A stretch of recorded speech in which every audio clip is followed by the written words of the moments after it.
Data-driven science is so critical right now. More and more decisions are made based on data.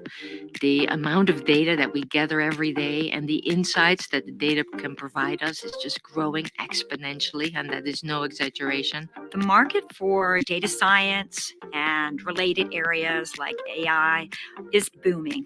It is so important to have women in artificial intelligence in the area of data science and also in leadership roles. It's being able to use data to solve issues and understand bigger problems. It's critical. And we need women in these roles. Every individual brings their own perspective. And so we need to make sure the entire workforce is represented. And the good news is there's so many jobs and many different ways to combine their passion area and their skills in data science and get involved. I would like you to say, what are the problems in the world that absolutely have to be changed? And, can you individually, given all the amazing background that you've had so far and all the education that you've got so far, what are the unique things that you can do to change the world towards that mission? And then think of the technology. If that is going to become completely data-driven over time, then you can't miss that opportunity. You've got to join in and have your say. If you're not looking at the data from all sorts of different angles, then you could introduce a lot of bias. So it's really, really important that we have around the table all genders, all races, all backgrounds. We can't ignore social and structural problems. We can't just go in a corner and write some code and read math and then that's the solution, right? Can't do that. So we have to think about who is being affected by these algorithms. Welcome to WiDS! When we first started this conference, we never would have imagined that we'd be sitting here today with over 200 regional events. We've got over 500 WiDS ambassadors worldwide. Many of them are women, but we've also got a lot of men. And these are people who are just passionate about inspiring others within their community. We're in over 60 countries, and year after year, we're blown away. Let's make this next decade the Women in the Data Science decade. What I love about it is that growth is viral. That people will attend one event in one city and then they'll want to bring it to their cohort or colleagues the next year. This type of industry can be done everywhere, so it should be accessible to everybody. And this is one of the reasons why I love that we are global with WiDS. So we wanted to create opportunities for women to inspire, educate, and support women at many different times throughout the year. And one way that we decided we could do that was through a datathon every year, which is a predictive analytics challenge using real-world data.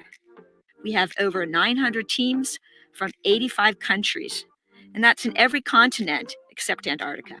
When we started WiDS in 2015, we had no idea this was going to be a global movement with tons of international events and a datathon and a podcast show and now outreach to middle school and high school. It's just been such a ride. Our latest endeavor is to work on some materials that we can hand off to teachers in schools around the world. This has provided a platform for literally hundreds of women, if not thousands of women, to have an opportunity to be heard. But the truth is, these are really simple experiments, but they had profound impact because they empowered someone else to be able to do their job better or to be able to take that message.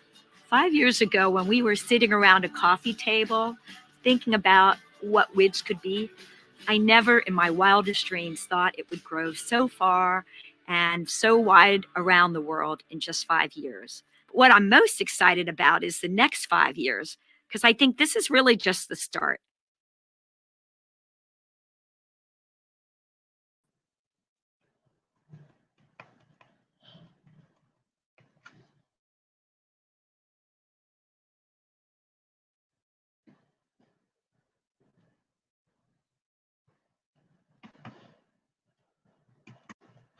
So, hello everyone.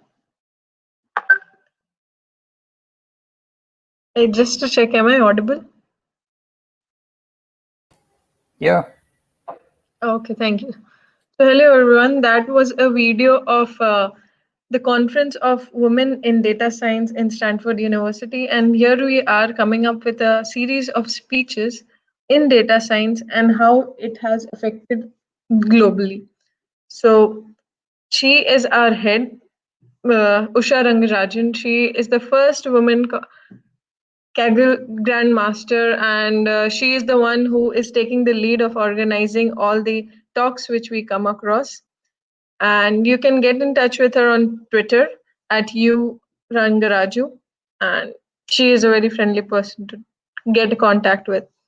Moving on to in Mysore, these are the 4 institutes which help us organize these events: NIE, VVCE, GSSS, and JSS. And this is our big team. The team is bigger than this. All the institutes and the coordinators, and these are the volunteers and the anchors, all the brain behind these talks. To get more talks of our pages, we do such events every Sunday, mostly all the Sundays. So you can get in touch or mail us on any of these pages. So now let's start.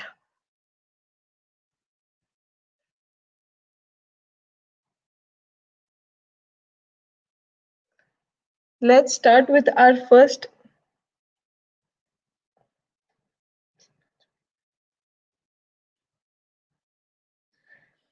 Let's have a note from our support from the university. So today we have Dr. Ravi Kumar, the head of Department of Computer Science and Engineering in Vidyavardhaka College of Engineering.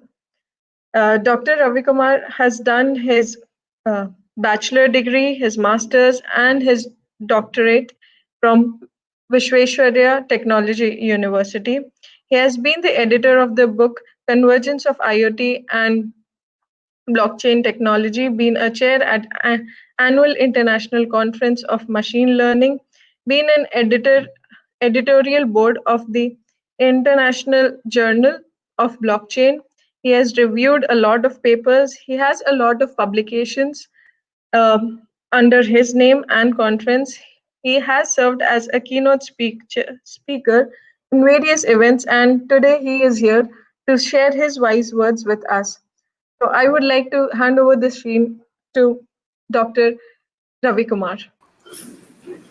Thank you, Apurva. Thank you, Apurva, for introducing me. Let me take this opportunity to welcome all of you to this series of event. Good morning, all. This is Dr. Ravi Kumar, heading the Department of Computer Science and Engineering at Vidyavardhaka College of Engineering, Mysuru.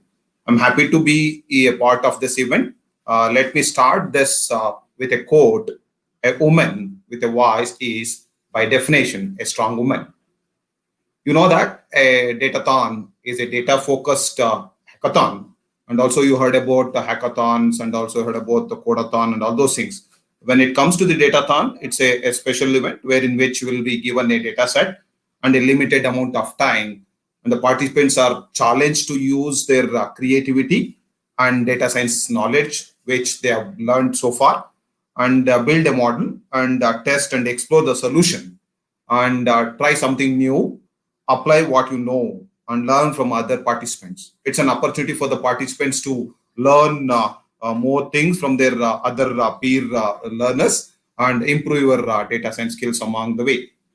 I mean to say that it's an opportunity for the students as well as for the participants, other participants, to learn about how data science can be used in nowadays. I was going through the video given by the Apurva, wherein which I'm happy to see that there are lots of women are into data science. It was started in 2015. Now it has spread across 85 countries. And I'm happy to see that there are more CEOs are coming with working on AI with data science. And I'm happy to see that this event will give more opportunity for the women to contribute to the society and to the nation.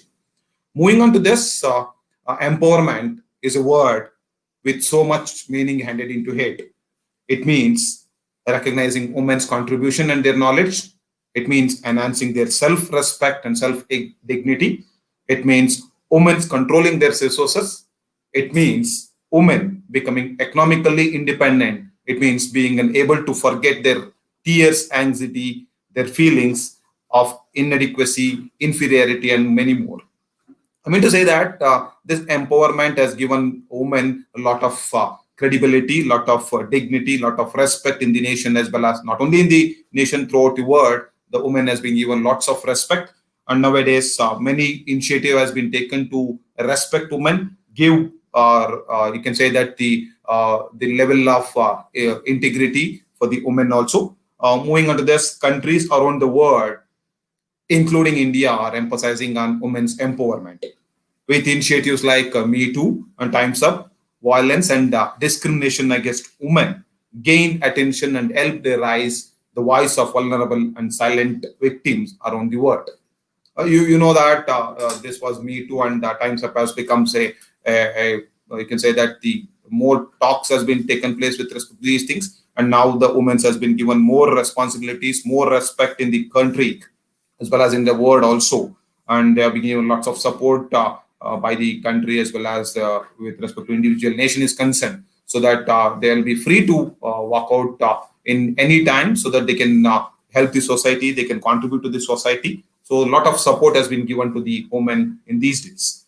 Not with respect to the Indian culture is concerned, you know that India gives lots of respect to the women, and you know that many times we give the God, especially the woman God, has given more respect in this Indian country. Not only the respect to the God of women, and also the Indian government also has recognized women issues and their contribution to the country economy. Here are some of the women empowerment initiatives available to women in India. So you know that Mahila Ihat, Beti Bachao, Beti Padhao. This is an initiative taken by Prime Minister Narendra Modi, so that the girl woman has been given more power in this nation. And moving on to that, one-stop center scheme, popularly known as Saki. It was implemented on 1st April 2015 with Nirbhaya Fund. Working women hostels, Swadhar Grey. The scheme provides shelter, food, clothing, and care to marginalized women. Girls are in need of it. The state award in the name of Kitturu Rani Chennamma, we are presented an occasion of Indian Women's Day. You know that Kitturu Rani Chennamma is a great woman who is popularly known in the state of Karnataka, in the state of in the country of India. Lots of women has been given respect to Kitturu Rani Chennamma for her contribution to the society. Women equality in our constitution also has been given lots of support to the women, like the principle of gender equality is enshrined in Indian constitution in its preamble, fundamental rights, fundamental duties, and directives principles. The constitution not only grants equality to women, but also empowers the state to adopt measures of positive discrimination in favor of women. Women are not just a part of our lives at home, but they are major part of our ruling world also. We have women every field, as you know that Valentina Tereshkova, first woman in space, youngest woman in space with the age of 26, only woman to make solo space flight. Then you can say that Kalpana Chawla, first Indian origin woman in space from India. Like that, many women from the India has contributed a lot to the society, and I'm happy to see that many CEOs of Indian or women are being the part of many IT companies. So like that, women has given more empower in this nation, and throughout the country, they have given lots of support and lots of empowerment in these days. And coming to Vidyavardhaka College of Engineering, if you ask me how you are supporting your women in Vidyavardhaka College of Engineering. So if I want to mention, we would hold regular classes for young women with the aim of not only raising their educational and skills level, but also increasing their confidence and helping them find their voice. Many clubs at the institution level given equal opportunity to the girls. So I'm happy to see that many girls are taken part of in the many clubs and are leading the clubs. And you know that Vidyavardhaka College of Engineering has collaboration with University Innovation Fellow, Stanford, in collaboration with the Stanford Initiative, we have given opportunity to the girls. I'm happy to mention that we had a team, the first team, which is having 3 girls in that particular team with a team of 5. There were 3 out of 5. You assume that it is more than 33%, which has been given in the Indian government. I'm happy to see that in our Vidyavadaka College of Engineering, we give more empower or more power, you can say that is support to the woman or the girl in the institution. Many of our students have cleared associative Android developer, associative cloud engineer certification. Our college is supporting them with learning and giving them with financial assistance too. Not only with these certification, I'm happy to see that yesterday I was sharing the students who have cleared the certification in many like Coursera, then Udemy and other online learning platform. I was happy to see that most of them are girl students who are clearing the certifications. And we used to give, say that the toppers prize every semester, every year. In that, we used to see that out of 10, we used to say 7 to 8 are from girl students. I mean to say that the girls are contributing a lot to the society, and they have been supported by their parents, supported by the institution, supported by the society. Like that, women are given lots of support in these days. And I'm happy to mention that IQAC, Internal Quality Assurance Cell, in our institution, for that matter, the leader of that IQAC cell is a woman. So Professor Shilpa, she is an coordinator for this IQAC. She takes utmost responsibility of see to that the quality is maintained at the institution level, so that we have been accredited by NBA, we have been accredited by NAC with the support of women's in the institution. And continue with that, HODs of chemistry, HOD of electrical or women are very energetic and dedicated towards their work.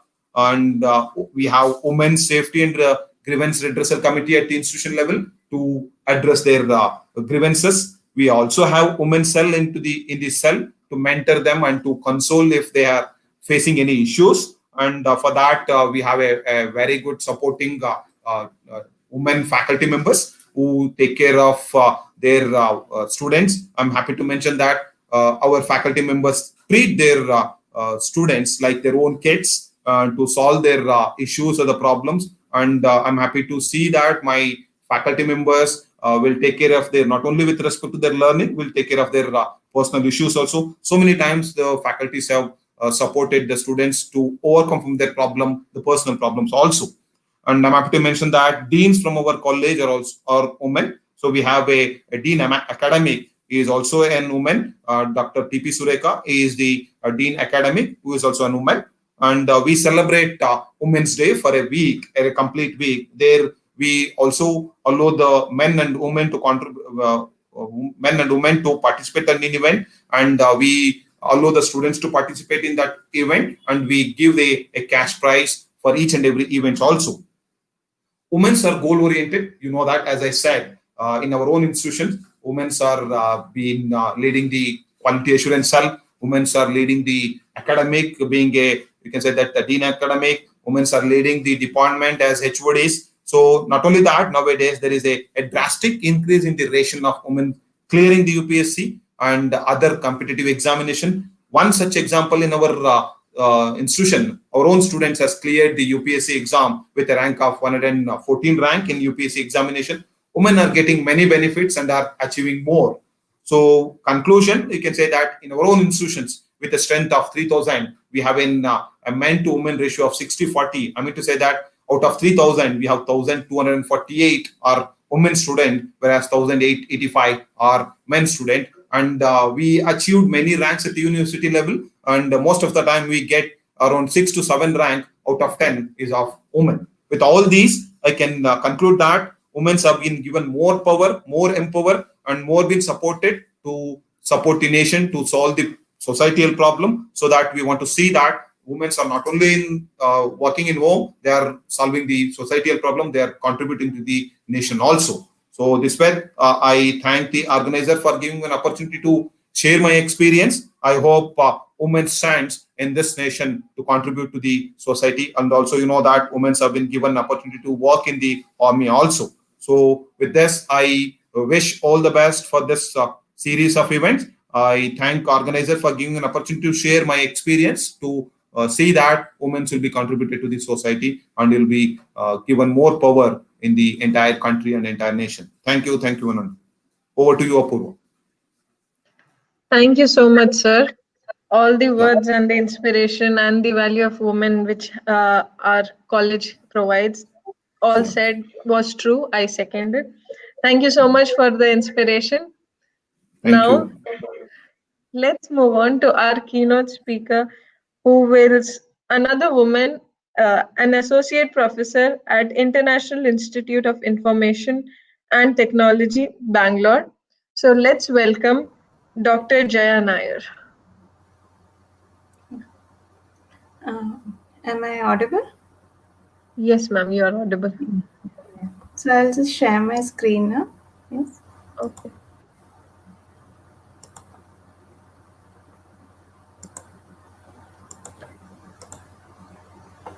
Is this visible? One second. Yes, it's visible. Okay. Okay. I'll just start the talk right away, right? Yes, yes. Okay. Okay. Good morning, everybody. Today I'd like to talk about this topic, which is what can the shape of neighborhood show and tell. I lead the graphics visualization computing lab at IIIT Bangalore. And some of the work that we have been doing since early 2011, 2012 is on working with spatial data sets, right? And when we started looking at spatial data sets, some of the things that we started looking at is spatial locality.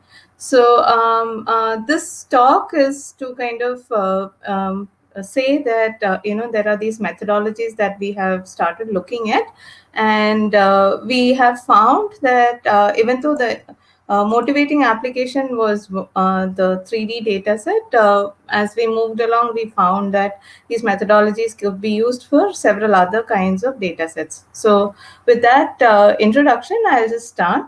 So somewhat the idea of neighborhood is something that all of us sort of relate to, right? So in India, we say Atithi Devo Bhava, right? So we do appreciate good neighbors, right? So this is a tiny quote to kind of say that the neighborhood around any item, any entity, any person defines them, right? And that is essentially the kind of information that we want to be extracting, right? So here just to say, a viable neighborhood is a community, and a viable community is made up of neighbors who cherish and protect what they have in common. Right, so this seems like a lot more, sort of regular thing that we can relate to on day-to-day basis, right? But what we also see is this is something that you can do with respect to your data as well, right? So with not much ado, I would just start talking about spatial locality. There are these laws that govern how we look at things based on what they are with, right? There are again, codes which say that you are the average of 5 people you hang out with, right? So similar to that, there is something called Gestalt laws of perceptual organization. What this says is, again, this is a set of laws that Gestalt had come up with. And the idea here is to say that when you see a lot of things together, you make sense of it in a specific fashion, right? So these are the different laws that the Gestalt laws itself entails. And the idea here is to talk about the perceptual organization. So perceptual organization just means that the data items that we are looking at are already organized, and we have a perception about how they are organized. Right? So there is a idea about how we see that they are organized. That's essentially what Gestalt laws are all about. So there are these different laws which you can see on the picture. So it says law of similarity, law of good figure, law of proximity, law of continuity, law of closure, and law of common region, of which we are looking at law of proximity, which essentially talks about spatial locality. Now, when I say spatial locality, it just means that when when I'm finding things about a particular item, I also look around where that item is placed, right? And this can be a point, this can be a pixel, it can be anything, right? And the idea here is also to say that locality exists in different spaces. Spaces, not to overuse the word space, it exists in 3D space. It exists in spatio-temporal context, right, where time is also involved, and so on and so forth. Right? Then the second part we are going to look at is law of common region. What that means is when elements are grouped together, there is a sense of hierarchy. So there is a larger region and smaller regions that come out of it. Right? So we look at these two things when we look at the various problems that as a research lab we tackle. Right? So some of the problem statements that we started looking at are LiDAR point cloud analysis. And of late, it's about brain functional network.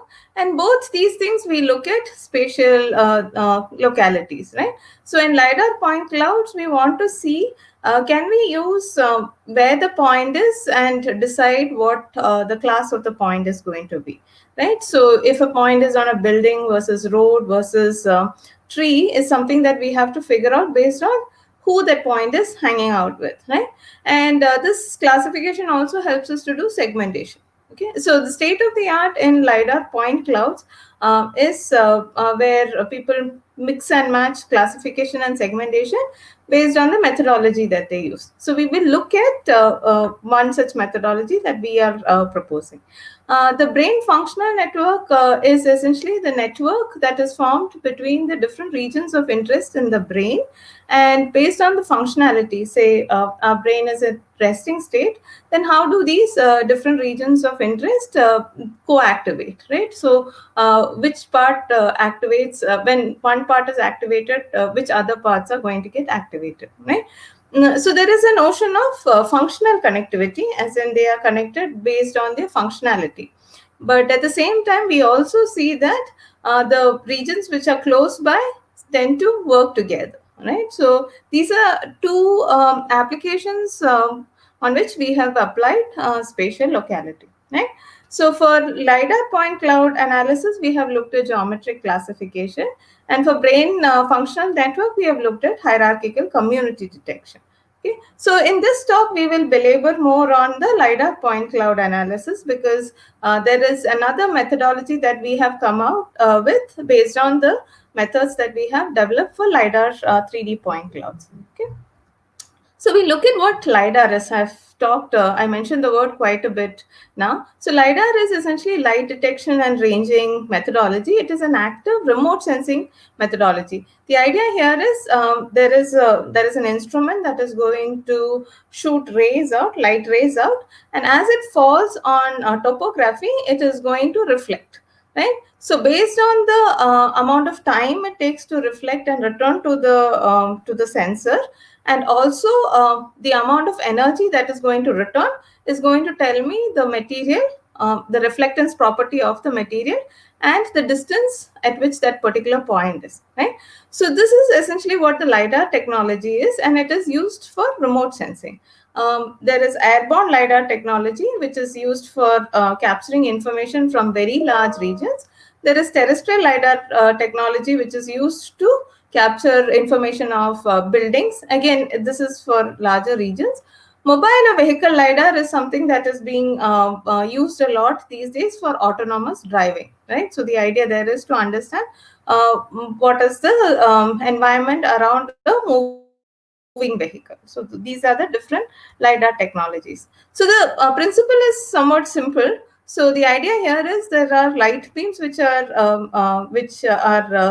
sent out from the instrument, and it has to hit a certain point. It intersects with a certain object, and it returns, right? It gets reflected back. So there are two kinds of data that you can get from it. The one is imagery, which has been studied a lot over several years now, and the other one is point cloud. So it's just a set of three-dimensional points, right? So we are interested in point cloud and analyzing what the point cloud can, what kind of information it can give us. So we started looking at local neighborhood. Again, this is not a methodology that we came out with. This is the state of the art where people look at how you can describe a point. So the idea here is to find the descriptor for the point based on its locality, right? So we look at the other points which are around it and figure out what can we say about this particular point. Now, in this area, people have figured out based on the task, the processing tasks that they're doing, you can find neighborhoods of all kinds of, shapes, right? So you can find cylindrical neighbors, where the idea is you look at the XY projection, but and you disregard the Z projection and find all the points in the neighborhood.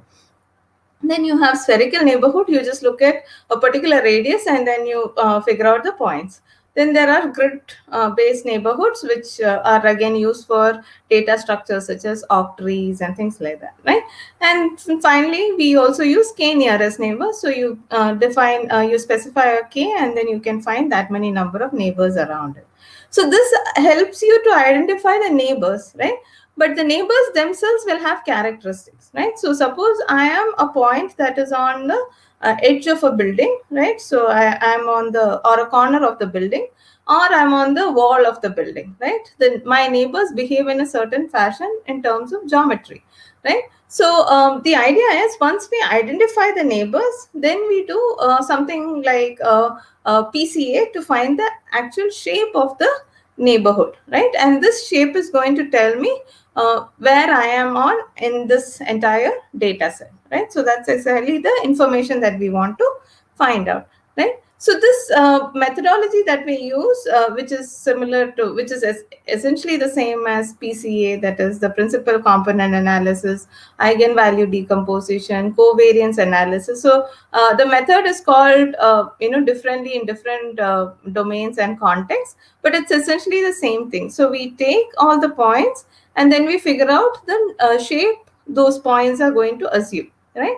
Now, if the shape is somewhat elongated and along a line, we call it, they are points lying on a line. And if they are like a flat disk, they are lying on a surface. And if they are you cannot figure out what is around them, which means that they, in a scientific sense, they behave isotropically, then you say that they are a junction point or a critical point, right? So the local geometric descriptors that we are trying to find out here, they will have eigenvalues which are a certain property with certain set of properties. So here the major eigenvalue is going to be very large, and that will tell us it is lying on a line, and the directionality of the line is based on the major eigenvector.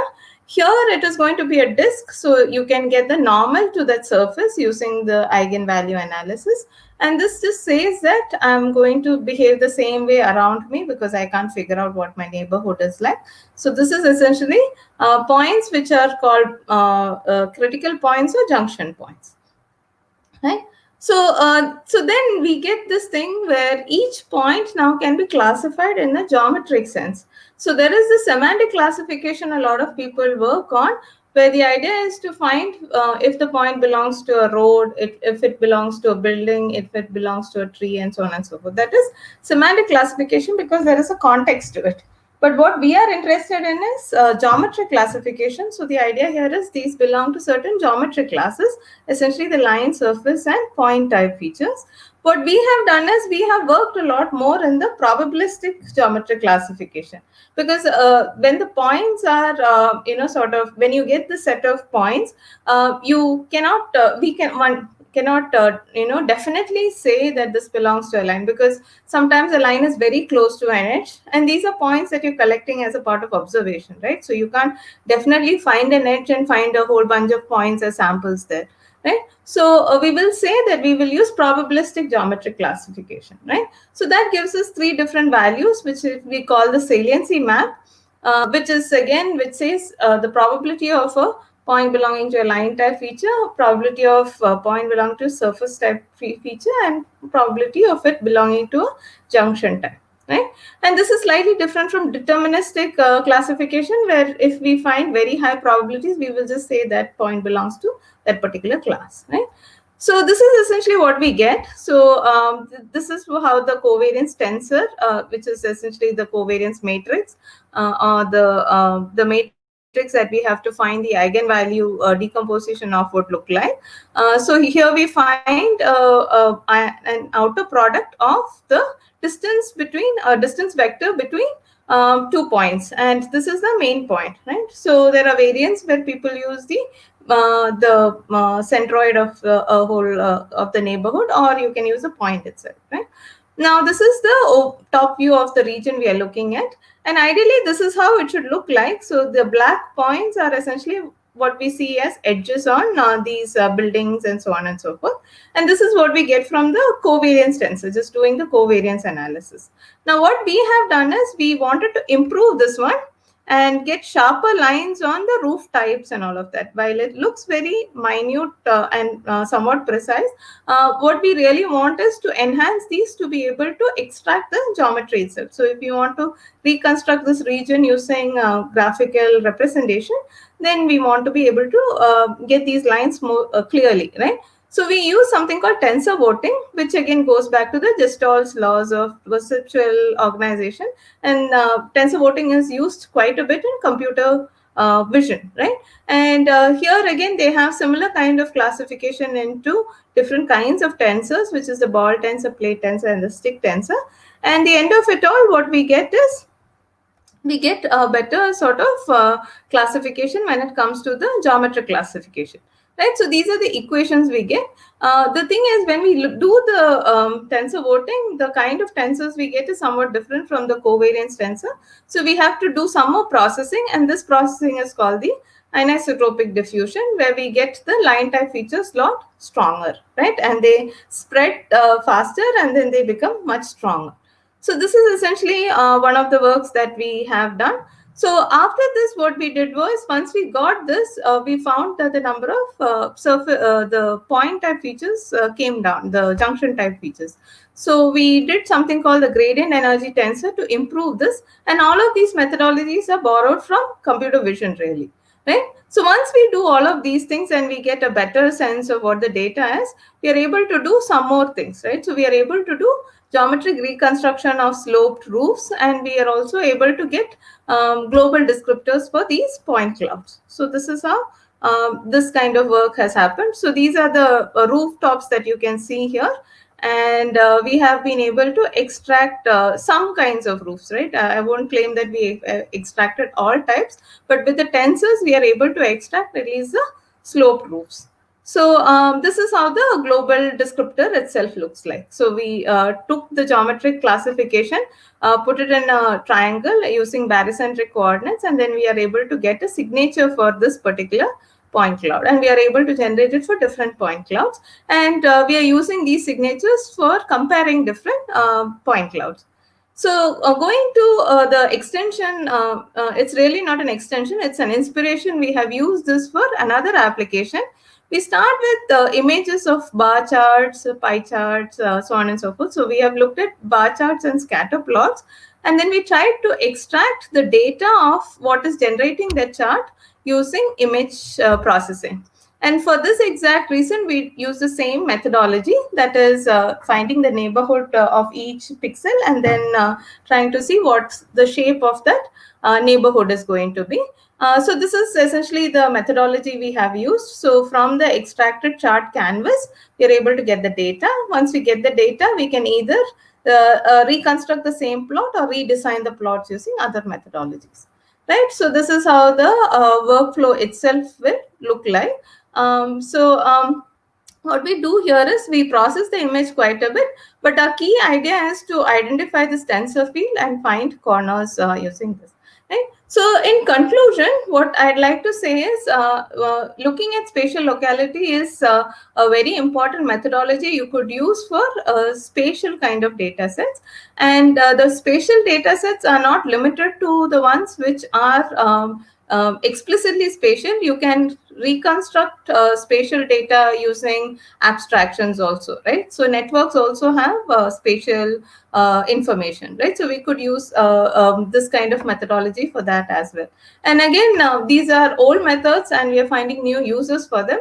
So that's essentially what this work is all about. So we have been able to exploit spatial locality for this kind of application. I'd like to acknowledge all the funding sources we have had and all the students and others who have worked on these projects. So this is not the work I have done all by myself.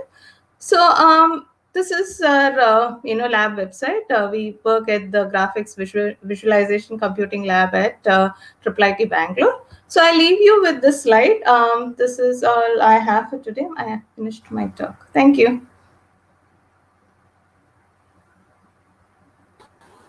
Thanks a lot, ma'am. It was our pleasure hearing to your lecture, ma'am. Sure. Thanks a lot for spending time. Sure. Yeah. I'm happy to. Thank you.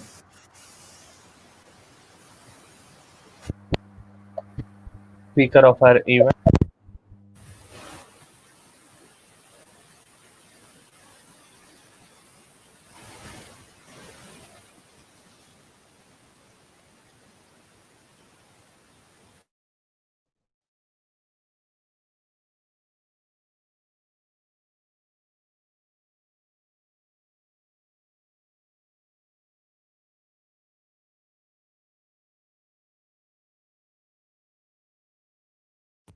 Good morning.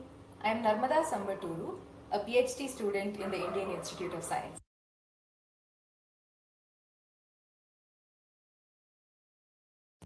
Good morning. I am Narmada Sambaturu, a PhD student in the Indian Institute of Science. I work in Professor Nagasuma Chandra's lab, and my primary focus is in computational biology and bioinformatics. My interest in biotechnology and bioinformatics began after 10th standard itself, when I did a summer camp in the MS Swaminathan Research Foundation. They allowed us to actually isolate DNA, write project proposals, and got our interest in research really active. After this, I did my BE in computer science in the MS Ramaya Institute of Technology in Bangalore. Since I was already interested in research, I worked on two projects, one related to biology and one about mobile ad hoc networks. And both of these got published in really good international journals.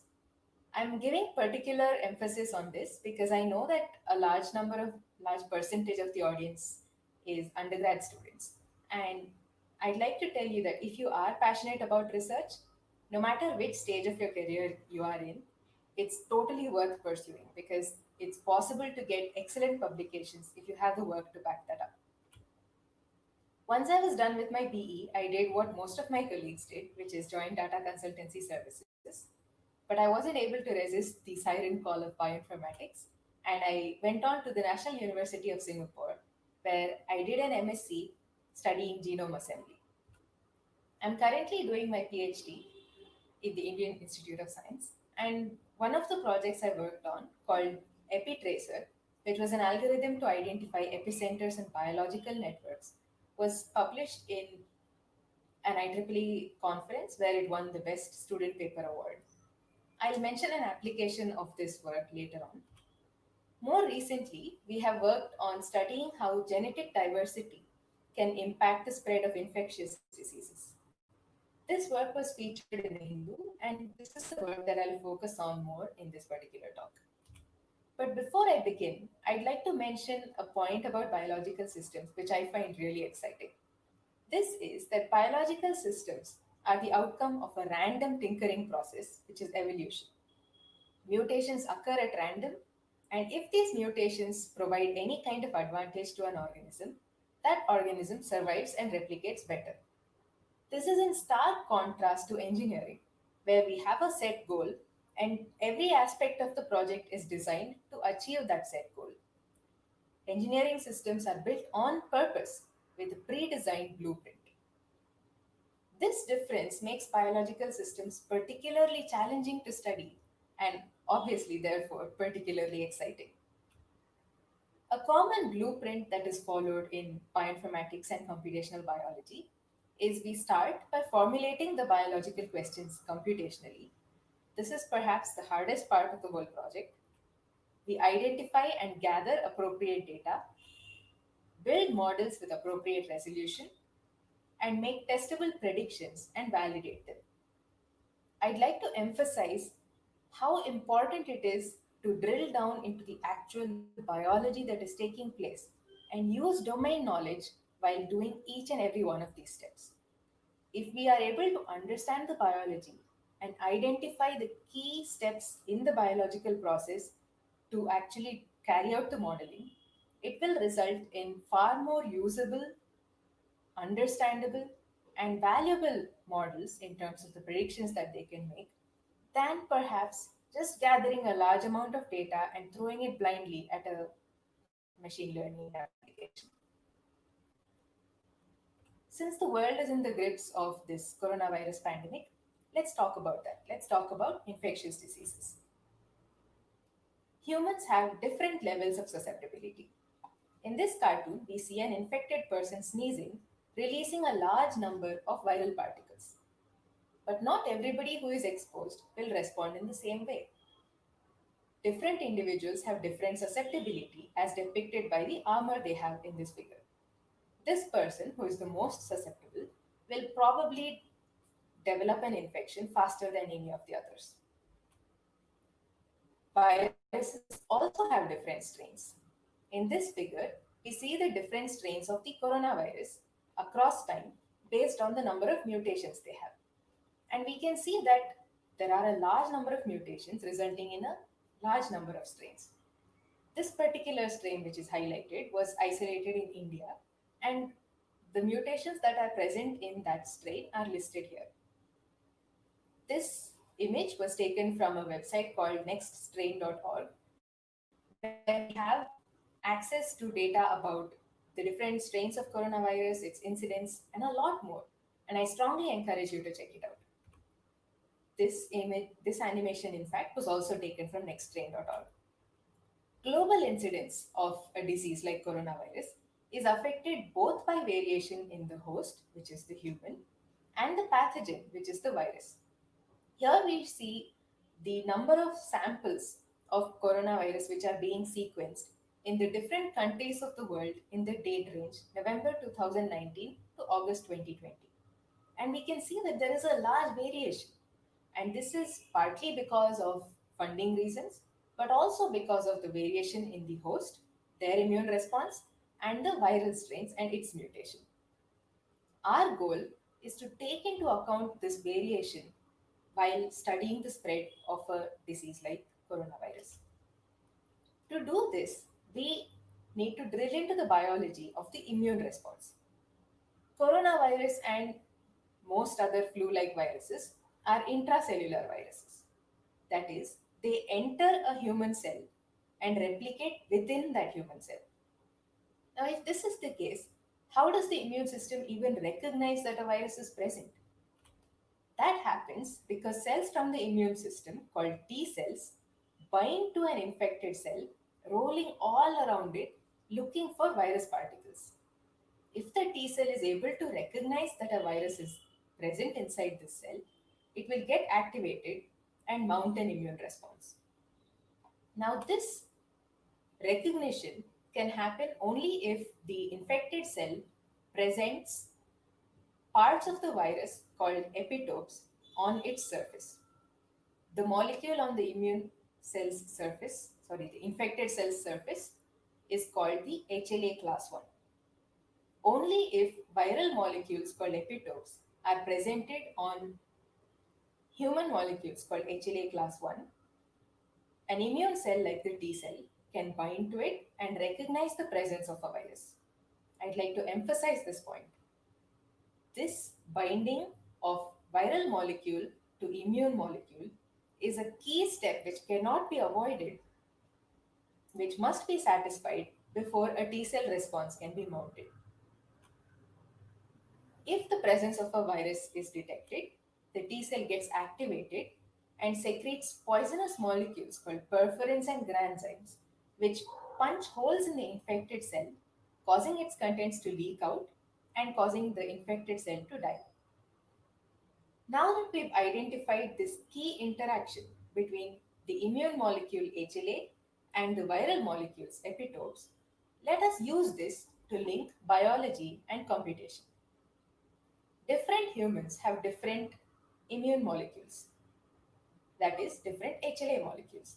and different viral strains have different viral molecules. If a person's HLA molecules are able to bind to a large number of viral molecules, they are likely to have a strong immune response and therefore be less susceptible.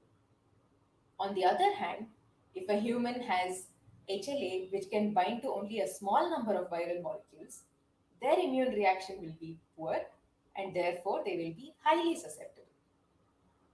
Using this, we can formulate this relationship that susceptibility is inversely proportional to the number of epitopes. Now that we've been able to formulate the question in terms of numbers, we've been able to make it amenable for computational study. The next step is to gather data. We need data for HLA class 1, that is the immune molecules from humans, and epitopes, that is the viral molecules from the viruses. So that is exactly what we went ahead and gathered. We gathered HLA allele frequencies for 61 ethnicities, and in this project we worked on swine flu. So we gathered data for 166 strains of swine flu. Given this data, we run prediction tools to predict the number of epitopes that each person can present, which then gives us an estimate of how susceptible the person is to the virus. Now that their susceptibility has been estimated, individuals can be grouped based on their susceptibility. People who have the same kind of susceptibility will get infected at the same rate, but different individuals, different susceptibility subgroups, get infected with different rates. Once they are infected, they recover at the same rate. Given this computational model, we are able to simulate the spread of an infection and come up with the final predicted value for the epidemic size. That is, the total number of individuals who got infected in the first place. We carried out this modeling for all the 166 cross 61 cases and found that our predictions, this is a snapshot of the predictions, correlate well with the observed incidence of H1N1 swine flu. This shows us that the testable prediction made by the model is in fact validated by what was observed. Now, an interesting insight that we were able to gain by this modeling exercise is that diverse populations have smaller epidemic size. That is, if a population has people who are very susceptible, not so susceptible, very immune, etc., this helps the population as a whole to have a smaller epidemic. This is quite intuitive because the people who are immune protect the people who are susceptible. Now, one might argue that having a wholly immune population would be better. That's true, but what if the virus mutates? Or if a whole new virus comes about, like the novel coronavirus? So in these situations, having a diverse population helps protect the overall population from large epidemics. Now, this is a project where we linked data about individuals, about their immune response to a virus, to population scale data about how a virus might spread in a country or in fact in the whole world. Let us now move on to a case where we focus on a single person. You've all heard of the disease tuberculosis, I'm sure. Tuberculosis is also a disease which mostly affects the respiratory system, and the most common way of diagnosing it is to take a sputum sample from a patient and try and culture it in the laboratory. The culture takes 1 or 2 weeks to grow, after which it is tested whether the bacterium that is growing in the culture is actually tuberculosis or not. This has several problems. One, that the test takes such a long time, and two, that many patients are unable to even produce sputum in the first place. They may be coughing, but it might be a dry cough. They may not be able to produce sputum. So we asked the question, can we test for the presence of tuberculosis using a blood sample? To do this, we gathered information about the expression level of all the genes that were possible in a large number of people who have tuberculosis, as well as a large number of healthy controls. We also look at how these genes interact with each other, not just how they are expressed, but how they interact with each other. Given this data, we compare the TB patients to the healthy people and identify the parts and the genes which have changed upon infection. Now, as you can guess, not every gene or interaction that is changed is equally important. For instance, this cluster of genes which have changed cannot affect this large cluster of genes. So we go ahead and use the algorithm I mentioned earlier, EpiTracer, to identify the epicenters of perturbation. That is, the genes from which the perturbation may be considered to ripple outwards. That is, this gene regulates this regulates this, etc. So these genes which are epicenters might be more important to focus on than, say, this set of genes, which is not even connected to the rest of the network. In this manner, we were able to narrow down the list from 57,000 genes to only 153, which is a far more manageable number. We then subjected this set to rigorous statistical analysis and experimental validation to arrive at a list of just 10 genes whose expression values can be measured to test whether or not a person has tuberculosis. I'm happy to say that this prediction was validated independently by a group in the US, and they also found that this particular biomarker was able to test whether or not a person has tuberculosis with over 90% accuracy. And the fact that it worked on Indian samples as well as American samples also is testament to its robustness to heterogeneity in the human system. Both the case studies that I talked about so far are mostly still in the academic stages. I'd like to talk to you now about a couple of examples which have been deployed in actual hospitals and clinics. This is a screenshot of a prediction tool for testing whether a particular type of breast cancer called ductal carcinoma in situ will recur. This tool has been put out by the Memorial Sloan Kettering Cancer Center in the US and is accessible even to lay people such as you and me. They, of course, put out a caveat that this cannot replace what a physician can do and can only be used as a supplement to the expertise of a clinician. Once we input all of these features, such as age diagnosis, and in fact, it's a long list, the tool is able to predict the probability of recurrence in 5 years and in 10 years. This is in the US, but it's also true that data science, especially in oncology, has been adopted in India as well. This is a screenshot of a news article describing how Manipal Hospital have adopted IBM's supercomputer Watson for oncology. Now, one of the things that Watson does is it digests information out there about literature, research, clinical trials, and presents the doctor with the appropriate set of data which matches the particular patient the doctor is looking at.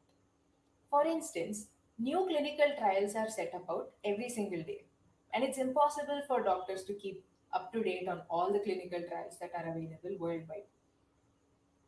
So once a particular patient is selected, Watson crunches the details about all the clinical trials across the world and suggests a set of trials which are most appropriate to that patient. Given this short list, the doctor is then able to read more about these trials and gather more data about the patient, which perhaps Watson doesn't have, and use this to match the patient with the best possible treatment option. Now, I hope I've been able to convince you that data science is in fact very, very useful in understanding biological systems, and that biological systems are sufficiently challenging to make for exciting avenues for research. With that, I'd like to thank you, the audience, for your attention, Women in Data Science and Usha for giving me this opportunity to talk to you. My professor, Nagasuma Chandra, this is a snapshot of our lab. And as you can see, there's a healthy mix of genders. I'd also like to thank all the funding agencies which have made my research possible. Thank you.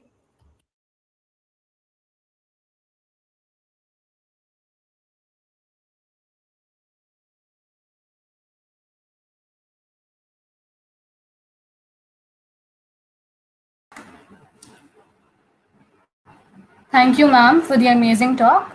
We learned a lot from you. So, our next speaker for the day is Dr. Anupma Ray, and she's a research scientist at Qiskit Advocate IBM Research. And her topic for the day is Future and Impact of AI and NLP. We welcome you, ma'am. Hi, Prashit. Just let me know when my screen is visible.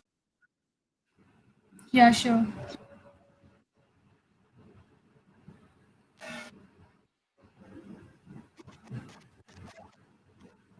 Can you guys see my screen now? Yeah. Okay, great. So hi everyone, I'm Anupama. I'm a research scientist at IBM Research India Labs. And today I'll be talking about future and impact of AI and NLP. So before diving into the talk, we were asked to share some of our achievements, and I thought I'll share a little bit of my journey, some of my firsts, because firsts are very, very important. They are very inspiring and challenging too. So I completed my PhD from IIT Delhi, and my PhD was into training deep sequential learning architectures. I did a lot of computer vision, a very minimal NLP at that time, and then I joined IBM Research. The very first project that I had was we called it Question Assistant with Watson. It was a pure NLP project. So it got a lot of technical challenges, and I was the lead researcher for that. It gave me huge opportunity to make a lot of technical contributions. Of course, it enjoyed a lot of business impact and client success. We worked on it through 2017 to 2019, and even reaped a lot of success in 2020. So we had a lot of research papers throughout, and this year we got a Best Paper Award at AAAI, and this was rolled out as an IBM offering. So starting from a research proof of concept, we went on to actual product offering. So I could see that entire journey from my first project. It's not so common, and it was a great learning experience. So in the very first year of my service, I got the Research Division Award. And then I got a brilliant opportunity. I was nominated and selected as a young scientist at a Global Young Scientist Summit in 2018. And I was sharing table with sometimes 2, 3, sometimes 4, 5 Nobel laureates at the same time. So it was very overwhelming, of course. And this is one photo that I had put here. This is with Professor Klaus. He's a Nobel laureate in physics. And this was the first again. So the first day, he just pulls out one of one second. He just pulls out a Nobel Prize and shows it to me and says that you want to hold the Nobel Prize. And I was hesitant. I was, of course, hesitant. And I told him, it's your Nobel Prize. How can I hold it? And he was telling me that it will remain my Nobel Prize. But as soon as you hold it, you start living the dream. In every project that you work, you actually start. So is my screen visible, guys? Is there any issue? No, ma'am, your screen is visible. Okay, great. Okay, so he told me, as soon as you hold this Nobel Prize, you start living this dream, and in every project that you do, you think that this project is going to lead me there. So that was a huge inspiring moment for me, and I thought that I will share this experience with all of you, all the budding research scientists or all the data scientists out there, all the data engineers, and all the people who are actually looking forward to learning a new skill, be it AI, be it NLP, be it data science, be it something else. Look forward to that with the same passion as these people at this age still do have. So I think that was a brilliant learning for me. By the time I actually got the highest technical achievement award, which is in IBM, and I was working in a lot of AI and NLP projects, but I actually started working on some AI for social good activities. So I started working with an NGO which was in the space of improving mental health for children who have been rescued from trafficking, and we realized while working with them that these children, there's a clear scarcity of clinicians. So we have 0.03 clinicians per 1 million Indians. And when I say clinicians, it's actually psychiatrists and psychologists. So not even 1 per 1 million Indians. So we really needed to work with lay counselors who have high emotional intelligence or high empathy, which is something very difficult for even humans to gauge. And our first task was to build AI models to rank emotional intelligence in lay counselors. We went on to work on depression severity predictions because most of these kids are highly traumatized. They had no idea how long they have been into trafficking. So we really wanted to see what levels of depression are they suffering from. Is it a common mental health case, or is it as severe as a suicidal tendency or behavior? And we got a lot of success in the AI for Social Good projects, but the biggest one that I mentioned here is the Global Volunteer Excellence Award. Our research efforts actually managed to get $10,000 for the NGO. Now, since my topic is on future of AI and the future of NLP, so I thought that I'll just give you some future directions of my own research. As you see, I put a pic of a Nobel laureate in physics here, although I met a lot of Turing Award winners, which naturally I should have put being a computer scientist, or Millennium Technology Prize winners like John Hopcroft or Stuart Parkin, and I had photos with all of them, but I put someone from physics because I still have that huge knack towards physics, and that's the reason I have a great interest in quantum computing. So one of my future research aspects that I am trying to learn and contribute is quantum ML, so quantum machine learning and quantum natural language processing. Now, let's go to the impact of AI. I think this is something that I really need not stress, because it's not just the buzzword; it's everywhere. All of you guys know AI has seeped into our lives in ways we don't even notice. And be it education to creating climate change, helping climate change solutions, or in the manufacturing industry, or in transportation or energy, sits everywhere. And all we need to do is be responsible AI researchers. And if we can ensure that while we are building these super intelligent systems, they are symbiotic to humanity, we can actually make the world a much better and a safer place to live. So before coming to NLP, why are we talking about NLP? Why is it so important? Now, humans express and interact in natural language, and we expect all the AI around us, be it our digital assistants, Siri and Google and Cortana, we expect everyone to understand natural language and not machine understandable code language. So they have to understand, process, and generate in natural language. So what do they do? So, thanks to the years and decades of research from all these AI researchers and NLP researchers, there has been plenty of research in this field, which has led to a lot of AI models, better and better models every day, a lot of data sets in most probably all the tasks that we can think of, and it's still an ongoing field of research. So before delving into the future of NLP, let's maybe we can just go through what are the current trends in NLP. And the current trends in NLP, when we talk about it, it's very important to mention that there are a lot of these NLU tasks where there is plenty of data sets available. They're actually very close to human accuracy. So some sort of tasks have hit the ceiling. And how was that possible? That was possible due to this rise of pre-trained models. So there are these huge, highly parameterized models, all these deep learning models. One of them I mentioned here is BERT. So BERT is a transformer architecture which is actually trained on 137 billion tokens. Imagine, and Robota is actually a robust optimized BERT. So it's a much more sophisticated architecture with more and more optimization, and it is trained on 2.2 tera tokens. So it's like 160 GB of data it has consumed. But the points to think here, is it possible for any of us to train this on our local? No. It requires huge compute infrastructure. And of course, there is a lot of environmental issues that we bring in when we have such CO2 emissions and so much energy computation. There was a very cool ACL 2019 paper which actually talks about how can you decrease the size of models while making them energy and making them energy efficient while still not losing a lot on your performance. Like you can still have 90% performance while reducing the model size by 40% and improving the speed up to 60%. So when we talk about pre-training, we also need to talk about fine-tuning. So so all of these models and all of these tasks became state of art for that particular task because of this task-dependent fine-tuning layer on top of the pre-training architecture. Now, you have to have some samples with which you actually train this task dependent layer. And then it becomes a state of art for that particular task. But then it becomes very difficult to generalize over other tasks. And as you realize that because it's a new layer, it needs some amount of data. So no zero-shot learning is not possible. You can't just switch on from this task to that task without any sample. So you still have the dependency on data.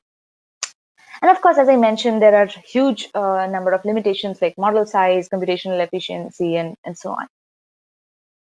Now, then what do I point you as a couple of solutions to these problems that I'm referring to, or what could be the future threads? So the first future pointer here that I would like to mention is, and it's not very futuristic. It has already been started. There's a lot of work going on in the past 2 years around text-to-text models. So can we not pose these NLU problems as natural language generation problems? So this paper, Natural Language Decathlon, I've put in the link over here.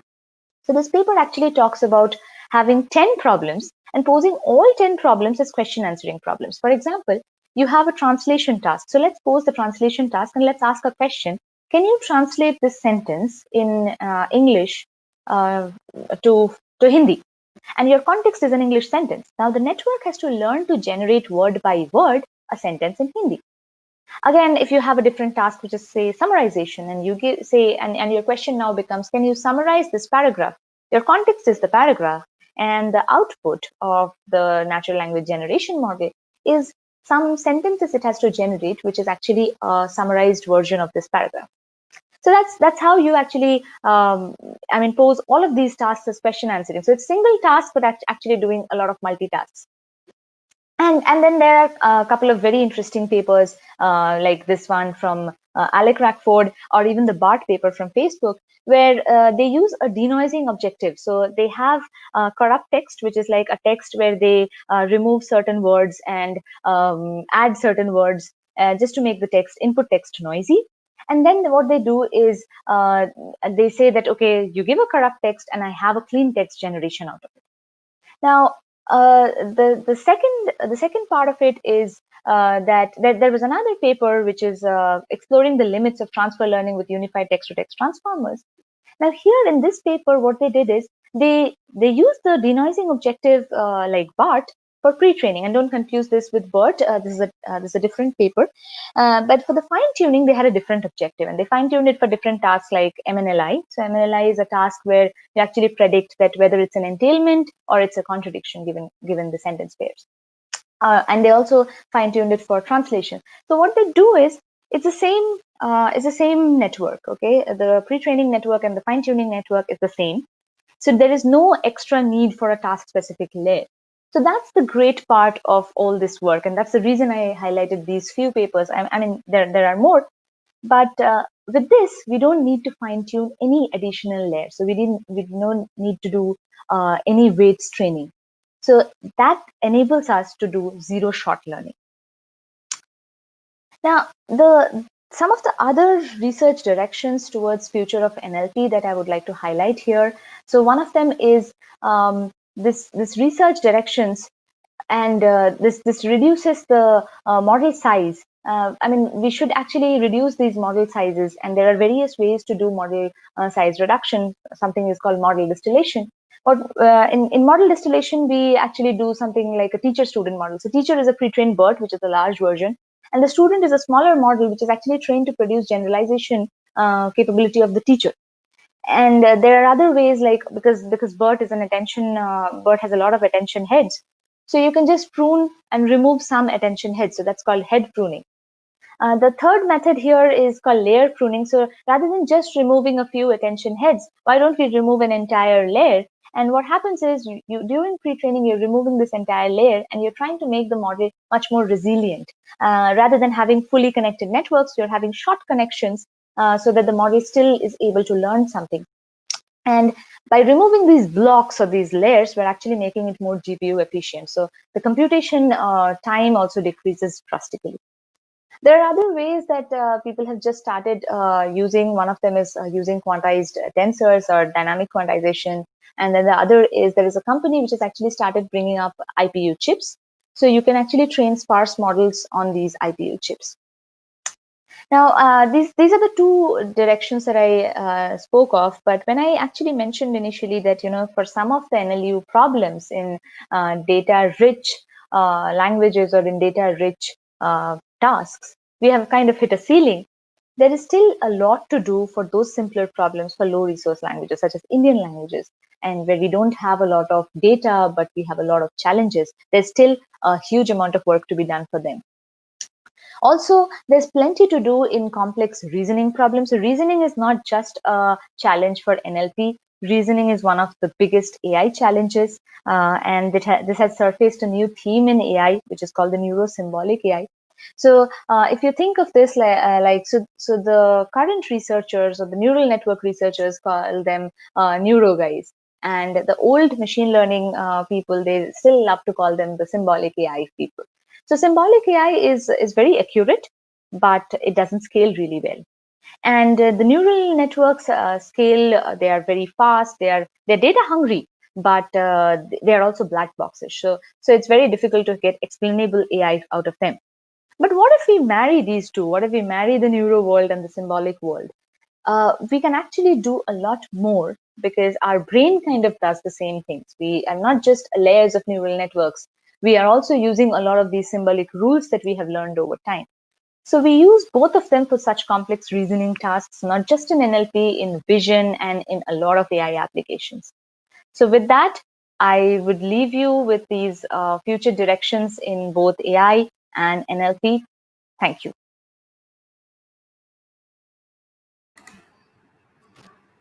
Thank you, ma'am, for the amazing talk. It was great having you here with us. Do I have some time, or am I running out of time? No, it's okay. You want to talk about something?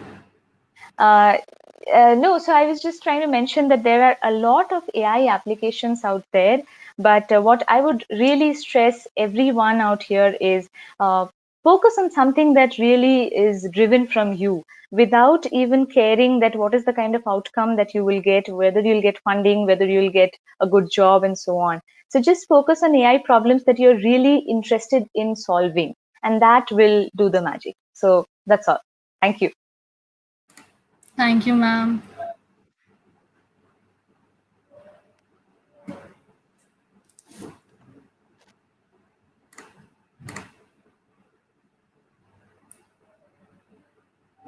So the next speaker for the day is Ms. Vidya Veer Raghavan, and she is the head of analytics and financial markets operations, Standard Chartered Bank, and her topic is Big Buck Change in Banking.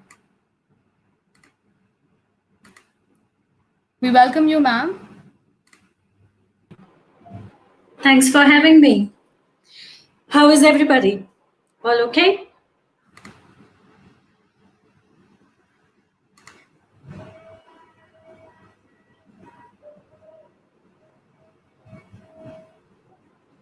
Good morning. Good morning, ma'am. Hi, everybody. Hope everybody is doing fine. Yes, ma'am. Okay, I think I'm a little early for the show, aren't I? So you could share your screen? Yeah, sure.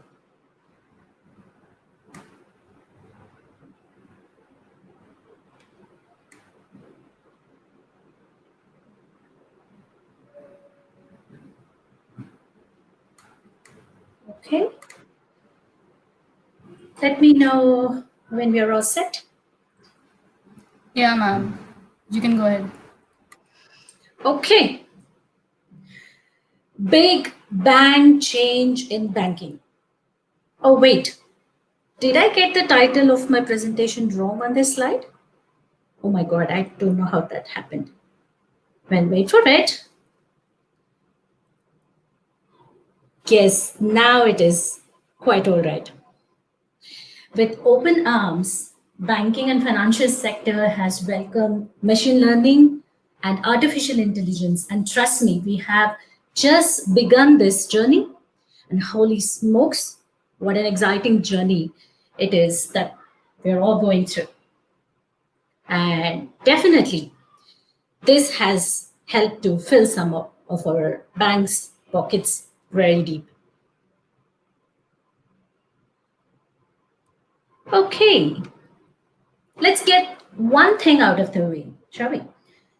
Analytics is not equals to magic. Although few organizations have this common misconception that when they invest in analytics or hire a data scientist, voila, magic happens.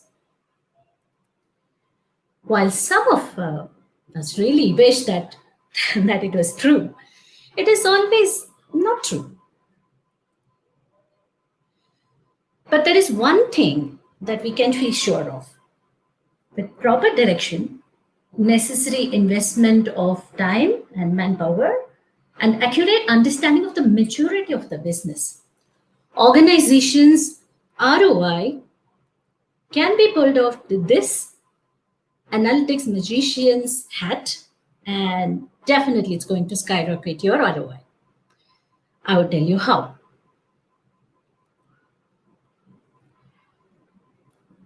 Okay, I would like to touch upon some key analytics rules for business, right?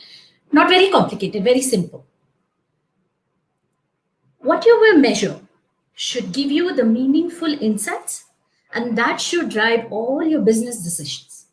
Complete adaptation of data-driven culture, which is very, very important, and this is the ground rule for any business to perform with the help of analytics. How do you do it? You start with a plan, move to actionable insights that should include not only your quantitative data, but also your qualitative data. Most importantly, this should not be a one-time project, but should run in an endless loop. So every time you achieve your plan, you hit refresh and repeat.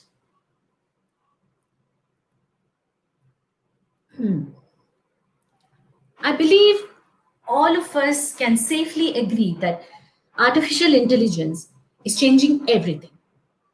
And we have observed some tangible changes around us too. Before we see what these changes are, let's look at how these changes have been possible now than earlier. What is the difference from earlier times to today? 2.5 quintillion bytes of data are produced by humans every single day. Over the last 2.5 years alone, 90 to 95% of the data in the world was generated. This is published statistics. The improved computing power at the disposal of the banks have made it possible to store and analyze not only the internal but also external data, and not only the development of the advanced AI approaches helped us, like deep learning, your natural language processing. The previous speaker was so passionately talking about. Internet of Things, all these things have helped us understand not only the structured data, but also the unstructured data as easily as we will do with structured data. Some of the cool analytics intelligence technologies play vital role, like digitization, blockchain, personalization, digital wallets, voice assistant, all these. Let's look at some of the key changes where we have seen breakthrough in banking sector specifically. The big bug changes using machine learning and artificial intelligence. Fraud detection and combating money laundering. Improving customer service and operations management. Developing new products and recommendations. We will see in detail all these ones. Let's go over these topics one by one. As per RBI reports in 2009 and 2010, 1,998, approximately 2,000 crores worth of fraud was reported in 4,669 cases. in 2009, 2010. While there were 6,799 frauds, involved rupees 71,543 crores as of March 2019. The number of frauds jumped to 8,707, involving a whopping 1,85,644 crores. This is as per the RBI's annual report. Quite big numbers. So how much the banks should take care of the frauds that are happening and the money laundering that are happening, the numbers says it all. The reasons for delay in detection is a primary cause for all these jumps in the numbers. Weak implementation of early warning signals by banks, non-detection of EWS during internal audits, non-cooperation of borrowers during forensic audits, all these things delay in detection of the frauds. AML fines, the anti-money laundering fine values globally totaling to $706 million compared to the 2019's full year total of $444 million. This 706 is early this year. There are simply no ways that you can circumvent the KYC, and that is know your customer and your anti-money laundering norms when you are a bank. Simply no. In fraud detection, the recent 3 trends that have seen upsurge are phishing, identity theft and synthetic identity theft, fraud, then your fraudulent app install. Phishing is becoming a nightmare, with the criminals taking its sophistication to the next level. We saw 2 cases in the past year. The first one made the news last year around, I believe in the middle of the last year, as an impressive feat of social engineering using audio deep fakes. A group of criminals managed to trick an executive into writing $240,000 to a non-existing supplier. And the second story comes from a security legend, Brian Krebs, and Fish Labs, who detailed a sophisticated phishing scheme targeting Office 365 users. The tactic allowed attackers to access data that was stored in the cloud, directing them to a login page which was a malicious link. Phishing is still a #1 cause for data breaches. We saw 3 notorious cases last year. One was of the First American Bank, the Facebook, and also the Marriott chain of hotels. We have very loose regulations around the online gambling around the world. Now that it's legal and popularized, users are forced to provide ID scans upfront, which is an easy way to synthetic identity fraud. Countries like Vietnam, India, and Indonesia offer good ecosystems for fraudulent app installation due to a higher mobile user volumes, and most of the we call this the non-organic install, which is not authorized by the service provider. So you go to some website where you get a free download of some application, then you download that. Half of them were found to be fraudulent. When it comes to combating money laundering, there are 3 areas that are very significant. Avoidance of violation of applicable laws at any cost. Combating high cash payments and tightening customer due diligence, that's know your customer. Then it's the new rules for potential users of virtual currencies. So in 2020, robotic process automation, your cryptocurrencies, your real-time detection and KYC processes have gained super importance because of all the applicable laws locally and globally. Are these going to be increasing the bank's ROI, the return on investment? Probably not directly. However, if the banks do not adhere to these laws and take necessary preventive actions, they will end up paying hefty fines to the regulators, lose their trust among the clients, and most importantly, can cut a deep hole in their profit pockets. Next up, improving customer service and operations management. The old saying, customer is the king, has not lost its charm at all in this new era. Customer is still the center of banking's universe. It revolves around the customer. There are tremendous competition across the banking industry for customers' wallet share, and old school customer service and old school processes that we have in place, especially in legendary banks, that can only help to some extent. They are deep rooted, they can help only in some extent. But because bank needs to provide a superior customer experience and have robust process at their end, they have to be proactive, they have to be progressive, and all these things will help them grab the biggest share of the customer's wallet share. Now, improving customer service and operations management can, what can be the key points here?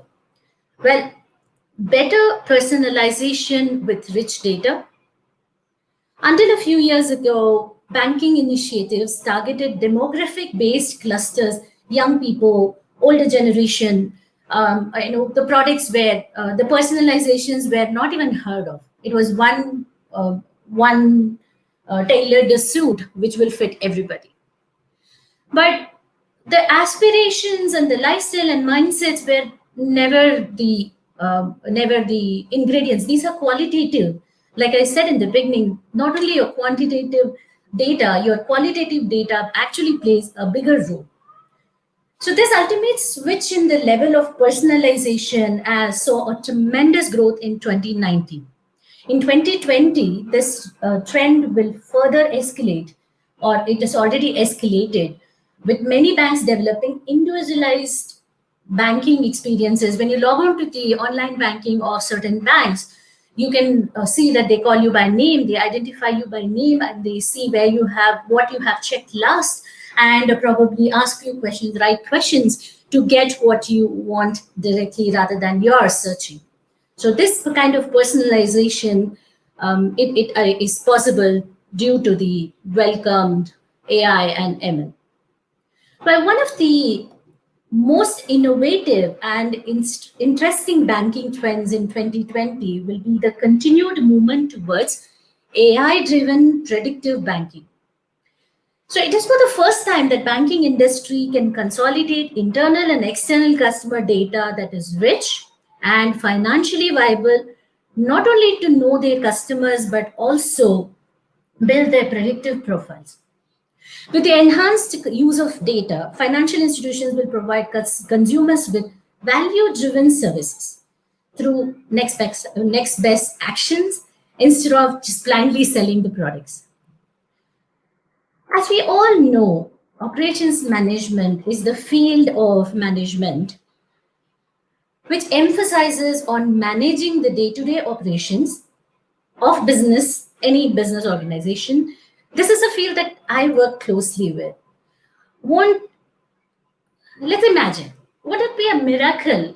I'm sure the people who are very close to operations will agree with me. Would it be a miracle for when an operations manager can clearly view what her team will be working on any given day? What can she anticipate much in advance? If she did, then she can plan her manpower to a very granular level, plan for cross-training, and identify the process engineering and some automation opportunities also, if I know the near future. This has become possible with the onset and tremendous growth in advanced predictive analytics within the banks. Well, last but definitely a big buck booster for banking is developing new products and recommendations. Well, advanced analytics is helping banks open effective revenue streams by cross-selling or upselling of financial products and services. This has become possible only very recently, not in the past. Well, I would call the digital-only banking products as one of the key trends which has really grabbed a lot of attention, especially the millennials. We know how hooked up we are with our smartphones, and we wish that everything happens around us just by a click of a button. So new digital-only banks, also known as the neobanks, are being launched and fighting for market share in locations across the global markets, including it's quite popular in the US, in Canada, UK, Germany, Belgium, India, UAE, your Israel, and even Hong Kong. Digital-only banks can leverage the cloud technology, reducing the big capital expenditure of having a physical brick-and-mortar branch banking, and it gains agility over traditional banks, and therefore it offers superior customer service, and it predominantly concentrates on lower fees and higher interest rates, because especially on the deposits, because the banks are able to cut down the cost of the capital expenditure and able to pass that on back to the customers. We can surely see a rise in this area because advanced analytics play a major role here. Well, the other one, which is my favorite, is AI-powered recommendation engines. But these engines generate a dynamic customer personas based on innovative approaches of real-time data analytics, of structured data and also unstructured data.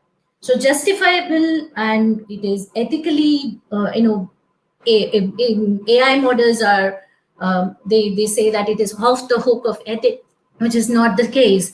It is quite justifiable, it is interpretable, and it follows the ethics. So based on the anonymized behavioral data, the analysis is done, and the customer personas are created and scored as well.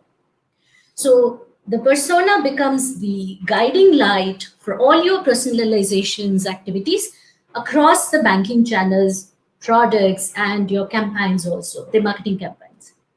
Something which should be widespread in my opinion, and something to look forward to in the near future. Okay. So in summary, we have seen the three major areas where we are witnessing breakthrough in banking, where advanced analytics, machine learning, and artificial intelligence play a very key role. These have clear potential of big buck monetary benefits that the banks can enjoy and also pass it on to the customers in some cases. So it's a complete win-win. In fraud detection and combating money laundering, we now know that the top trends of fraud, phishing, your synthetic fraud, and your malicious or not genuine fraudulent apps installation, and how AI can combat those. And improving your customer service and your operations management, we saw that AI can help with personalizations, predictive banking, and bring efficiency in operations management. And AI has just started flexing its muscles to contribute majorly in developing new products and recommendations by way of digital products, digital-only products, and AI-powered recommendation engines. That brings to the end of my presentation today. I can be reached via one of these channels for future engagements and any questions unanswered in this presentation. Thank you very much for having me, and have a nice rest of the day. Thank you, ma'am, for the amazing talk. It was really great having you with us today. My pleasure. I think there are no questions for now. Okay. Okay, thank you, ma'am. All right.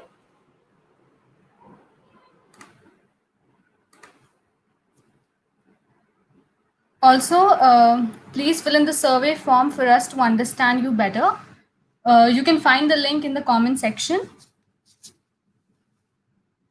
So, moving on, our next speaker for the day is Ms. Deepthi Rai, and she is a senior data scientist in policy research, LinkedIn, and her topic is gender equality in tech.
I think there are some technical issues.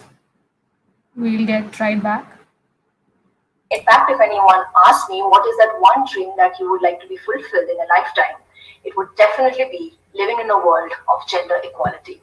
And I know this is a really broad topic, so for the context of this meeting, we're going to be talking about gender equality and tech.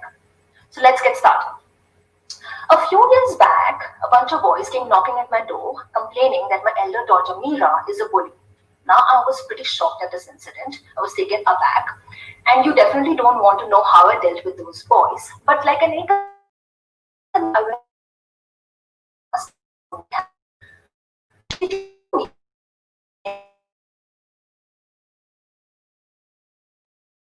game and they want to be social. And what I realized that they wanted her to play a role which is typically played by a girl or a woman. And she was not up for it. That was not appealing to her. So this got me thinking that, these kids are the future leaders of tomorrow. And if gender biases are creeping into the system at this early age, we have a really shocking future ahead of us. So this incident basically got me curious that when does this whole concept of having a male-specific role versus a female-specific role actually start? So I started doing a bit of research and I came across this really amazing visualization which Hans Rosling had presented in one of his legendary tech talks in about 2016, and I thought I would like to share it with this group here. Okay, so let me first explain the axis of this graph before we start understanding the results. So the x-axis is the woman's share of employment, so that's the percentage of labor force that is female, and the y-axis is the wage gap. So the way to interpret this result is if the bubbles, they start moving towards the center dotted line, that means we're getting more gender equality. And also as the bubbles start moving upwards, the way to interpret it is that the wage gap is closing.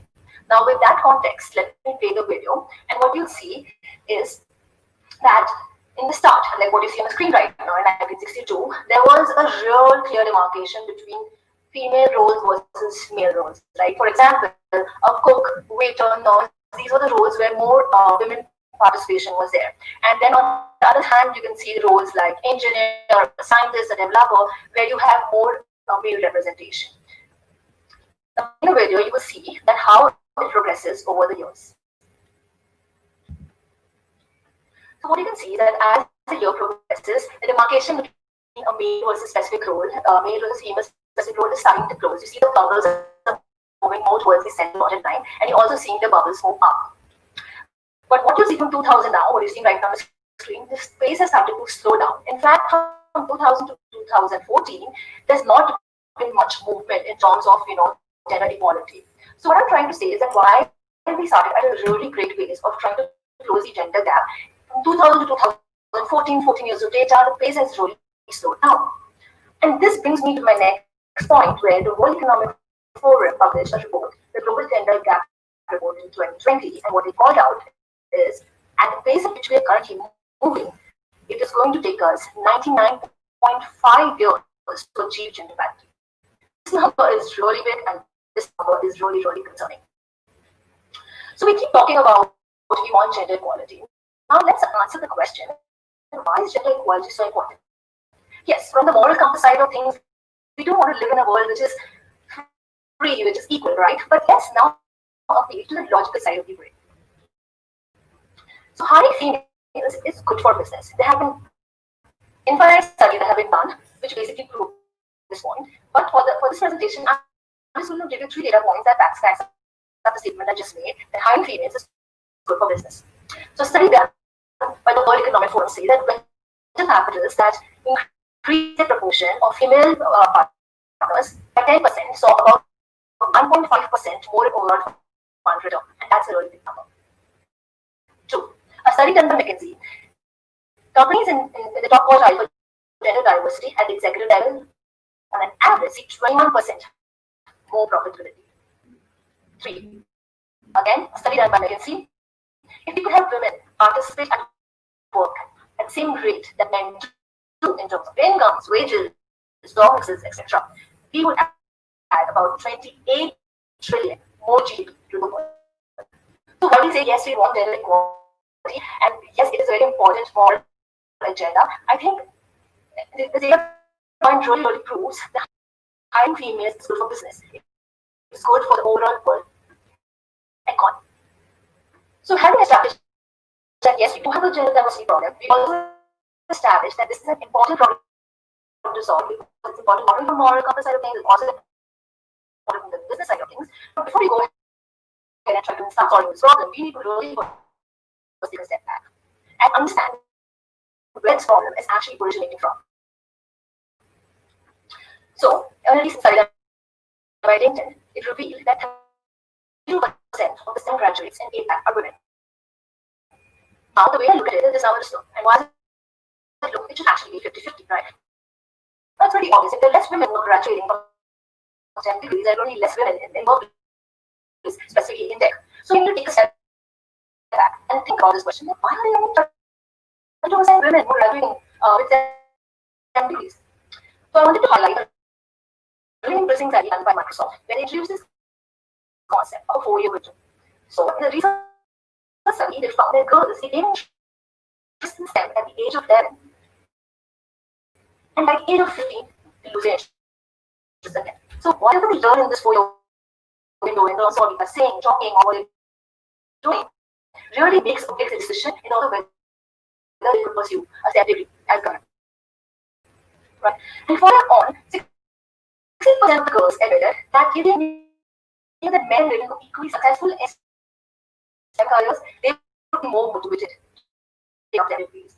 So what I'm really trying to get out here is this problem is really at a grassroots level. Like, think about it. A girl who loses interest at the age of 15 in STEM is obviously not going to sign up for a STEM graduate degree, right? And that's one of the biggest reasons. Conditioning, what the multiple reasons could be like. And we see lesser women attempting to pick up STEM as a level. Moving on. Well, now we have really spoken about the problem. We said, yes, we have a problem. We also established that yes, this problem is not to solve. And we also saw the proposal of why gender diversity problem actually exists. Let's talk about this, what people are doing. So, what I want to highlight here is what non-drafting is going to help. So some mention about the non-drafting. What the non-drafting does is it powers an academia to provide a labor insights, which basically enable them to make better data-driven decisions. And the part that I want to highlight research recently with another others. What it is here that we want to provide the government with some labor market insights that enable them to make better policy decisions on how they should be promoting closing this gender study. So this study we did more jobs. I only was a job that going really fast on the pace slowly. That's how you find a jobs. And it was rather it shows you human representation in the emerging job patterns. You can clearly see a lot of others down in living data like in our tree, the new representation is 24 is less than 30%. The second one is the key type of data implemented in disruptive tech. So these are the really ones which is in the AI machine learning. These nodes cluster like how different data really went. Okay, so this is what we know about field representation in models. But we also wanted to know into regulation how potentially in time now the gender. So today, we look at operations with how you can implement something like the advanced agencies. And looked at the gender representation. For example, actually right now has the operation engineering, data science,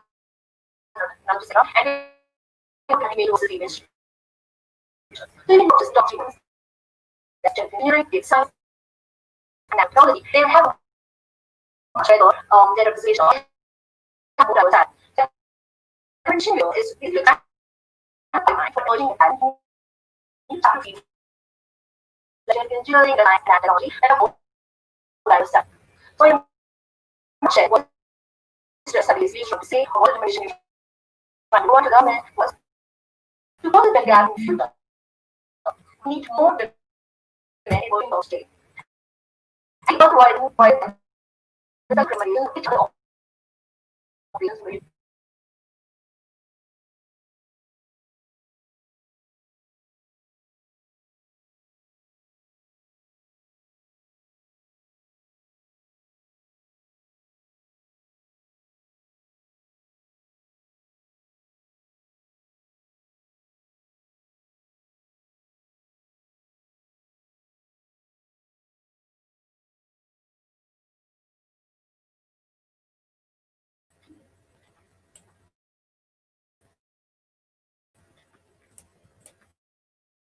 so here we had a technical issue.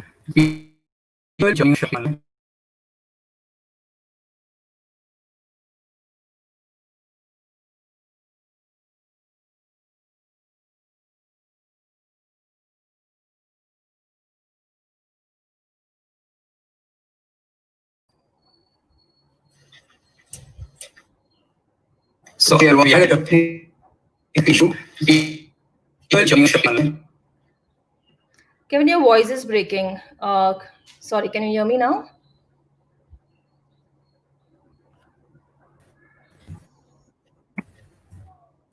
Yes, ma'am, you're audible. Okay, so yeah, so I'll just share my screen. I think there was a problem with the audio and the video. So here we had a technical issue. Kevin, your voice is breaking. Sorry, can you hear me now? Yes, ma'am. Yes, ma'am. Okay. Yes, ma'am, you're audible. Okay. Okay. So yeah, so I'll just share my screen. I think there was a problem with the audio and the video. So here we had a issue. Kevin, your voice is breaking. Sorry, can you hear me now? Yes, ma'am. Yes, ma'am. Okay. Yes, ma'am, you're audible. Okay. Okay. So yeah, so I'll just share my screen. I think there was a problem with the audio and the video. So here we had a issue. Kevin, your voice is breaking. Sorry, can you hear me now? Yes, ma'am. Yes, ma'am. Okay. Yes, ma'am. You are audible. Okay. So, yeah. So I'll just share my screen. I think there's a problem.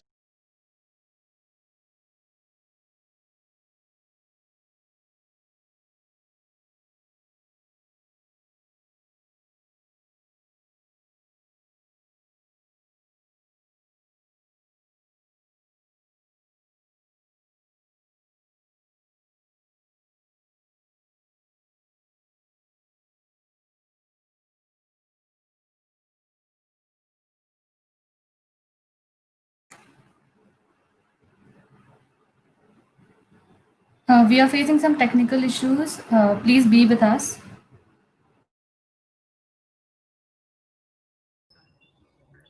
Hi, can you hear me, Kevin? Yes, ma'am, you're audible. Okay, great. So I'll just share my screen and we'll go ahead with the session. We are facing some technical issues. Please be with us.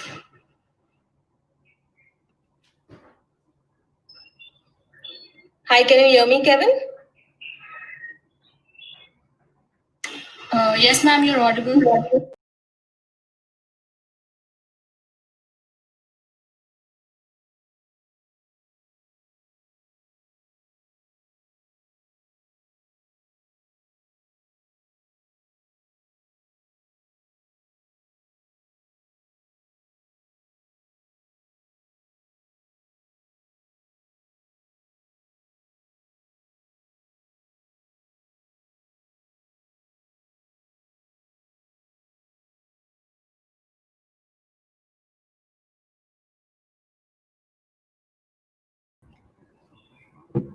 The camera is off. Yeah. Okay, so I'm assuming everyone can hear me now.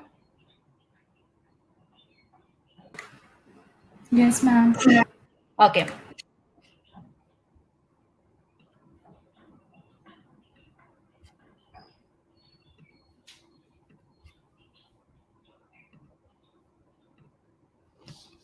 And can everyone see my screen right now?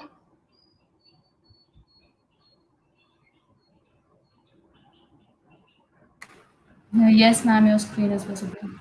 Okay, awesome. Okay, apologies for that. I think the audio and video were totally out of sync, and I don't think it was doing justice in terms of what message I wanted to convey. So I thought I'll just start the session again. So to introduce myself, I am Dipti. I'm a part of the Economic Graph Data Science team at LinkedIn. And today I'm going to be talking about a topic that is really, really close to my heart. And in fact, if anyone asked me what is that one dream that you would like to be fulfilled in your lifetime, it would definitely be living in a world of gender equality. So let's get started. A few years back, a bunch of boys came knocking at my door, calling my elder daughter, Meera, a bully. Now, I was really taken aback by this incident. And you really don't want to know how I dealt with those boys. But like any concerned parent, I went to Meera and asked her what really happened. And she said, Mama, they were playing a game and they wanted me to play some role and I was not really happy about it. So I said a no. So I probed Meera further, and what I understood is that they wanted her to play a role in the game, which is typically played by girls or women, and that role was not appealing to her. So she said a flat no. So this incident actually got me really concerned because, these kids are the future leaders of tomorrow. And if gender biases are creeping into their system at such an early age, we really have a concerning future in front of us. So this whole incident also got me curious about, when did this whole concept of this role is going to be played by a man and this role is going to be played by a woman actually start? So I just started doing a bit of research. And what I came across is this really beautiful visualization by Hans Rosling. And he had presented this in one of his legendary TED Talks in 2016. So I thought it would be worthwhile presenting this in today's forum. Okay, so now before I play this video here, right, so what I wanted to do is explain the axis. So on the x-axis, you have the women's share of employment. So basically that is the percentage of labor force that is female. Then on the y-axis, you have the wage gap. Now, the way to interpret the results as I play this video is, if the bubbles, which is the occupations, they start moving towards the center dotted line, that means, there is more gender diversity. That means there's equal participation from men and women in that occupation. And number two, as the bubbles, they start moving upwards, which basically means the wage gap is closing. Okay, so with that context, let me play the video. So if you see, in the start, there were very male-specific and female-specific roles, right? And then as time progresses, this division starts to reduce. You get more diversity across the roles, and also the gender pay gap improves. But what you notice now is the pace is slowing down. In fact, between 2000 to 2014 that you're going to see right now, you've seen there's a real slowdown in pace. So the point I want to make here is that while we started at a very great pace in terms of closing this gender gap, in terms of wages, in terms of opportunities, the pace has really slowed down in the between 2000 to 2014. And that brings me to my next point. There was a study which was published by the World Economic Forum. It was the Global Gender Gap Report 2020. And it clearly called out that at the pace at which we are moving, it is going to take us 99.5 years to achieve gender parity. And that is a big number, obviously. And it's really, really concerning number. So, okay, so we've established that we do have a gender disparity problem, right?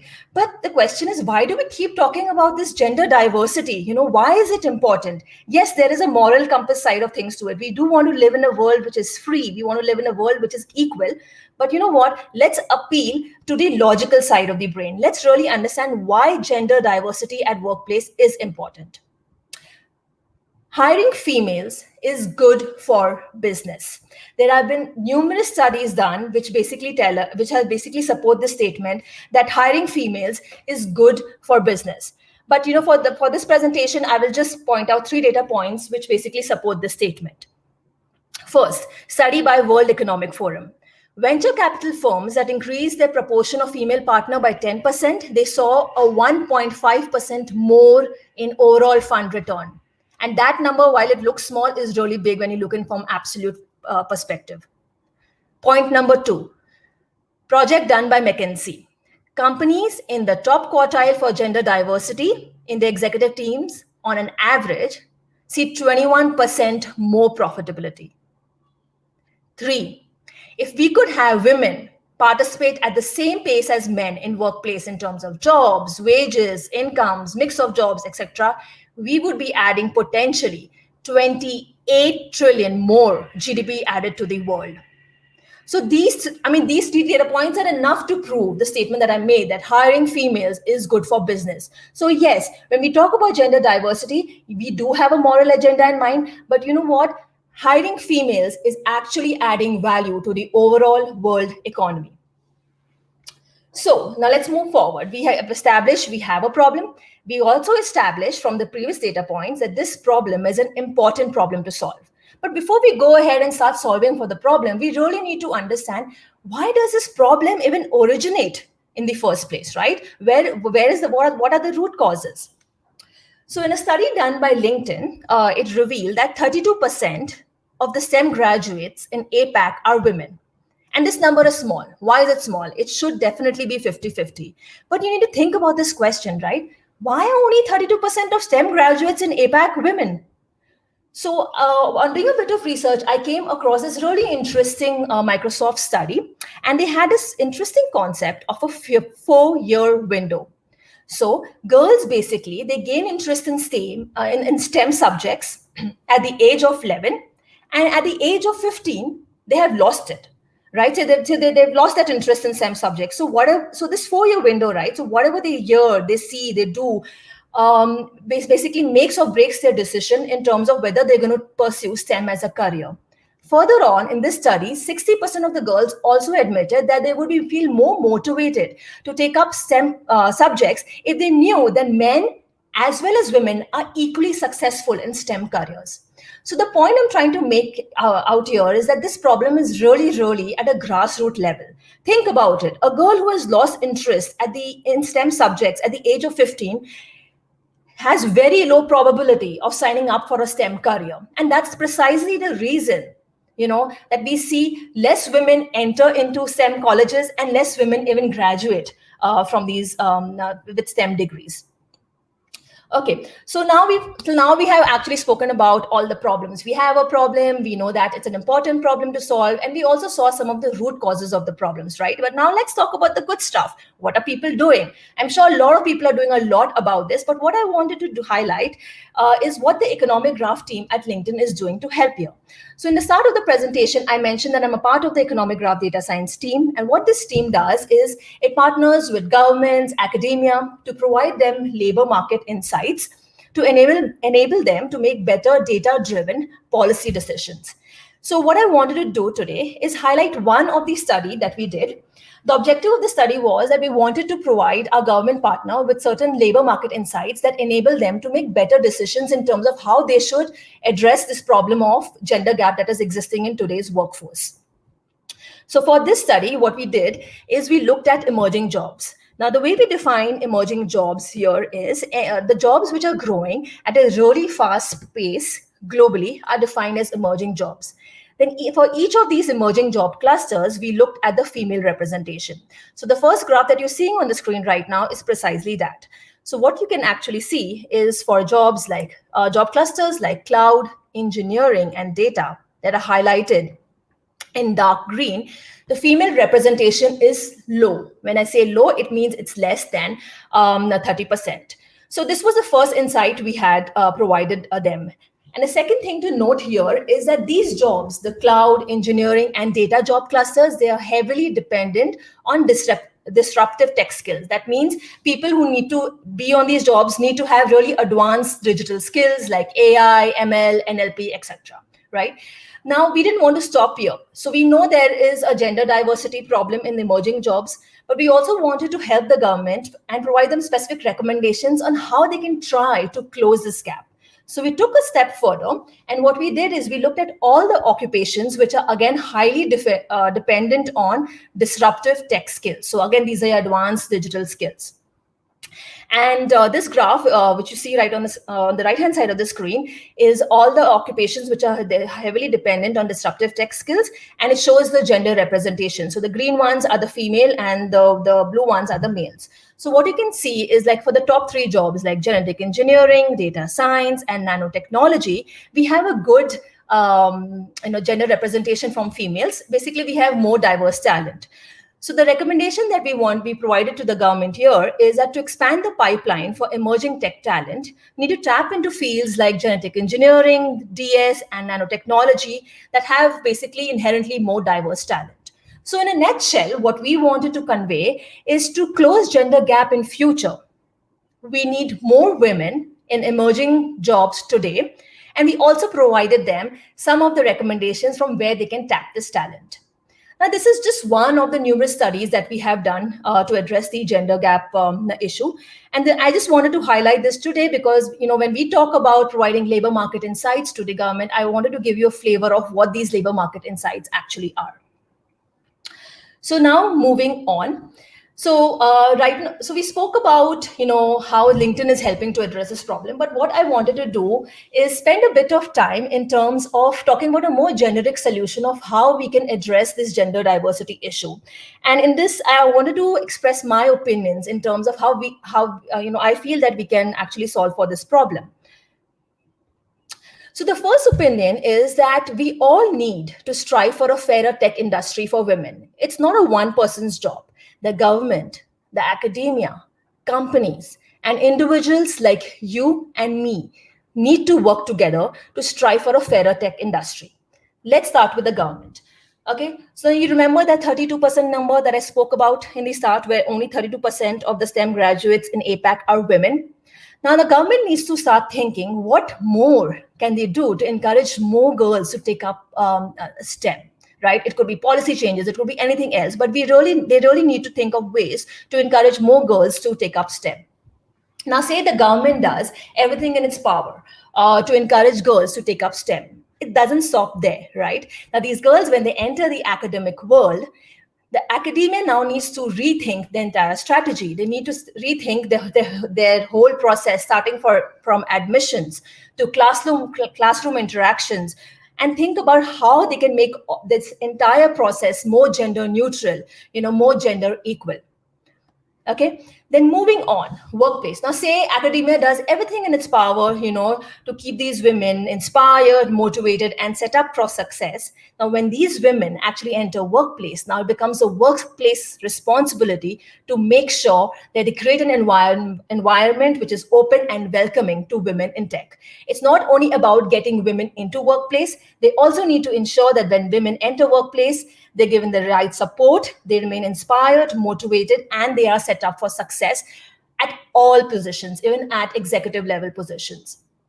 Now, while the government, academia, and workplace, they all have a big role to play, I think the biggest responsibility lies in individuals like you and me. So what do I mean by that? So specifically for the women who are listening right now, who will be listening to this session later, and specifically for the women who are studying right now or who are going to enter workforce, very soon, you need to start being aware of the biases in your head. You need to be aware how this years of conditioning is influencing your daily decisions. You need to be aware of your biases, you need to challenge your biases, and you need to break them. And this doesn't stop here. It's not only a woman's job, to fight for a gender equal world. There's an equal responsibility from the man's perspective. Now, how can men help? One, when you see a woman challenging her biases, support her. Two, even better, help her identify those biases that she is blind to, because it's years and years of conditioning and she might not be able to see it when it's right in front of her. So help her. And I feel that if men and women together work as a team to address, get onto the same mission of creating a more fairer tech industry for women, we definitely are going to have a much better success rate. So I want to share a personal experience in terms of how I broke my personal bias. So now remember in the start, I told you the story about my elder daughter, Meera, and how, a bunch of boys came and labeled her as a bully. So that day, it took me back to my childhood. So as a child, whenever I did something out of the norm or I broke rules, I was always told that stay in the norms, follow the rules, be in your limits, don't be a rebel. I was always labeled as a rebel. So that is the years and years of conditioning into my head. Now, when this incident happened with Meera, my first instinct to tell Meera was, why do you need to be a rebel? Why can't you just follow the rules? But I stopped myself. I had to stop myself, and I realized that I do have a bias. So I made myself aware of the bias. I challenged it, and then I had to really, really challenge it in terms of thinking, what am I going to tell her next? What is the advice I should give her? Because this is going to inspire her for life. So what I told Meera is, you're not a rebel, you're not a bully, but you are a pioneer of change. And I'm so, so happy that, you stood up for yourself.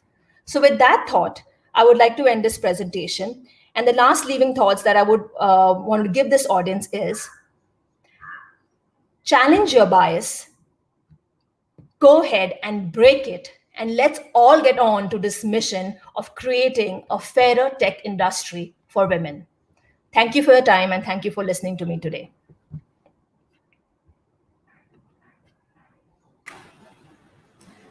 Thank you, ma'am, for the amazing talk. And it was really great having you with us today. Thank you.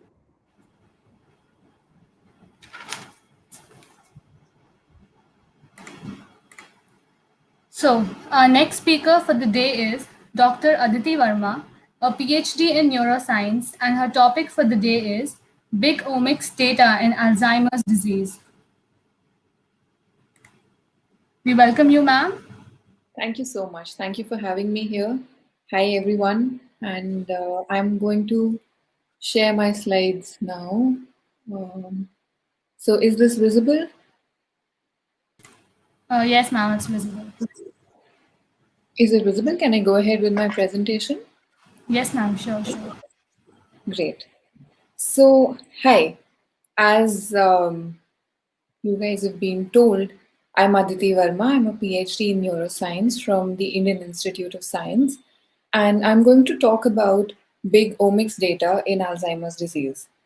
To begin with, I want to thank Women in Data Sciences and Usha for inviting me for this series. All the talks so far have been so amazing, and I'm honored to be a part of this lineup. So, first of all, I would like to acknowledge my PhD mentor at Center for Neuroscience, Indian Institute of Science, Professor Vijayalakshmi Ravindranath. Some of the experimental work that I would be presenting here was done in her lab.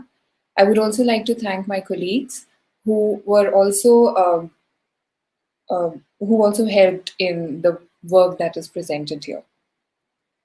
So let's go. So what am I going to talk about today? As my topic goes, I'm going to talk about Alzheimer's disease. We're going to see what we already know about Alzheimer's disease and what are the challenges that we face. We are then going to see how big data can help in understanding what really goes wrong in Alzheimer's disease. I'm then going to give you a small example from my own work at IISc in showing how big data can be used to answer some questions in Alzheimer's.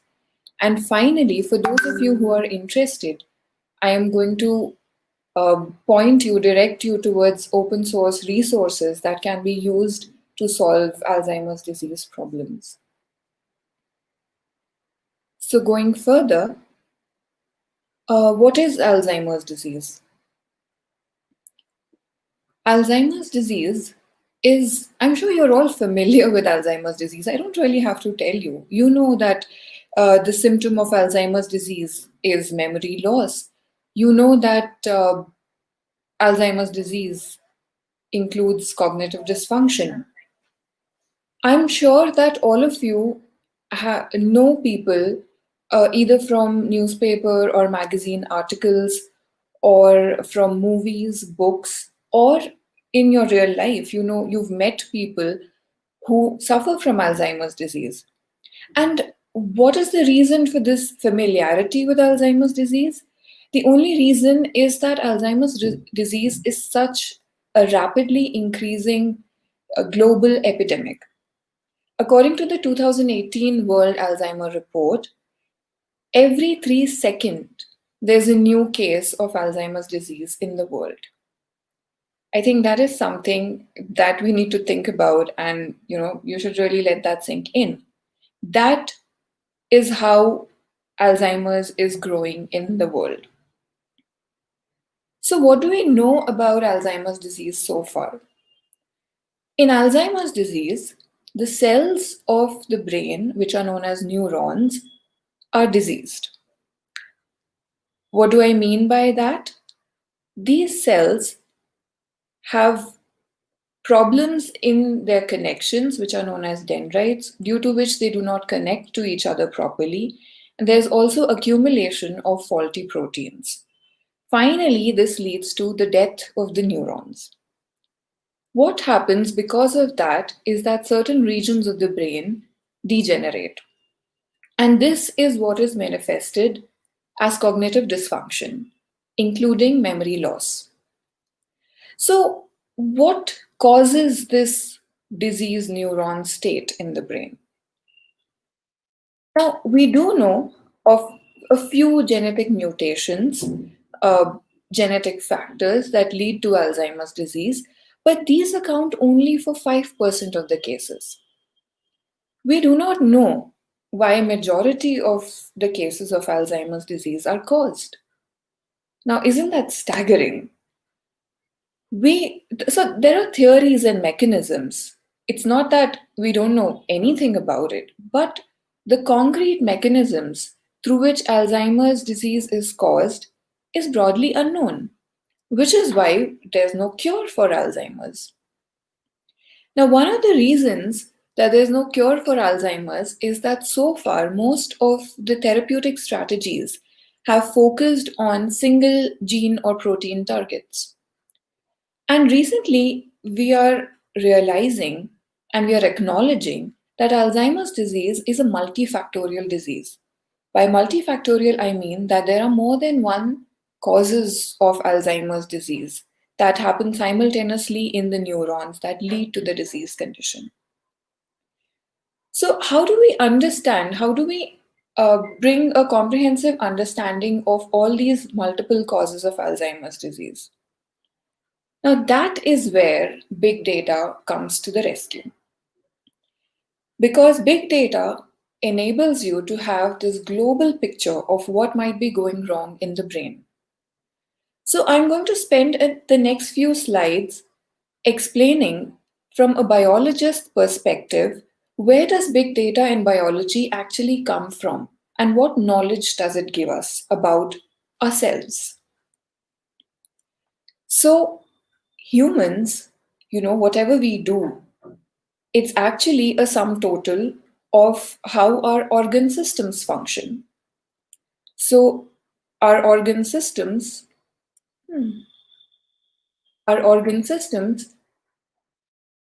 I am sorry about that. My slide just moved a little too fast.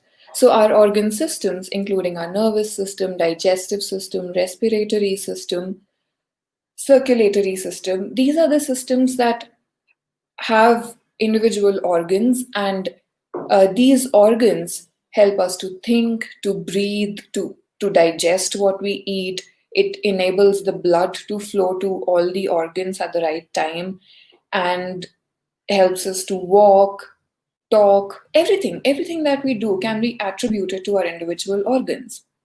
And how do these organs do this? So this is brought about by the individual cells that are housed in each of the organs. So I'm going to give you an example of the central nervous system, the brain and the spinal cord, in which the majority of the cells are known as neurons as well as glia. There are different kinds of cells present in the brain and the spinal cord, which all do different functions. Now, taking this one step further, how do the cells do what they do, right? So within the cells is the central structure known as the nucleus. And within the nucleus are 23 pairs of chromosomes. I'm sure you've heard of this somewhere. And what are these chromosomes? These are essentially coiled and condensed DNA molecules. And these DNA molecules have all the information of how the cell has to function in regions known as genes. And these regions known as genes open or closed with the help of these gene regulatory elements. Now, this opening and closing will decide whether or not a gene is read. So what do I mean by reading a gene? So a gene essentially has this very specific sequence of these ATGC codes. And it is the sequence in which these ATGC molecules are arranged, which gives every gene its unique nature. And our cells are actually equipped with the machinery to read this code. So when the gene opens up, the translational machinery sits on that, and based on what information is present on that gene, proteins will be formed. Now, as an aside, I also wish to tell you that scientists also know how to read these codes, and that, in fact, that technology has formed the basics of omics biology. So coming back to the proteins. So these genes give rise to multiple different kinds of proteins. These proteins come in all shapes, sizes, and do all sorts of functions. And their functions are enormous. So this is just what I'm showing you here, this jumbled up picture is actually just a small glimpse of the metabolic pathways which are powered by the proteins in each and every cell in our body. So here there's respiration happening, there's glucose metabolism, there's lipid metabolism, and so many other things happening at the same time. Now you have to remember that these things are going on as I speak and as you listen to me. These things are going on in each and every cell in your body. So if we understand the global comprehensive picture of what is really happening in our body at all these different levels, we can probably understand which of these components go wrong and lead to diseases such as Alzheimer's disease. And that is why having this global picture is so important in understanding truly what is leading to Alzheimer's disease. So just to give you a scale at which things are happening here. So when I say cells, there are actually 3.27 into 10 to the power 13 cells in our body, in human body. And each cell has 3 billion base pairs of DNA. And this DNA houses 20 to 25,000 genes. These genes are all regulated by various regulatory elements, and they lead to the synthesis of 6.23 million estimated proteins. And then there are products of metabolism that is powered by proteins, and these are known as metabolites. So if you multiply all this, you can actually get a grasp of the scale at which things are happening. So this is really big data in true sense. And all this big data put together is what is known as omics. So just to give you a quick recap, if you look at the changes that are happening at the level of the DNA, that is mutations and all, then you have what is known as genomics. If you look at the regulatory elements, how is gene expression regulated? That is epigenomics for you. If you find out within a cell or within a bunch of cells, what are the genes that are expressed at a certain time? That means what are the genes that are being read by that cell's machinery at a certain point of time? That is what forms transcriptomics. If you find out what is all the proteins that are being expressed in a cell, that is proteomics. And then if you find the sum total of all the metabolites in your system, then you have what is known as metabolomics. So you see, combining all these technologies together, we can have a very a global picture of what is happening in the body in case of Alzheimer's disease. So I hope that I've given you a flavor of how biological data is truly big and how it is important to know this global picture if we hope to solve a complex disease such as Alzheimer's disease. Now, I'm going to give you a very small example from my own work where we used some of this technology to find a new target in Alzheimer's disease. So what we had were transgenic mice, so mouse models are often used in research to replicate what might happen in a human disease scenario. And because Alzheimer's disease is a disease of old age, we wanted to see what's happening at different ages in this mouse model.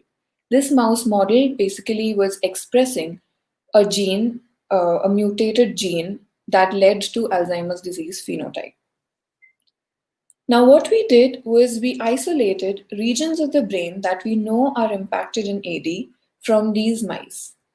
And then we isolated RNA from them, and we'd perform transcriptomics to find out what are the gene expression signatures. That is, what are the genes which are expressed differently from the normal mice or the healthy mice. In doing so, as you can see here, there are two different ages, 1 month and 3 months, and two different brain regions, EC, which is entorhinal cortex, and hippocampus, which is HP. And we found that in all these 4 different scenarios, there were different genes that are expressed differentially as compared to your healthy mice. Very interestingly, what you need to note here is that we found that there was a single gene target that was consistently down-regulated. That means its expression was not as much as its expression in the healthy neuron. It was getting expressed at a lower level, which means lesser amount of protein will potentially be formed in this case. And we found that a single gene was impacted at both the ages in both the brain regions. So this was really intriguing. This means that this gene is really doing something important in terms of Alzheimer's disease. So what we did, and now comes the fun part, and because I'm primarily a biologist, I'm going to show you real biology pictures. And these are real neurons which have been cultured in a petri dish. So what we have done is that from mice, we have taken out neurons and we let them grow in petri dishes for a certain amount of time, and then we perform experiments on them. So what we did here, what you can see here, is that these are normal healthy neurons. And you can see that these are nice neurons, they are branching, and they look happy and healthy. And then we isolated and cultured neurons from the AD mice, the transgenic mice. And you can see that this neuron is small, it's not branching as much. And because we don't just believe in images, we also quantified the data systematically. And here you can see that wild type is your WT is your normal neurons, which are in orange. And in light blue, you have your diseased or neurons from your AD mice, Alzheimer's mice. And you can see that the branching in Alzheimer's disease mice is substantially less. All those stars are statistical significance. But here comes the cool part. Now what we did was we took, I'm really sorry about that. So what we did after analyzing the neurons from the AD mice and the normal mice, we took the gene which was expressing at a lower level in AD mice and we put it back in AD neurons. So we formed the gene and we had a method to put it back into the neurons. And when you put the gene back into the diseased neurons, you can clearly see that the branching is replenished. Now, the branching in the third case is very similar to what you see in the first case, in the case of the normal neuron. And again, we quantified this, and you can see that when you have the diseased neurons plus the gene, which is now in dark blue, you see that the branching is back up, and it is significantly greater than the branching that is seen in the diseased or the Alzheimer's neuron. So isn't this cool?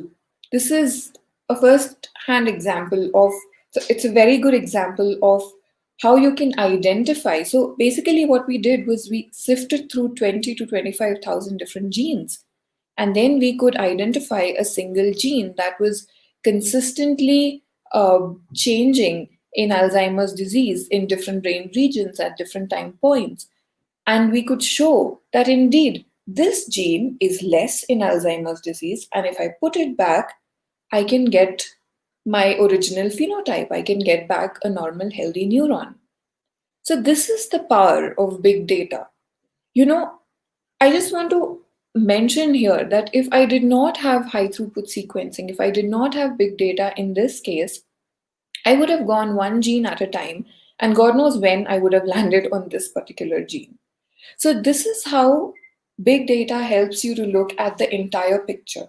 Now imagine combining this kind of information with information that's coming from all other different levels that I explained previously. Imagine combining the information from transcriptomics with that from genomics, epigenomics, proteomics, metabolomics, and that's what's known as multiomics these days. And imagine the kind of information and the kind of clarity we would get on Alzheimer's disease if we do something like that.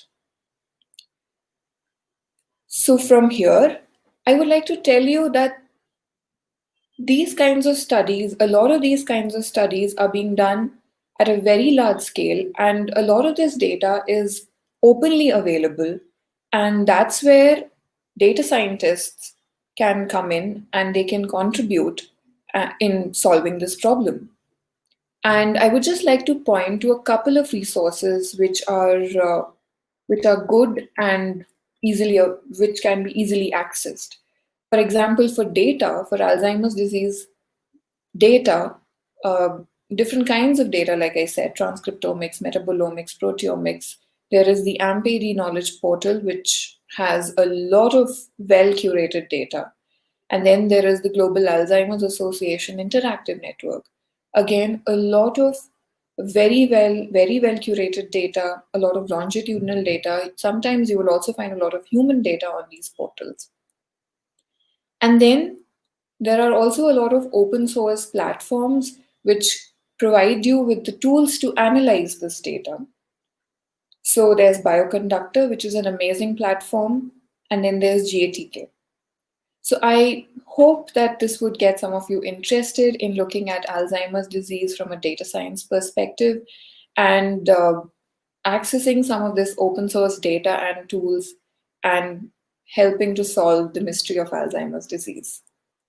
With this, I would like to end, and I would be happy to take any questions or to discuss on any of these points further. You can reach me on my email. I'm available at Twitter, LinkedIn, and thank you so much. Thank you, ma'am. Thank you for the wonderful talk. Thank you.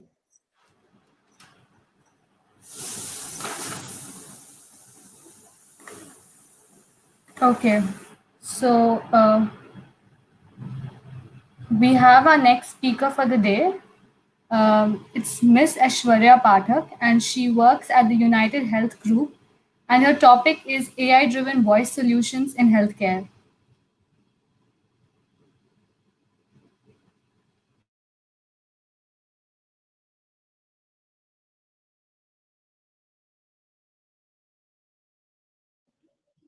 Hi, everyone. Very good afternoon. Welcome to this session. Let me just quickly first share my screen and get started.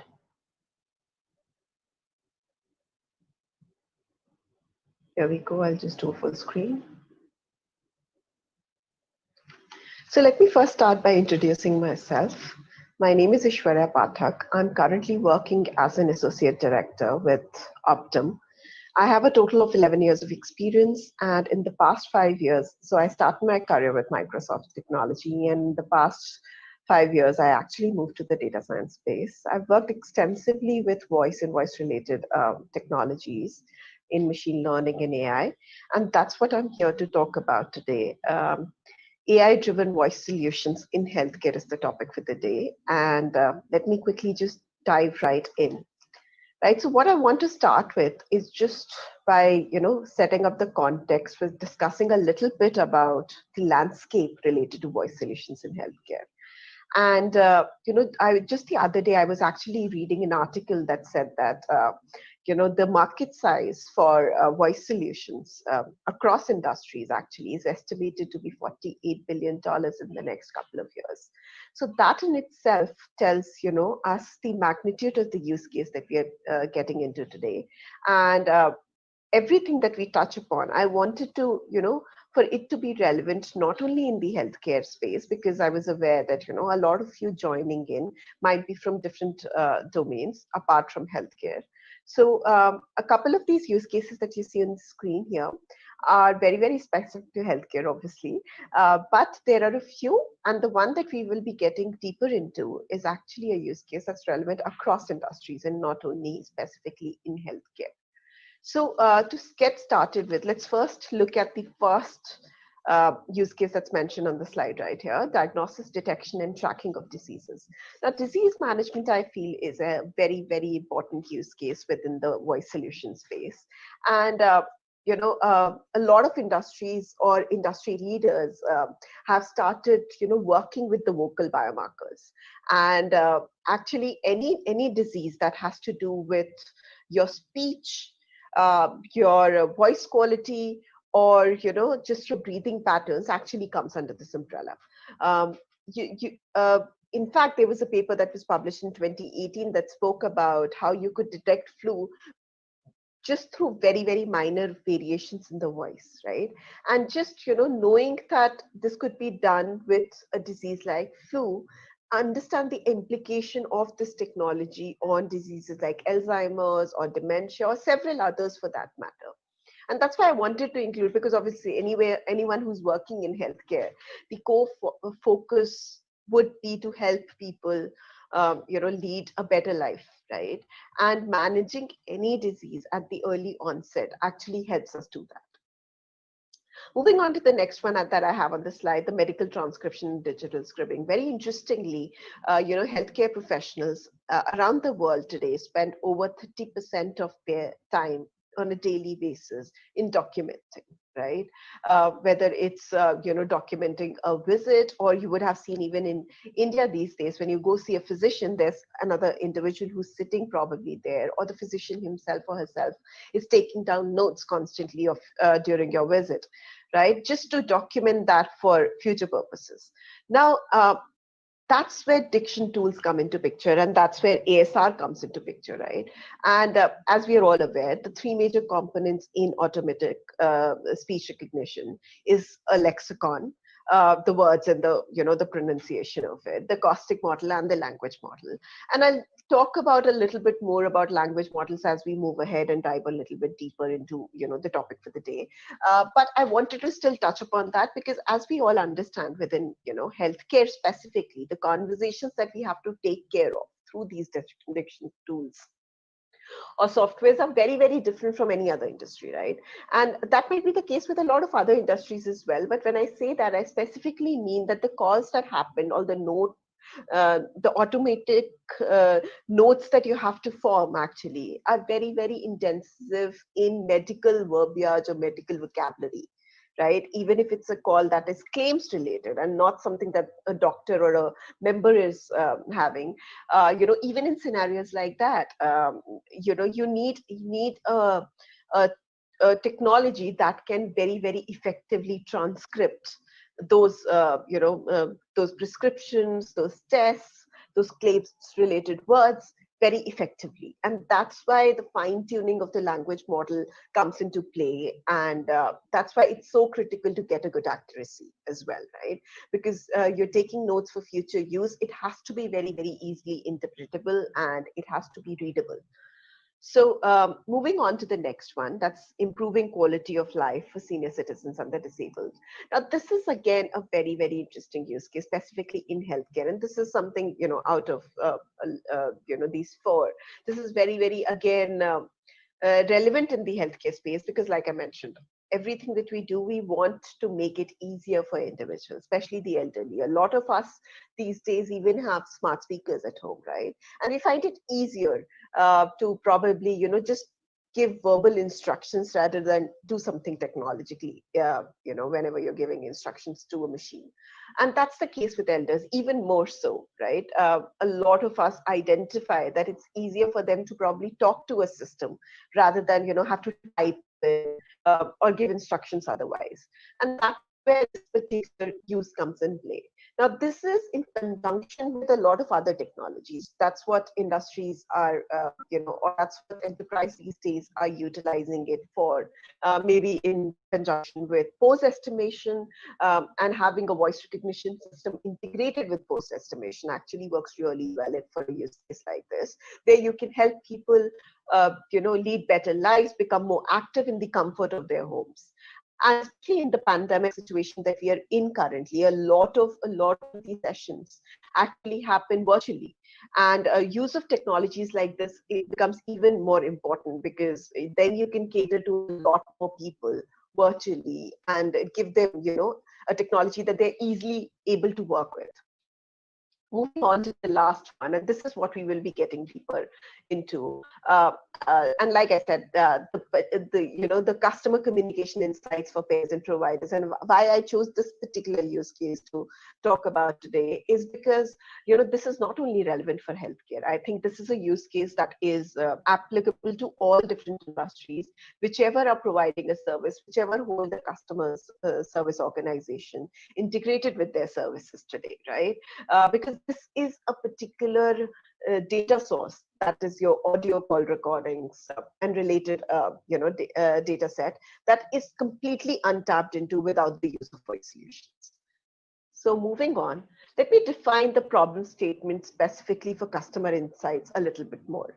And just for the ease of understanding, I've actually broken it down into member experience and contact center operations. So starting with member experience, any organization that's working in this particular space, right, the most important aspect for them is improving member experience and the way members feel about the service or the product that they're offering, right? And how do they do that? They often, send out mailers. We've also, had to several times or been asked to give a post-call survey, right? Just to provide our feedback. How many of us do that actually? Not many. Actually, industry standards say that less than 2% of the people take a post-call survey. Now, for us as providers, as service providers, we are dependent on just those 2% for feedback. What if you could tap into that 98% of the population that does not give you a feedback after the call, but you could still figure out what their pain points are, what the areas of opportunity with them are. And that is exactly what you can do with, voice related solutions, right? Because what you already have is an audio recording, and a lot of organizations already do that because they audit the calls later on. So you already have an audio recording with you, and that's a data set that's you can easily tap into and get so many more insights, and you don't need to be only dependent on post-call surveys for that feedback. Moving on to contact center operations, and this is also a lot, very well tied into member experience, because obviously you want your agents or your contact center, service providers to understand what their member wants, right? And how they can improve on their performance to deliver exactly that. And even in the contact center operations, for quality audits that happen on the call, less than 5% of the call volume is actually audited. A lot of enterprises get billions and millions of calls, in a year, and it's impossible to have manual audits of those calls. But with the use of related technologies, right, it's very, very easy now to actually get quality audits done, or probably 100% of the calls. And even if you don't want to go through only automated auditing, you can still run a first filter on 100% of the calls, identify the outliers, and then have manually audited, then have those calls manually audited. What that does actually is that gives you more targeted auditing, first of all, because otherwise, if you're just picking randomly 5% of the entire call volume, there's no certainty that you will find areas of improvement, or you will find certain calls which have gone wrong. You might or might not, but if you're having targeted audits, you can actually be sure that there will be certain, obviously the intensity of the feedback might be different, but you will be able to identify areas across calls that you are targeting with manual audits. And obviously there's so much more that you can do to improvise contact center operations, but just by the use of voice solutions. But just in the interest of time, I wanted to touch upon and set up the context of what we are trying to do with this technology as of today. I'll talk a little bit more in depth about one or two of these use cases, basis the time that we have at hand. But let's first start by what is from a technology standpoint, right? What's required to implement something like this? And speech to text is, the base for anything that you have to build in this space, right? Because obviously there are voice analytics also that you can do on the tone and the pitch and others. But speech to text is the building block. And why I say that, because once you get the text corresponding to all the calls that are happening in your space, you can actually do a lot with text analytics.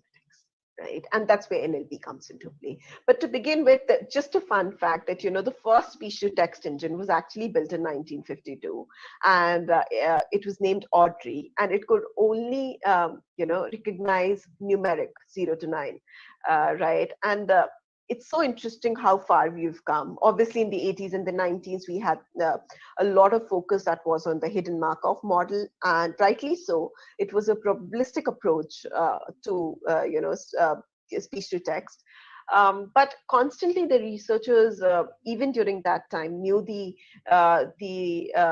improvisation that they could do with the implementation of neural net in this space. But as we got into, but that happened much later on, because, as we got into a space where we had better computation power, we had better data sets and large volume of data sets, this became easier to implement. And I think the breakthrough happened with, the TensorFlow framework by Google and PyTorch, by Facebook. That made ASR implementation really, really easy for, individuals, organizations, because, you just had to work with or just have to work with your own data set, do a little bit of training, and then get really good accuracy. And you could build something bottom up, right? So I think that held the key for implementation and really improvisation on the quality and the efficiency of the systems that were getting built. Now, having said that, even LSTM, the models, LSTM, I'm sure a lot of you would have heard that already, but LSTM models have shown really good results in healthcare domain. And all that you have to do with is work with the hyperparameters and find the right match or fix for the trade-off between accuracy and your time taken, right? So that trade-off, if you hit that spot on, I think this has so much potential. And that's the first piece of it, right? If you have a good speech-to-text engine built out and you're getting a very, very good quality transcripts, then obviously the next step that comes into play is natural language processing, right? And just to understand, traditionally how this was done, computers were always really good with numbers, right? Computing numbers. With language, it's a little bit different. Even for us humans, what are the three most important criteria or categories through which our mind processes language? Okay, it is the syntax, the semantics, and the pragmatics of it, right? Just understanding, it's really, really important that the word order, it has to be grammatically correct. It has to, communicate a context. So that's what it is all about. And that's what made it a little bit more complex to deal with through, machine learning or AI implementations. But again, I think, like I said, with TensorFlow framework, I think there was a major breakthrough with BERT that happened early last year. And that really changed. And I've been working in this space for, like I mentioned, 5 years now. But that really eased out the entire process of, implementation on a lot of these use cases that we have, whether it's sentiment analytics, whether it's, your text classification, your text summarization, your language translation, all of that. And the key in this was, the B in that, BERT, that's bidirectional.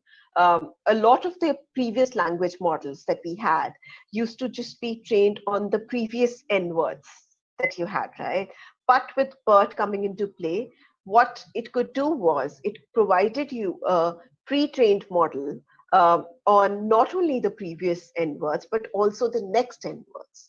And thus it considerably improved the accuracy of the system that you were working with, right? And you just had to tweak the final layer and get the output of your choice. Now, so now that we've set up, both those important components, and obviously there's so much more that you have to implement once you're getting into this space. Once you're working with calls, there's noise cancellation that you have to do, and there's speaker diarization if you're getting a mono-channel call that's required. But having said that, I just wanted to touch upon two major components and get on to just talk a little bit about the use case once you have those in place, right? How do you apply this technology? I know that we've touched upon that in the problem statement, but just getting a little bit deeper into how do you apply that technology now that you have those components built in. First of all, like I said, just improving the customer care operations. It's so important that you have those transcripts in place. And if you have the speaker diarization, or if you're getting a dual channel audio stream, then it becomes easier, right? You can actually split the channels, get a specific script of what the agent said and what the member said. Apply sentiment analytics on both of them separately, because you want to be able to understand, how your agent is performing, handling a difficult situation, because their sentiment or their, use of words or phrases throughout a particular call are supposed to not vary, even if the member is having a hard time during that call or is getting in the negative headspace. Even then, your agent is supposed to be effectively handle that call flow. And in addition to that, just with COVID, right, I know that a lot of enterprises wanted to be able to filter out calls that had any conversation around COVID. And if you have a technology like this in place, you could very easily do that with keyword spotting. Just search for calls that have any keywords related to COVID and work with that, and really plan out for specific agents their targeted programs, because you are able to identify where the flaws are, where they need improvement, because it's not mandatory that your agent is doing bad in all sorts of calls that are coming in your customer care. No, there might be specific calls that they have to handle, specific criteria within the call that they, are not dealing very well with. And you just need to have more specific training plans or coaching plans in place for them. And even that can be, set up by the use of this particular technology. The scope is immense, I think.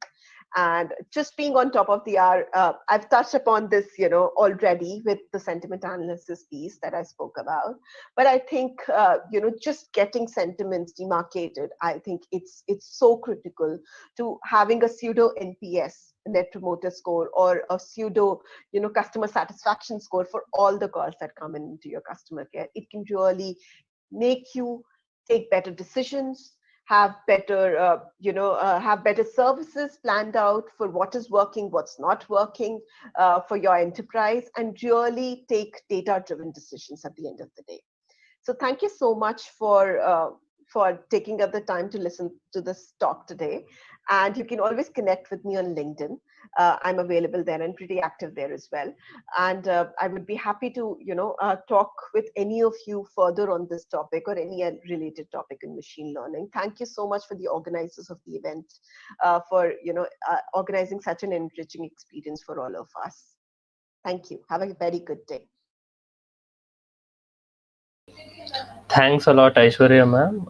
It was a very informative talk, and as we can see in the comment section too, people were very enthusiastic to attend the class, and thanks a lot, ma'am. Now I would like to call up our next speaker of the event. She is Siboli Mukherjee, who is a data analyst at Must Research, and the topic she's going to speak on is AI, Truth and Myth. My screen is visible? Hello? Yes, ma'am, your screen is visible. And I'm audible also, right? Yes, ma'am, you're audible. So can I start? Yes, ma'am, you can start. Okay. So like the great Stephen Hawking, I'm going to attempt to take a vast and complex topic and make it more accessible to a wider audience. And to do that, I will only use one equation. A very good afternoon to all of you. My name is Siboli Mukherjee. I'm from Must Research. Must is a non-profit organization. If you want to know more about Must, you can log on to must.co.in. And if you feel you want to get your hands dirty, then you can log on to academy.must.co.in. As far as my professional experience is concerned, I have 17 years experience in telecom, starting from connecting people. Then my life changed. And after that, wherever I go, my network follows. So Nokia idea and Vodafone idea. So let's get back the year 1956, 64 years ago.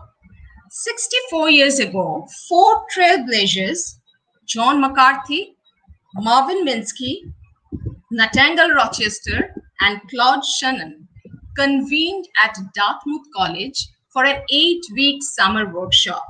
And it was there when John McCarthy first coined the phrase artificial intelligence. It was an ambitious working group So what was their goal? In their own words, it's an attempt will be made to find how to make machine use language, form abstractions and concepts, solve kinds of problems now reserved for humans, and improve themselves. We think a significant advance can be made in one or more of these problems if a carefully selected group of scientists work on it together. So like most trailblazers, they probably didn't realize how hard it was the path that we're starting on. So how did they do that? Well, over the next 4 decades, through a number of important advances that were made within the research world, but the real world applications were few and far between. And in many regards, it was a winter wasteland for the commercial application. Now let's come forward to 1997, when we had the first astonishing milestone and breakthrough in AI.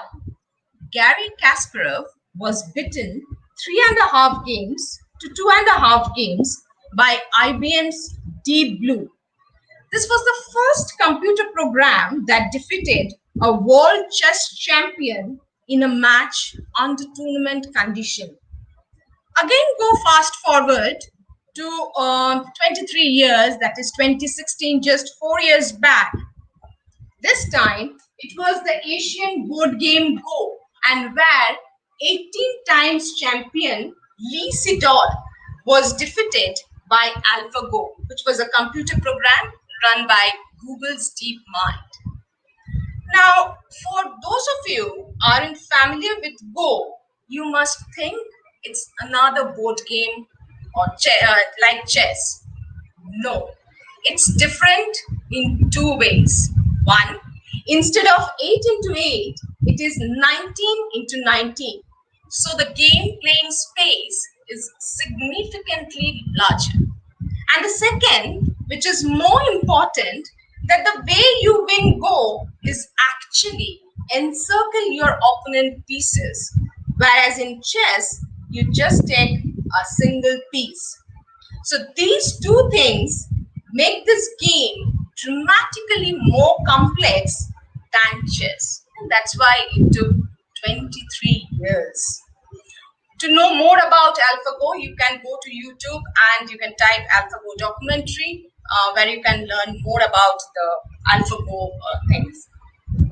Now, this is just 3 years back, 2017. This happened at an office complex in Washington, DC. They had attempted to replace a security guard with a robot so that it can go around patrolling, making sure nothing untoward was happening within the office complex. But unfortunately, this robot went into the water fountain and unintentionally killed itself.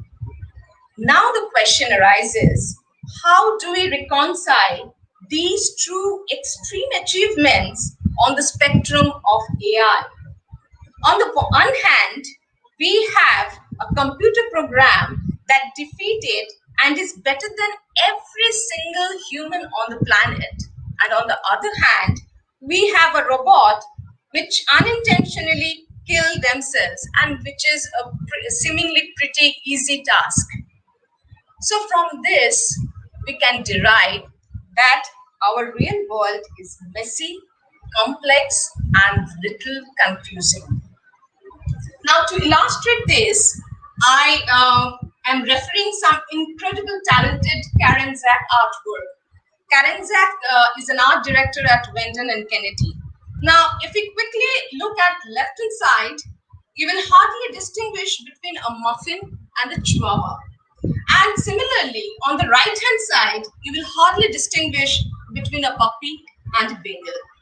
So this proves how messy and complex the real world is. Now, to operate AI in this messy human world, we've got to explore some common myths about AI.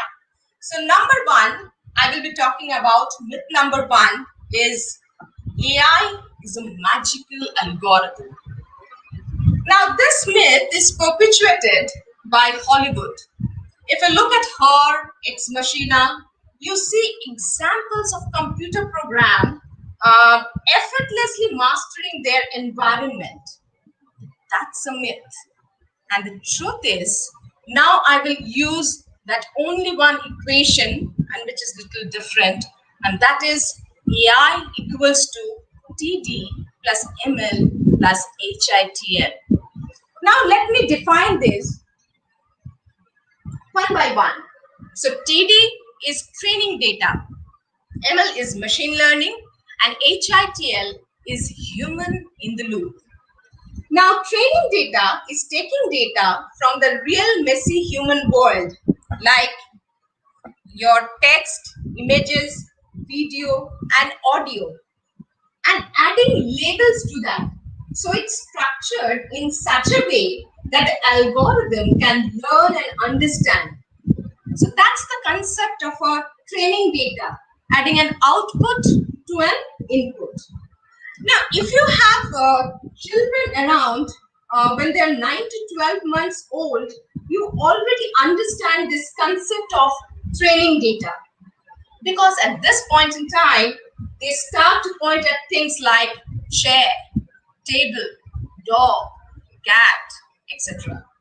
So what they're doing, they're just labeling entities and training their brain on that particular entity, so that the next time they see, they can recognize it. It's not different for computer also. If I tell a computer or if a computer sees an image, the first thing they see is pixels and colors. They don't understand entities like you and I. And they have to be trained that a particular configuration of colors and pixels represent a specific products. Likewise, in the case of autonomous vehicle space, they don't understand these colors and pixels until they are taught. So they have to understand every single pixel to understand what is a drivable surface, what is a road sign, above a road sign, what is a sidewalk, etc. So these are all the training data. So from that training data, you can now create a model. The training data is giving an input and an output, and then from those inputs and output, the model is trying to understand that why for a given input, what should be the output be. So in the case of autonomous vehicle, imagine now the input is a raw, unstructured image, and this particular is trying to identify pedestrian. So it would bring in the image or apply the algorithm, and it would give you an output which C over here is pedestrian, because it would have learned this particular configuration of colors and pixels in this entity called pedestrian. Now, machines will do something else that humans really struggle with. If I ask someone, if I ask someone to give a prediction about something, and then I asked how confident they are about the prediction, they will struggle to tease those two concepts apart. Because by nature, we have to be confident enough to give any kind of prediction. But machines have no such qualms. They can look at the particular example and say, look at this particular example of a pedestrian. Let me look back at the millions of examples in the training data I have learned from, and how similar or different is this particular configurations of pixels and colors, and therefore give a prediction. So it could say, I am predicting this over here as a prediction, pedestrian, but I am only 52% confident, which to our human feels odd. It doesn't like that. Means either it's a pedestrian or it isn't. But that's the one difference with machine. which brings you to the third part of the equation, human in the loop. Human in the loop takes the advantage of that confidence level and says that if it's above a threshold and acceptable to your business or your organization, then accept it. Take that output from the model, and if it's not, if it falls below the threshold, then you actually need humans to come in and override and take over to that particular example. So when human take over, then it becomes a new label data. Then it goes back to the model and continuously improves it. So in this way, you get a blended output, part human, part machine. And you are continuously training and teaching the model where it fails. So the truth is, AI is not a magical algorithm. It's all about your training data, machine learning, and human in the loop. Sorry. Now comes my myth number 2. AI is only for technology elite. Now this you will see all the mainstream media coverage. You are talking about Apple, Microsoft, IBM, Amazon, Facebook, Tesla, Google, and Uber. They are positioning this as a technology titans on the fields of play bashing each other's brain. But that's not true. AI is for every business. And why do I claim this? Because 64 years after those trailblazers met at Dartmouth, we are finally at a stage when the base conditions are in place for AI to work for every business. So what are those base conditions? There are 5 base conditions, that is compute power, storage capacity, data that is now being generated through cloud and mobile usage, data scientists, the ability to have people who understand data and can derive business value from the data. And finally, we have machine learning in the cloud, having algorithm and models in the cloud. Now I will be coming to the last truth of this presentation, and that is very important in this pandemic situation.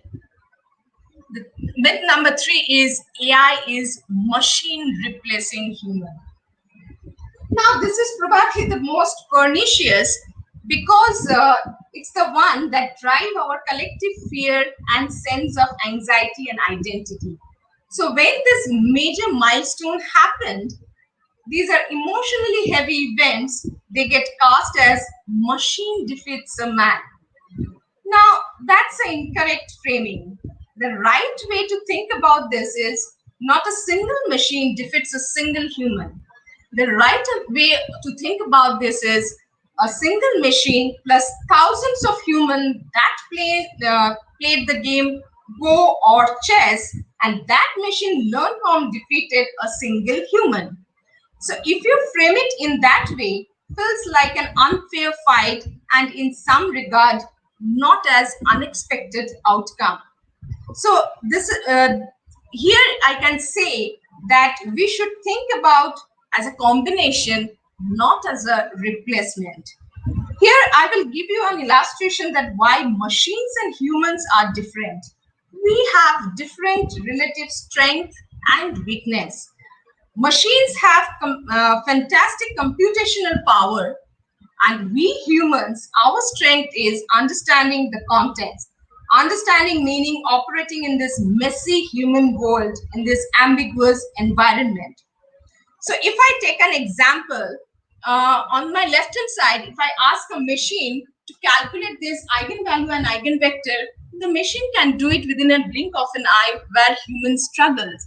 And on my right hand side, if I ask a machine to identify a leopard print dress, the machine might struggle to find out the leopard print dress, and they can assume it like leopard or print dress, which human can easily do it. So this is why AI is about the combination. Human creates the training data and provide human in the loop to gracefully handle to fail state where the machine fail, and a machine handles the vast amount of data, and to be able to objectively understand the confidence around for a particular output. So it's the combination of this, the way we think business or process is not machine replacing human, but augmenting. So from my entire presentation, it's clear that one challenge for AI is how to operate in this messy human world. And to give more examples, I will definitely borrow again Karen Zach's artwork. That is on my left hand side, we will hardly distinguish between a fried chicken and a Labradors. And on the left hand side, we will hardly distinguish between pugs and croissants. So this is a messy human world that AI will have to reckon.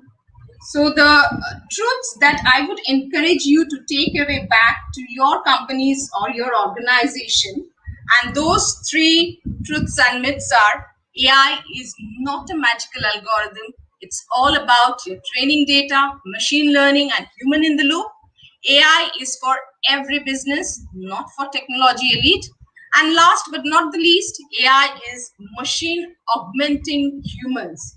So if you can state these 5 truths, then the vision that 4 trailblazers had 64 years ago has a chance of coming true. Thank you.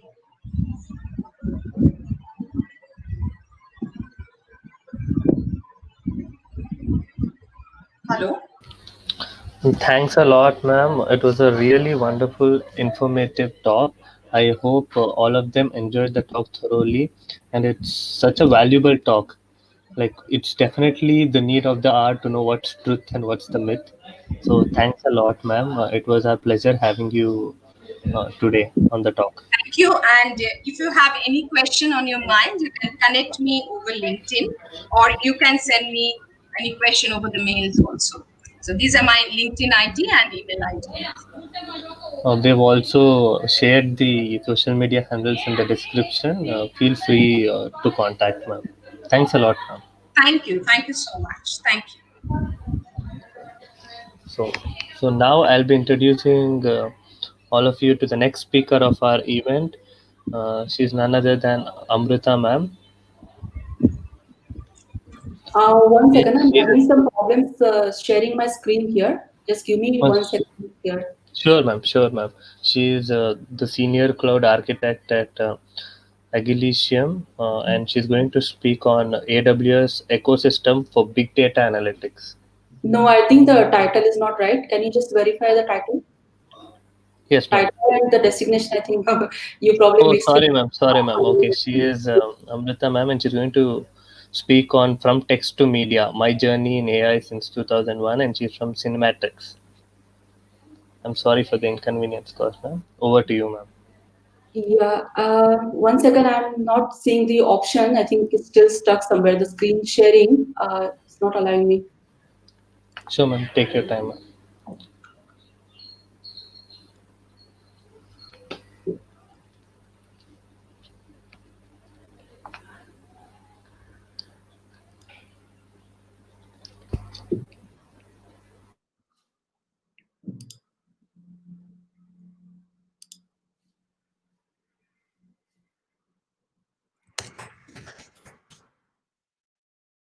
Just 1 second. I think this Mac is not allowing me to share my screen here. Just Sure, let me change few settings. Just 1 second. Yes, ma'am. Yes, ma'am. Sure.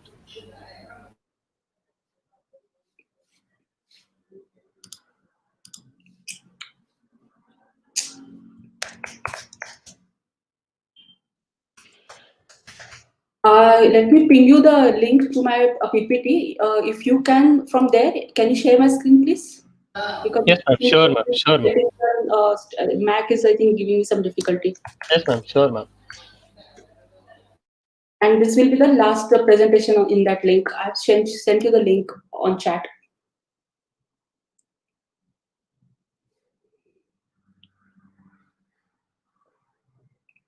Yes, ma'am. I'm trying to present my screen. Yeah, so you can open this link, and there will be the last presentation in this link. So you can Sure, just open the PDF.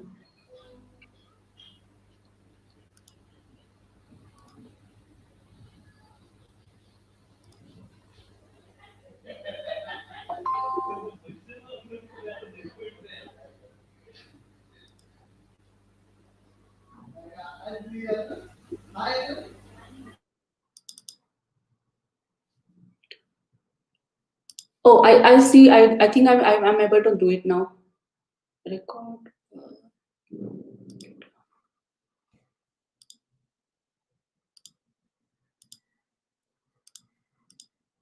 Okay. Just let me know when my screen is up. Yes, ma'am, you're presenting your screen right now. Yes. Okay, and I'm audible, I'm guessing. So Yes, ma'am, you're audible, ma'am. You're audible and you're able to Okay, see the presentation as well, ma'am. You're good great. to go, ma'am. Let's get started. Yeah, sure. Sorry about the delay. Hi, everyone. This is Amrita here, and today's talk is going to be about my journey in AI machine learning since 2001. So, in this talk, I'll be talking about how I have seen this field progress from very like pure academic lab research to more industry-wide applications that we see today. From the back, like when AI was more about logic-based reasoning to, what we see today, the deep learning-based video understanding problems, more sophisticated deep learning-based video understanding problems. So, just briefly about me, I started working in AI machine learning back in 2001, 2002. And for the first almost 10, 15 years, I was working primarily in text mining, natural language understanding areas. And so what I'll do is today in this presentation, I'll first talk about some of the earlier work, which was primarily in text mining, and then move into some of the recent work, which is in the media domain on audio, video, image data sets. So back when I was in undergrad college, undergrad student, computer science was primarily about programming languages and databases. So for anyone who was curious about this NLP field, we had this grand vision about building some kind of knowledge base or database that includes all of the knowledge on Wikipedia, encyclopedia, the articles on the web, and building some kind of question answering or search retrieval system that will allow you to fetch that knowledge. So, for example, if I'm looking for answers to questions like who is the president of China or what is the capital of New Zealand, you have that information on the web, and it's just matter of building some kind of system that will interpret that knowledge and give you the answers. The main challenge is most of this information which is there on the web is always available in some kind of unstructured text format. So majority of the work in text mining is often about interpreting that unstructured text and putting it in some kind of structured databases that your applications can access. But there are many challenges when you deal with human or natural languages compared to programming languages. For example, even at the word, like the tiniest level, at the word level, there is still a problem of ambiguity. For example, if I just throw some random words at you like Amazon, Jaguar, Apple, you wouldn't know whether I'm referring to, let's say, the Amazon company or the Amazon rainforest or the Jaguar car or the Jaguar animal. So you need some context around these words in order to interpret the meaning, like what exactly I mean when I throw those words at you. So instead, if I say that Amazon, I got the shoes on Amazon, you will know that I'm talking about the e-commerce website Amazon, not the jungle Amazon. And just like this ambiguity problem, we also deal with similarity problem where it, not only you have like multiple meanings of same word, but you can also have multiple words to describe the same thing. For example, if I can say that the girl is very smart, intelligent, wise, prudent, clever, and it all basically conveys the same underlying meaning that somebody is very smart and intelligent. And there can be words which are not exactly synonyms, but they can still belong to same semantic category or semantic groups or clusters. For example, words like tomato, potato, onion, cabbage, very simple example, they all belong to the same semantic class, which is the class of vegetables. Whereas violin, piano, guitar, drums, clarinet, these are all words related to music instruments. And not just these common nouns, but you can also create these semantic classes or clusters from named entities like names of companies, names of people, names of countries. Like here I have basically a cluster of founders and CEOs. I have a cluster of tech companies, Asian countries, and so on. And as you can see here, like some of these entities, even though they belong to different clusters, they can still be related to each other. So coming to the next topic on entity relation, you can have, let's say, entities like founders, and you can link with the companies that they founded. Or you can have, let's say, authors with the books that they have written, or actors with the movies in which they acted. And this becomes basically a problem of entity relation or pattern mining. For example, X is a founder of company Y, or book X was written by author Y. city is a capital of some country, or hotel X is located near some landmark. And as you can see here, basically, this is where we are now starting to talk about the syntax or the grammar of the language. For example, this very often these X and Y entities will be like noun phrases, or basically like the named entities or noun phrases, and the connecting link or the relation between them will often be a verb phrase. And once you extract these patterns from text, from lots and lots of text, essentially you can store these patterns in like traditional relational databases like MySQL. For example, you have very simply like 3 columns: the column for entity X, column for entity Y, and basically a relation, one single column for a relation that connects those 2 entities. And once you have basically converted your raw text into this kind of structure format, now you can run all sorts of queries on this database. For example, I can know what is the capital of New Zealand, or I can ask just run some simple SQL queries to find out who is the president of China, or who is the founder of company Honda, and so on. So essentially now you are talking about this question answering vision that I described earlier in the presentation, about extracting the knowledge from web and then putting it in basically in the structured database format. So you have the semantic classes like company, the cluster of founders, cluster of book titles, movie names, and now you're linking those entities through entity relations. A lot of the data you will see in which is in the text format on web will just in addition to encyclopedia, Wikipedia, or news article, you will also find a lot of reviews like product reviews, movie reviews, hotel reviews. And here in addition to the entity relations or the semantic classes, the main problem will be analyzing the sentiments, what that people are basically expressing about that product or movie, like what they like, what they don't like. And here the main key thing to remember is that these sentiments are not just always attached to the entire entity, like the entire product or entire movie, but these are always sentiments attached to specific attributes of that product or movie. For example, when you're talking about the hotel concept, there are different attributes like location, ambience, food, amenities, staff behavior. So I can have different sentiments attached to different attributes. I can say that the location is great, but the staff was very rude, or I can say the ambience was very nice, but the food was very bland. So you have mixed sentiments. Same for the movie. Like I can say that the screenplay was very good, the story was nice, but the acting was horrible. So you have mixed sentiments like basically attached to different attributes of products. So this becomes like a 2-step problem. I first need to find out what attributes the people are talking about, and then what are the sentiments attached to those attributes, whether they like or don't like. And sentiment analysis, the beauty of this problem is it doesn't just apply to text data set, but you can also analyze sentiments in audio or dialogues. And now we are moving into basically, from pure text mining to speech and audio analysis. And the beauty of this is that now not only you have the text features, but you can also have the audio or speech features like the vocal intonations, how much energy the person is putting in the speech, the volume level, and that gives you the sentiments. But in dialogues, very often you will see that there is not a binary positive negative sentiment, but it's a degree of sentiment. Like it could be very mild or very strongly expressed sentiment. And the main challenge you will see is the annotation of the data. Like, for example, getting annotated dialogues, where somebody has already put these labels will be very challenging. And for any machine learning model, I think you need good annotated data to train and evaluate your model. So for that, what I essentially the clever solution I came up with was to use some of these television programs like comedy programs like Friends, Seinfeld, Big Bang Theory, where you have the dialogues and then you also have the labels. Every time there is a joke, they say something funny, you will hear a laughter in the audio track. So now you don't have to manually decide what is funny, what's not funny, but somebody's already giving you the labels. So you can use this kind of sitcoms, comedy programs, to build your sentiment analysis model essentially on dialogues to analyze humor, or which is also kind of sentiment. But when you're dealing with call recordings or some other data set, I think this is going to be a challenge to get the annotated data for your model. And I think this was one of the earlier work which got me very excited about the multimedia domain, because here not only you have the, like I said, text features, but you also have the audio, and you also can include the visual features like gestures, facial expressions. And there's a whole lot of data out there, like in the form of television programs, movies, on which you can build your machine learning and AI models. So these are some of my recent projects that I have been doing, primarily on media data sets like that contain audio, video, images. And what you notice here is that there are different techniques, like for example, object detection, activity recognition, gesture recognition, facial expression analysis, motion capture, video segmentation, and all of these techniques basically you can apply to a variety of different genres like action, comedy, dance, music, sports, animation films, wildlife documentaries.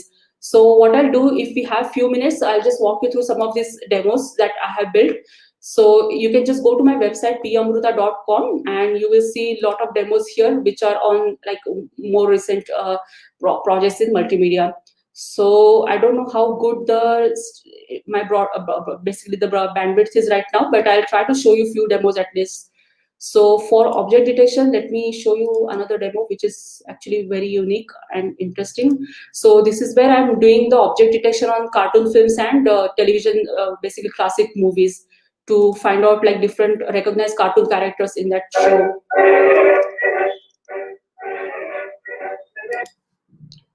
So it's just detecting different cartoon characters in that show. And here you can see Wizard of Oz is detecting using object detection to identify the different characters in that film.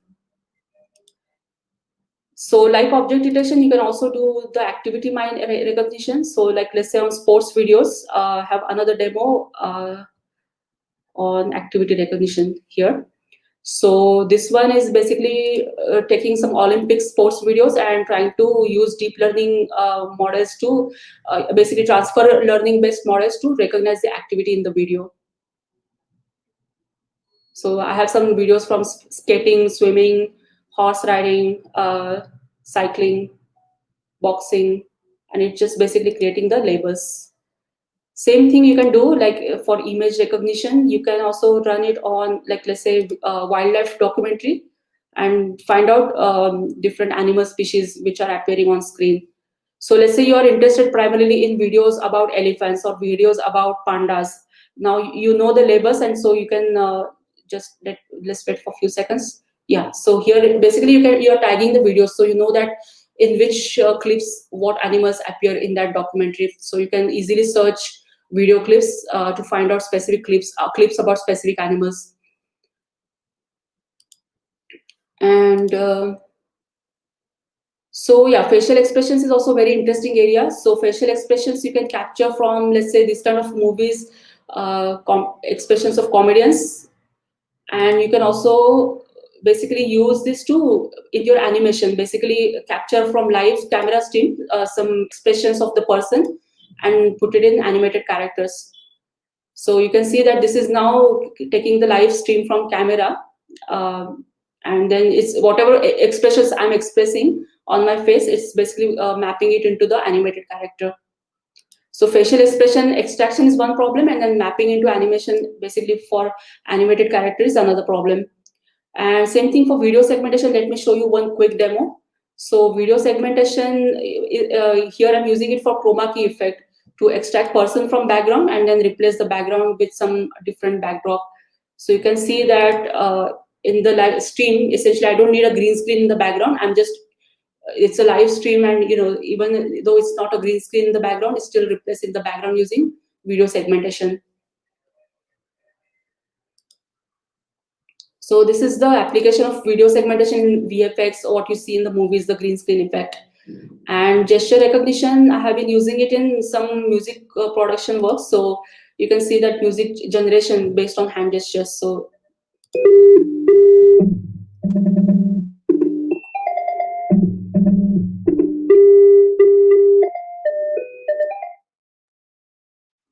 So I suggest you go through this link, and there are different ideas where the various techniques like object detection, the ones I have mentioned here in the presentation, you can see how they can be applied on different type of video genres.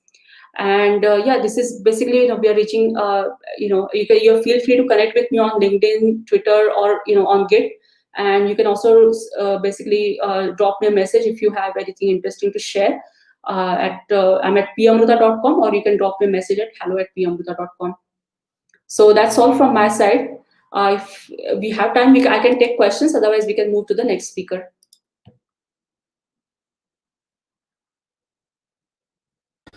I'm sorry to inform, ma'am, owing to the time restrictions, we do not have much time to spend for the Q&A section, but it was really a wonderful talk, ma'am. We got to know, we got educated on such interesting topics, and I feel very good to watch the talk, ma'am. Thanks a lot, ma'am, to Thank you. spend time and educate all of us on such interesting topics. Yeah, sure. Thank you. All the best. Yes, ma'am. Thank you, ma'am. So, guys, our next speaker for the event is Sridevi ma'am, who is a senior cloud architect at Agilitium, and she's going to talk on the topic of AWS ecosystem for big data analytics. Welcome, ma'am.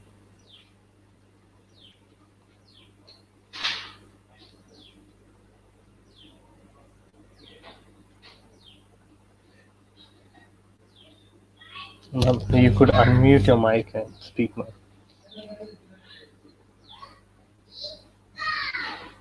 Yeah, can you see my screen? Yes, ma'am. Yes, ma'am. 1 minute, let me share it again. Give me a minute. Yes, ma'am. Sure, ma'am. Take your time. Yeah, is it okay now? Can you see my screen and is my voice audible, clear? Your voice is audible, ma'am, but you're not sharing the screen right now. I think you stopped sharing your screen. 1 minute.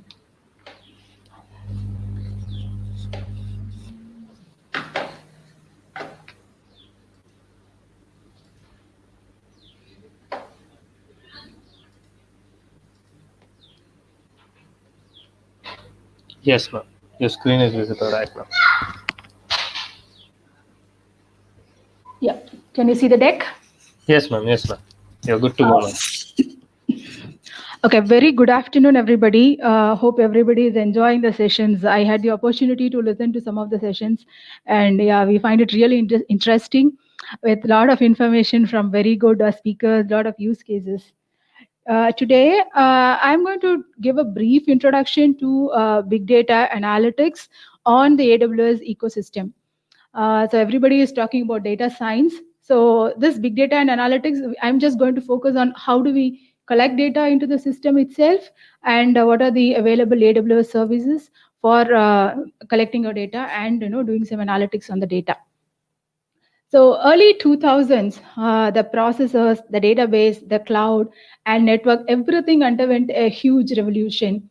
The confluence of these forces resulted in the ability to capture, store, and analyze your data in huge volumes. So this led to the growth of big data to a very large extent, and that is why we are seeing a lot of data science opportunities, data analytics opportunities in the current use cases and in the current market. By the way, let me introduce myself. My name is Sridevi Murugayan, and I am Senior Cloud Architect working for Agilitium. I am part of AWS User Group Chennai. And as part of my job, I design and architect solutions for big data solutions, handling petabyte scale volume of data. Okay, let's get into the topic itself. Based on the latest data trends, right? YouTube is generating an average of 4.3 million videos per minute. And your stock exchange, we have 75 plus billion events generated per day. So there is so much of data generated in all industries, in different market segments, in different in different areas. So what is big data? So why do we have so much of data, and what are the typical characteristics of big data? The big data is actually characterized by 5 V's. The first V is volume. We call a system a big data system when there is huge volume of data. And we generally handle petabytes of data, but at least your system should have 100 plus GBs of data to use the analytic systems effectively. And the next V is velocity. So doing analytics on a static data is not going to help us. So you should have regular inflow of data. So there should be a regular accumulation of data over time. It should be daily, hourly, weekly. So however you get, you have to have a daily flow of data into the system. And the third V is veracity. This is very important that your data should be accurate. So inaccurate data is not going to give you the right results, right? So we should have the right data into the system so that we get correct analytics from the data. And the fourth V is variety. And so you should have data from different sources. So if your company has a marketing, sales organization, collect data from different organizations, collect data from social media, collect data from Twitter, Facebook, related to your business, and include all of this data into your analytics solution, so that you get very meaningful insights from the data itself. The final V, and the very important V, is value. So storing data which has no value is just going to incur cost and nothing else. So you should identify the data that is going to add value to the analytics system itself, and your big data system should have the data that has a lot of values attached to it. So what are the typical data types we handle in big data? We handle structured data. So structured data are data which is arranged, in proper rows and columns with normality, with proper defined constraints. So it's a typical, RDBMS. So typical examples could be your SQL Server, your Amazon RDS, and other databases. And we also handle unstructured data. So what are unstructured data? So unstructured data could be, your video files, your audio files, your PDF files, your Facebook tweets, your Facebook likes. All of those data would be unstructured data. In between these two types, there is also a semi-structured data. So what is semi-structured data? So semi-structured data will have some structure, but it will not be as structured as a fully structured data. So examples could be JSON and XML files where you have some tags, but it will not, the records will not be related to each other, and you will not have very strict restriction on the data itself. You are allowed to add as much data as possible, as much tag as possible, and there is no restriction when you put the file into the system. So a typical big data system will handle all the three types of data. So having understood what is big data, let me quickly move on to analytics. So what is analytics? Analytics is the process of understanding your data, interpreting your data to derive meaningful insights. So we are storing such huge volumes of data. So what do we do with the data? So we should get some insights for your business, for your technical decisions, or for your marketing. So there should be something coming out of the data. So this entire process is called analytics, and analytics itself comes in 4 different flavors. So you can have a descriptive analytics, diagnostic analytics, predictive analytics, and prescriptive analytics. The first 2, descriptive and diagnostic, are more of reactive analytics. And the last 2, predictive and prescriptive, or proactive analytics. Let me take an example to explain this quickly. So, for example, in your organization, you have a sales target of 12 million for this year, and you're doing some analysis right now in the month of September for the sales figure until August. Okay, so it is 8 months data, and you understand that you have got 6 million against 8 million, right? So 8 months you should get 8 million, but you have only reached 6 million. So this is descriptive analysis. Just understand what has happened, right? So you've got only 6 million. And then diagnostic analysis is understanding why you got only 6 million against 8 million. So what are the reasons that we lost in some of the areas? So there should be a plan. So you should have planned for something which has not happened. Typical scenario right now could be the COVID scenario, and there could be other factors as well, right? So understanding those reasons comes under diagnostic analytics. The other 2, predictive and prescriptive, are more proactive. This is where we use a lot of ML, machine learning algorithms, to understand and predict. So predictive analysis, given the trend with the current market scenario, if you just go ahead, what would be our sales number? So that would be typically 9 million, right, against 12 million. If you are just doing 0.75 run rate, then it will be 9 million. So that is predictive analytics. And the prescriptive analytics is more of giving recommendations. So understand the reason and why we are lagging, and what are the corrective actions that we do to correct our numbers is what is prescriptive analytics. Hope I am with all of you. Okay, so analytics itself comes in 2 different forms. The typical use cases, right? We can do it as batch analytics or real-time analytics. Let me start with batch analytics. So batch analytics is a system that collects data over time, over a window. It could be a daily window, hourly window, weekly window, monthly window, and we run analytics on that data. So we'll not do it every now and then, but it will be over a defined period. This is typically for systems, where we do monthly processing, the sales projection, the order processing, payment processing, and for systems which are highly interdependent. So there are some systems, where we get data only once a day. It could be from external vendor or external APIs, where we'll be getting data at some frequency. So if there are too much interdependent systems, then we go for batch analytics. And the data may not be needed immediately also for some of the business cases.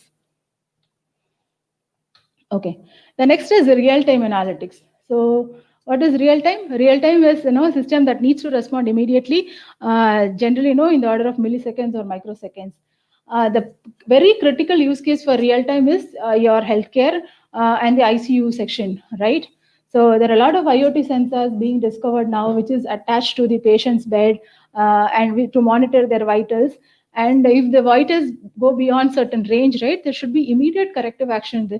No delays, agreed there.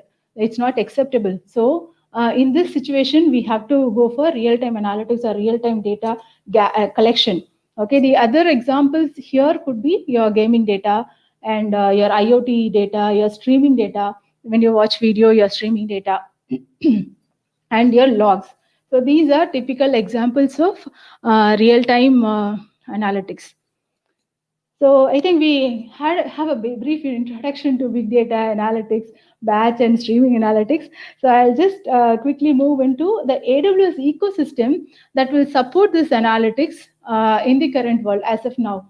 Okay, because AWS invents a lot of services every day and we have so many services coming up. So I'm just talking about as of today, what are the services we have. So a general analytics solution, right, will have 4 different phases. Okay, the first phase will be your collection or ingestion of data. So you have data from different sources, right? So you can have data from a customer, from third-party API. It could be our own generated data on-prem. So first step is collection of data. You take the data into cloud. So that is part 1. And part 2 is storage. So you have to store the data as is the raw data. So that would be your step 2. You need a storage where you store your data.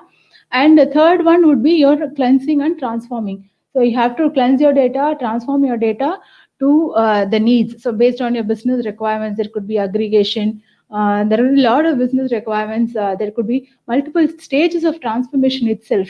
We have seen, up to 4 or 5 levels of transformation, and there will be consumer for each level as well. So we have to understand and do the respective transformation. And the last step is exposing your data for consumption. So this could be a visualization consumption or API consumption, or it can be direct write to the database. There are a lot of ways that you can make your data available for end user consumption. So just to reiterate the 4 layers. So you have the collection layer, you have the storage, you have the transformation, and making your data available for consumption or visualization. And so these are the 4 layers we generally design.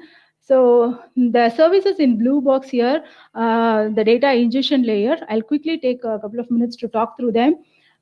So the first service, AWS Snowball, is a petabyte scale data transfer device. This is like a pen drive, but it is very huge. Okay, it is like a suitcase. It will be like a suitcase, which will be shipped to your data center, and you can load your data into the Snowball device. And it is a physical device that will be transported back to AWS, and AWS will be able to push your data into your AWS cloud. Like Snowball, you also have a snowmobile, which is a truck. If you have really exabyte volume data, then AWS also supports data transfer using a truck. And the second service is Kinesis Data Firehose. This is for ingesting data for your streaming services. So if you have mobile data or IoT data, we ingest data into the system using Kinesis Data Firehose. And database migration service is used for connecting to your on-prem or even cloud databases or other sources and push data back into cloud. If you have an Oracle database on-prem, and if you want to push the data from Oracle to S3 or even from Oracle on-prem to Oracle on cloud, you'll be able to do that using AWS Database Migration Service.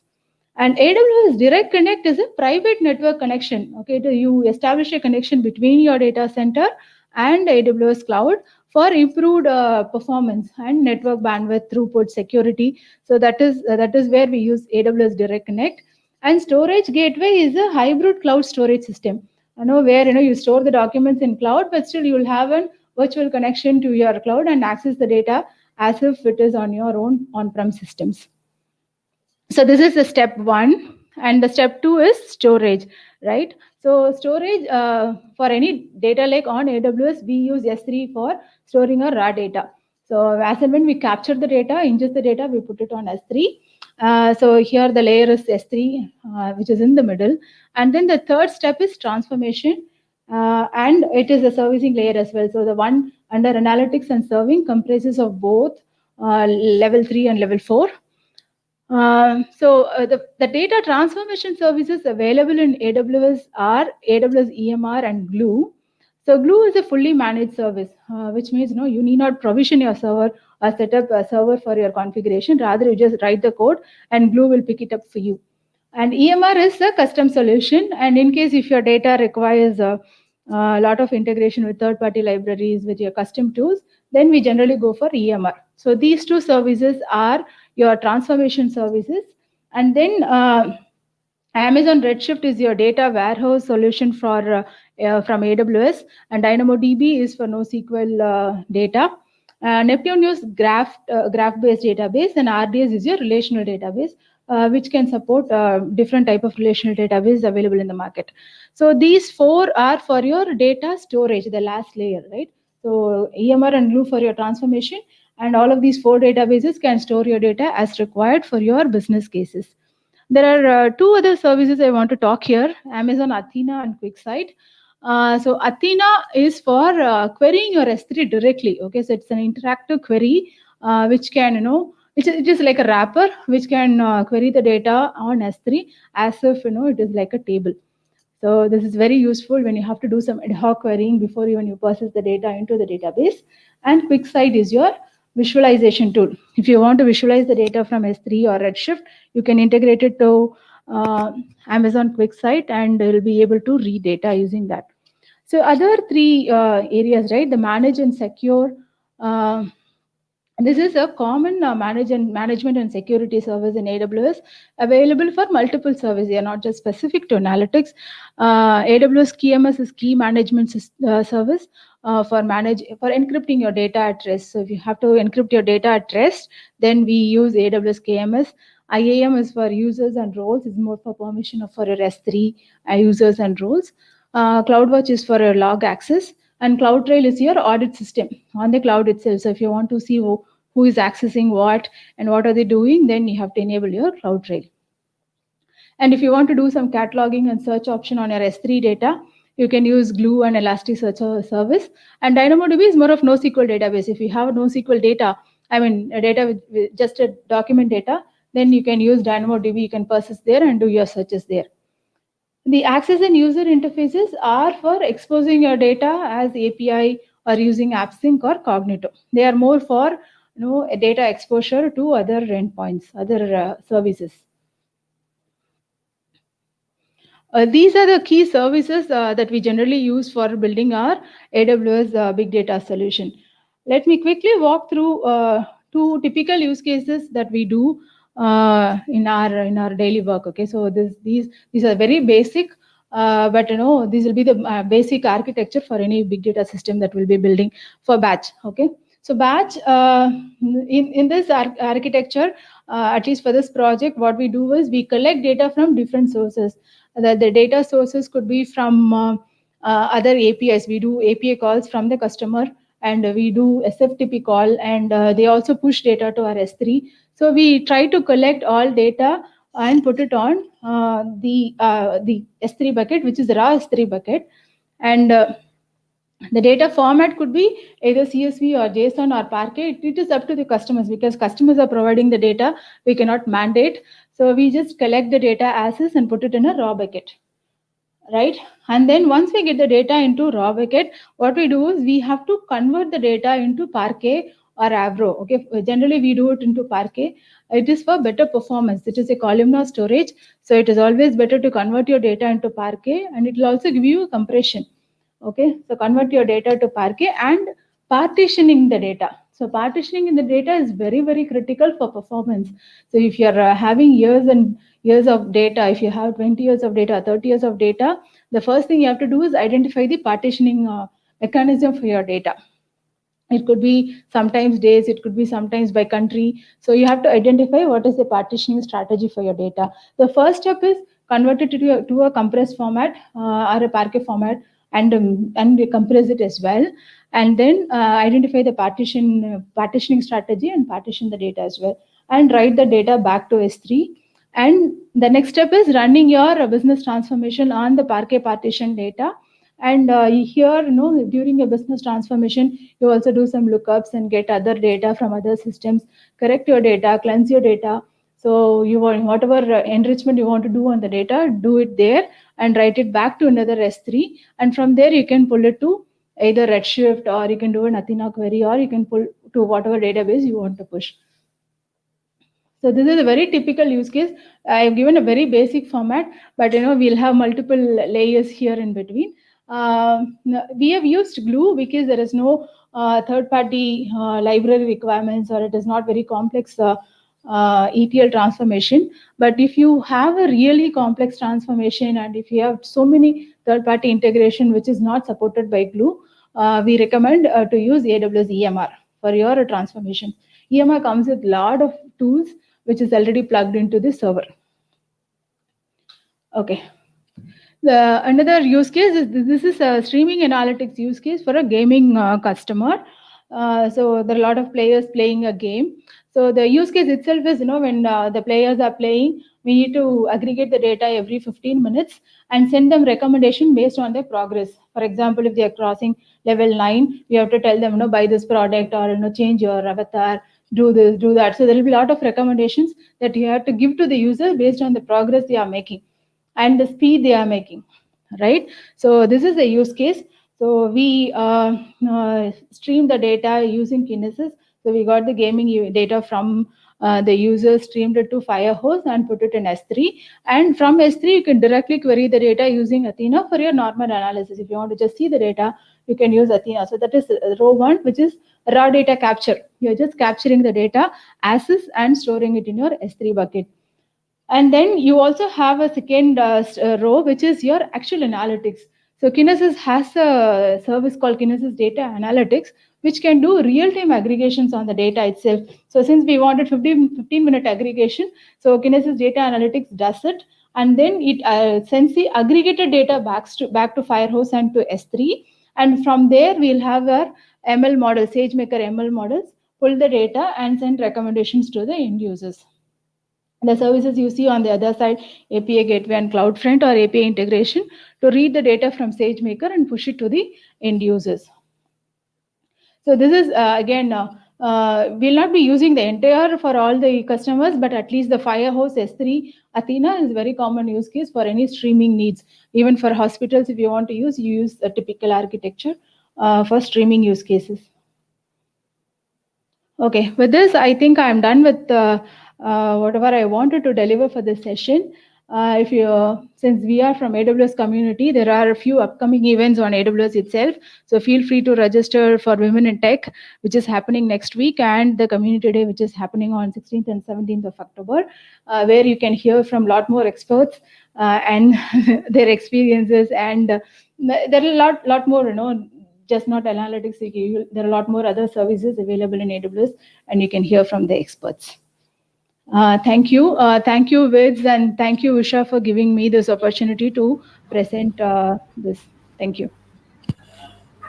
Thanks a lot, ma'am. It was our pleasure having you on this platform. It was a very informative talk, ma'am. Thanks a lot, ma'am. Thank you. So, okay, guys, so put your hands to welcome the next speaker of our event, Tina, ma'am. Welcome, ma'am. Tina Mani, she's the CEO of WiSRET, and she's going to speak on the topic machine learning to supercharge a conversational commerce experience. Hi, everybody. It's my pleasure to be here today. And I'm going to share my screen. I think it's already shared. Can everybody see my screen?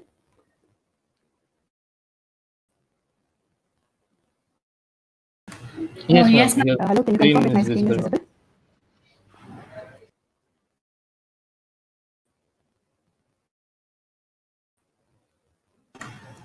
Yes, ma'am. You can go ahead.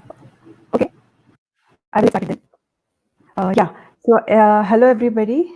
So my background is, so I'm Tina Mani. I'm the founder of YFred, and my background is I did my master's in computer science in the University of Texas at Dallas, and I have been in the telecom space for the last for many years in the US and India at Nortel and Nokia Siemens. After that, I started my entrepreneurial journey, and I've been in the customer experience space for the last 7 years.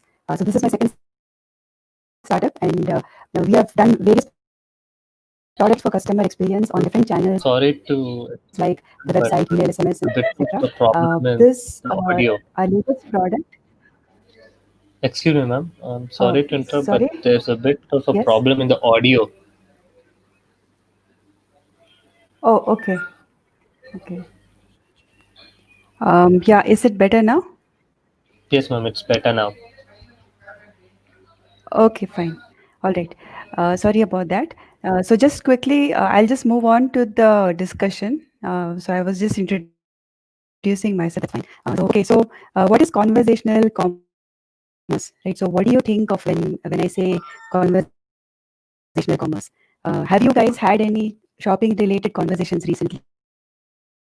Especially in the light of COVID, people have been pushed to digital faster than ever, right? So some of the interesting conversations I have seen recently, which shows that people don't do only physical shopping anymore or only e-commerce shopping, but it's usually a mix of the two. So one very interesting one. So I saw the local butcher. He was cutting meat, and in between that, he was taking orders on the phone. A little gross, but that was the need of the hour. And what's the trend behind this? The trend is omni-channel shopping. Like people want to order stuff, have things ready, and then only pick them up when the products are there to pick up. And what's the drawback of this? Drawback is that he could have used a hands-free mode of communication so that he could have done his job while doing this. Another one. So there are a lot of fashion businesses that have sprung up, and the trend is that there are a lot of resellers who are in the unorganized side, and resellers, as in almost every anybody Ma'am? can be a seller now, thanks to Ma'am, Amazon can and you other hear me? places. And so I get bombarded with. Can you hear me?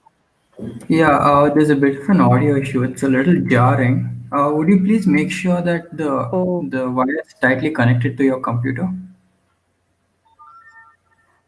Yes, it is. Yeah, now it's I'm not fine. sure Now it's what the fine. problem is. Okay, okay.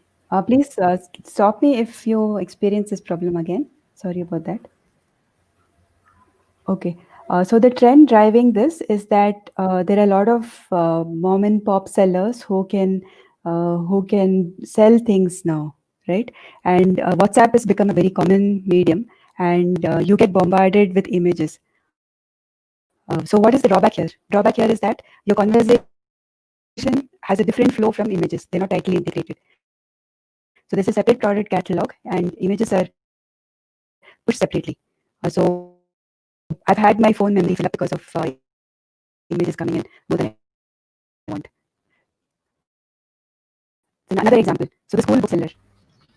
I'm sorry, So ma'am. the latest trend is Yet that again, there is some issue with availability the is not audio. necessarily predictable. Books are available. Oh, is this better without the headset? Yes, ma'am, it's better without the headset. Just max the volume up. Okay, fine. All right. Yeah, sure. Okay. So the school bookseller has limited or erratic availability of products. So people again have been using WhatsApp groups. And the problem with this approach is that you get the one-to-one messages of everybody else in the group. So we were recently drowned in lots of group messages. So now here comes a new experience. The new experience is voice commerce. So voice commerce is a trend where you have voice, images, products, and product catalogs all seamlessly integrated, right? So you guys would have seen Flipkart recently. So Flipkart recently has launched their voice button on their grocery shopping. So if you go to your Flipkart app, you can click on your mic and you can start talking to Flipkart using your voice. It's estimated that, I think I read yesterday, that about 1.5 million people shop using Hindi every single day. So the advantage of voice that Flipkart is having is, one is that it's accessible to people who speak in Hindi, plus the voice, gives a different dimension. There are limitations though. In this case, the voice experience is within the e-commerce site, and so it's only accessible to people who already go to their app. That is one. Second thing is that the way that the voice experience has been designed has been just facilitating the screens to be read out. So the flow is not different. So they have not used the benefits of the shortcuts that voice can provide. So for example, when I said, show me sugar, they showed me a list of sugar items. Then I had to say, I want to buy Madhur sugar. Then they said, okay, please say, add sugar to cart. And then I said it. And then they again showed me the cart and they asked, how many kilos do you want? So this was the experience, because they're an e-commerce site first and then voice added on later. So voice UX experience is very different from experience on a e-commerce site, or it should be very different. While Amazon has been in the voice space for a long time, they designed Alexa itself for voice, for shopping in the first place. So for Amazon, I just said, Alexa, add mother sugar to my cart. And they said, okay, add it to cart. And they let me go and edit the quantities later. Right. So here's the difference between a voice first and a native e-commerce, which has been supported by voice. What are the other availabilities, other things, avenues available for conversational commerce? Right. So is this limited just to the big wigs? Is this just for Amazon? Is this just for Google? Just for a Flipkart? No. So Google Assistants, there are about 1 million devices that are powered by Google Assistants in the world, 1 billion, sorry, and a huge number of Alexa devices. Both of them have enabled APIs for third parties to come and create apps. So every brand ideally has an avenue to not only bring voice to their websites or apps, but to go to wherever the customers are. So if you look at customers these days, right, they're not sitting on specific websites. They may be talking to their Alexa device at home. They may be driving and talking to their audio device. They could be a TV screen which is Android powered, or they could be on their phones, right? So one option, better than, in my opinion, better than in just enabling voice on your site, is to go to the customer and enable a voice shopping experience there. There are many success factors when you talk about offering a native voice experience which is conversational. So I'll try and play this audio here. If it doesn't play, then you're welcome to go to our YouTube channel, and all these videos are there in public. But I'll try and show you a experience here. So please tell me if you can hear this. So here's an Android TV. Here are some latest styles and tops. Select any among your transfer choices.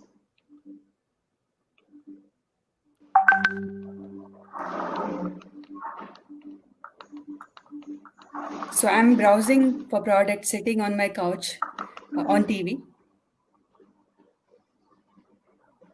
You have selected this product. Add it to your list. I can either speak or I can click. Or try some other suggestions. Okay. I would like to see more like this. So I'm going to pause it here in the interest of time. You can see the rest of the demo on our YouTube channel. I'll come back to the presentation. So as you see, that was a completely different experience. It's not on your traditional phone. It's not an extension of the website, but it is a native experience where you start with voice and you have other channels like click as well, click, view. So it's like a completely multimodal experience, right? So what are the key ingredients that made up this experience? The first is obviously language, right? If you notice, the language has to be colloquial. So you don't want to make it very strict. You want to let people say, I want to add, or can I add, or will you show me? So the colloquial aspect of the language should be comfortable so that people become more relaxed and comfortable talking to a machine. Second is there are domain specific things. right? For example, I can say, in this example that you see, I can say, add the J Marks shirt to my cart. So it should be able to recognize the words that are not normal English language, right? It's a brand name. So domain-specific training has to be done. Then about language, the flow, right? So after I view the products, do you ask me to add it to cart, or do you ask me whether I want to see more? Right? Can I have a shortcut directly? Can I just say, show me some trending shirts that are less than 1,000 rupees, for example, right? So the flow design is extremely important as well. And then finally, another very important aspect, especially in a country like India with so many accents and dialects, can the accents be understood? Right. So there are so many aspects of how to improve the experience here. And finally, a little bit more advanced items are, what if I look at a list of products, but I don't find my choice here? Can I put something free format? Can I just say, hey, I don't want any of these, but I want something else? Maybe you can record my input and then analyze it later, right? Maybe I want to put a wish list, a request for something you don't have your catalog. So as you see, the power of this is huge. And earlier in one of the presentations, I heard about healthcare and sentiment analysis, right? So while I speak, can you analyze my tone and see if I'm happy? Can I give you my complaint in a free format recorded text rather than just choosing options? So you can hear my tone. You can, hear whether I'm happy or not. You can post-analyze the conversations and see what is the score level, right? What are the customers thinking about this particular commerce store? So these are the sort of avenues because of language here. The second aspect, as important, equally important, is the content, right? So if you have a very basic search engine and a very basic website, you won't be able to provide a good voice commerce experience, because the bar is going to go even higher when you speak on voice. Like when you're on a browser, you're going to look through products, you have the patience. But when I'm talking on voice, I'll wait for maximum 1 or 2 responses, right? So can you be on the dot? Can you offer a hyper personalized experience? Can you figure out the customer in the very first visit, very first conversation, and match the user with the right products, right? So that's the real-time personalization and real-time search. Can you recommend things? So when I come to talk to an assistant, I expect proactive help, right? Like when I go to a storekeeper, they'll be learning my taste as I browse, and they'll come and say, hey, you may like these products. So recommendations are super important. The third thing is, can I discover things like trends, right? So what's popular these days? Because I want help shopping. And convenience. So you saw the example of sugar earlier.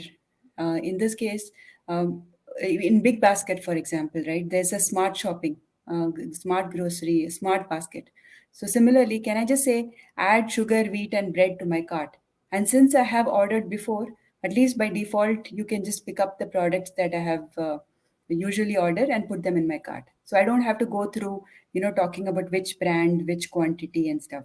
So just quick convenience. I'm in the kitchen and cooking, and I can just add these to my cart as I go. Finally, can I get notified proactively? So in this case, you would see that, there's a question saying how many points are there in my account? And the response is you have so many points. And by the way, you can also redeem your points with these products. And shall I let you know when your points are going to expire? So that is a super customer experience that, proactively coming to me. So the vision of the Google founder was, people shouldn't come and search. We should be there before they need, when they need us. That's the goal. So finally, shopping is all about, customer experience is all about an emotional connect end of the day, right? So there are a few aspects that we have identified. One is the sensory aspect. So when you get good sights and sound, there's your dopamine levels go up, and you're already in a good mood, right? Second thing is that, are you involved? So in a conversational experience, you're participating. Either you can be entertained, right? You can take a quiz, or you're heard because you can give your opinion on a quick survey or a poll. And finally, you're understood. So if there's a deep learning algorithm that is understanding you, right? Give an example of a non-shopping experience on Google Assistant. I can say, remind me to send an email to this person at 10 a.m. So I just talk like I'm talking to a human being, and it actually understands and does everything. So then I'm thrilled because I'm understood. If it's shopping, then it's like, I just said I want curd, and the response is organic curd, because the system already knows that I like organic food. So that is delight. That's about being understood. And that's where the commerce experience has to be not only enabled by voice or conversation just for the sake of it, but it has to be delightful. It has to context aware. So my current user context has to be taken into account. And finally, achievement, right? So all I do, it can't be just an experience. So if you know, you would have seen a lot of good ads, beautiful ads where you get completely taken away. But then there's no shopping. You can't complete the transaction there. So now we are at the stage where you can provide a great experience and you can complete your job, right? And so I'm spending my weekend shopping. I want to finish my job and I want to finish it. So I get the sense of achievement. So just to quickly come back to the AI aspect of it. So what are the key ingredients that you saw here? So language, there's speech to text, right? So ASR, one of the speakers earlier said that there are a lot of algorithms available. If you use a Google Assistant and build an app on it, Google already gives you the speech to text. The second is domain specific training. So this is something you have to do as a brand. And we do this for our vendors, right? We are a B2B SaaS provider, and we basically build, give them plug and play apps for shopping. So a domain specific training has to be done on each vertical. That's one. And finally, vernacular. So that's a completely different field where you build your different dialects, support for your different dialects. Flipkart right now talks about Hindi and about the various variations of Hindi that they support. So it just depends on you as a business where you want to concentrate first, right? Then there's sentiment analysis that's involved in language, and tone analysis. So these are the language related technologies that come into play. Secondly, on the content. So context aware recommendations, which we are experts at, and I just showed you, where you understand the user context in real time and serve them right on the spot without waiting for the second visit. Personalized search. Then there is neural networks to again understand the relationships between users and products and products, associations between different things. Predictive analytics will help you figure out what is the flow in the conversation, what is the next flow that this user should be shown, right? Or what is the best time that this person should be notified about something, right? Like your buyer journey, for example. And then there's image matching. So I should be able to just say, take a photo of a shirt and say, show me something similar to this. So that's image matching there. And finally, on the experience side, there are tones. So you can enhance your experience with music in between, like a quiz. And at the end of the quiz, there's like a tada tone played, for a good answer, or a different tone played for a wrong answer. There are a lot of experiments that can be done on the experience side of it using audio. There's AR, VR, so you can enhance the experience further with augmented reality and showing 3D pop-ups on your screen. The animation, video streaming. So these are all the different technologies related to AI that make up ingredients of a good commerce experience. Each of these is like a whole topic on its own. So for this presentation, we don't want to get into that. So finally, I loved being presenting here to this audience, and I really enjoyed the series of talks. Thank you to Women in Data Science for this opportunity. Would love to stay engaged, stay involved, and we have built a survey bot which we have been circulating links to. So please take the surveys and give us feedback. You can take the survey again on a Google Assistant. So just take your Android phone and say, okay, Google, talk to voice it, or click on the link. And if you want to take the voice survey with the mic, with the voice, you have to click on the mic, because when it opens up in chat mode. So we would love to be engaged in 3 ways. If you want to learn and innovate, come and become an intern with us. If you want to partner with us, or if there are anybody who wants to invest into our growth. So these are the avenues. Thank you very much. And I hope the audio visual was clear in this case. Sorry for the early hiccups in the system. Thank you, ma'am, for the wonderful talk, and we really learned a lot from you. Thank you very much. Pleasure to be here. Thank you. And please fill in the survey for us to understand you better. You will find the link in the comment section.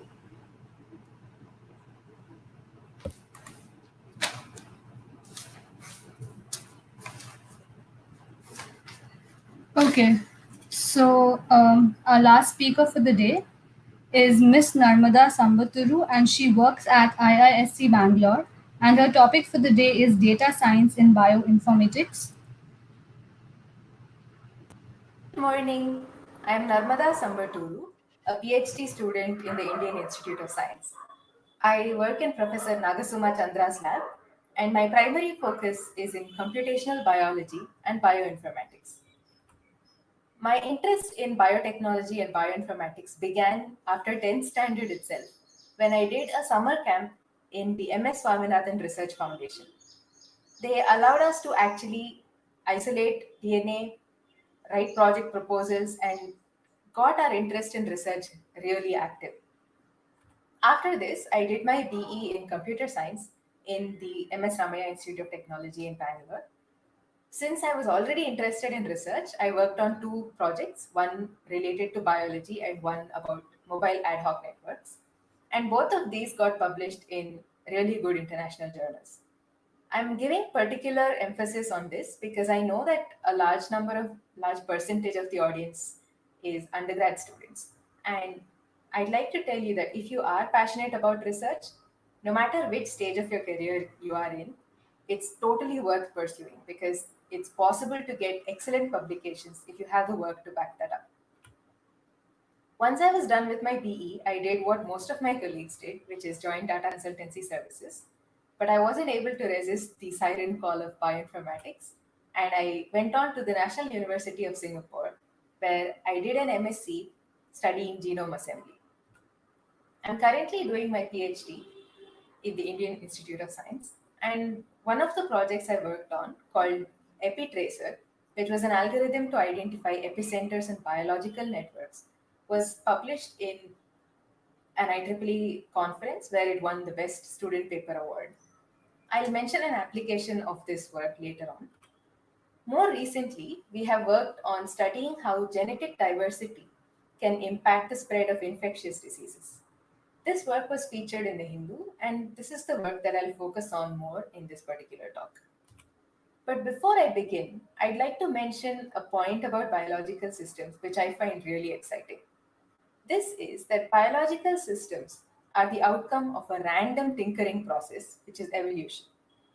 Mutations occur at random, and if these mutations provide any kind of advantage to an organism, that organism survives and replicates better. This is in stark contrast to engineering, where we have a set goal and every aspect of the project is designed to achieve that set goal. Engineering systems are built on purpose with a pre-designed blueprint. This difference makes biological systems particularly challenging to study and obviously, therefore, particularly exciting. A common blueprint that is followed in bioinformatics and computational biology is we start by formulating the biological questions computationally. This is perhaps the hardest part of the whole project. We identify and gather appropriate data, build models with appropriate resolution, and make testable predictions and validate them. I'd like to emphasize how important it is to drill down into the actual biology that is taking place and use domain knowledge while doing each and every one of these steps. If we are able to understand the biology and identify the key steps in the biological process to actually carry out the modeling, it will result in far more usable, understandable, and valuable models in terms of the predictions that they can make than perhaps just gathering a large amount of data and throwing it blindly at a machine learning application. Since the world is in the grips of this coronavirus pandemic, let's talk about that. Let's talk about infectious diseases. Humans have different levels of susceptibility. In this cartoon, we see an infected person sneezing, releasing a large number of viral particles. But not everybody who is exposed will respond in the same way. Different individuals have different susceptibility as depicted by the armor they have in this figure. This person, who is the most susceptible, will probably develop an infection faster than any of the others. Viruses also have different strains. In this figure, we see the different strains of the coronavirus across time based on the number of mutations they have. And we can see that there are a large number of mutations resulting in a large number of strains. This particular strain, which is highlighted, was isolated in India, and the mutations that are present in that strain are listed here. This image was taken from a website called nextstrain.org, where we have access to data about the different strains of coronavirus, its incidence, and a lot more. And I strongly encourage you to check it out. This animation, in fact, was also taken from nextstrain.org. Global incidence of a disease like coronavirus is affected both by variation in the host, which is the human, and the pathogen, which is the virus. Here we see the number of samples of coronavirus which are being sequenced in the different countries of the world in the date range November 2019 to August 2020. And we can see that there is a large variation. And this is partly because of funding reasons, but also because of the variation in the host, their immune response, and the viral strains and its mutation. Our goal is to take into account this variation while studying the spread of a disease like coronavirus. To do this, we need to drill into the biology of the immune response. Coronavirus and most other flu-like viruses are intracellular viruses. That is, they enter a human cell and replicate within that human cell. Now, if this is the case, how does the immune system even recognize that a virus is present? That happens because cells from the immune system, called T cells, bind to an infected cell, rolling all around it, looking for virus particles. If the T cell is able to recognize that a virus is present inside this cell, it will get activated and mount an immune response.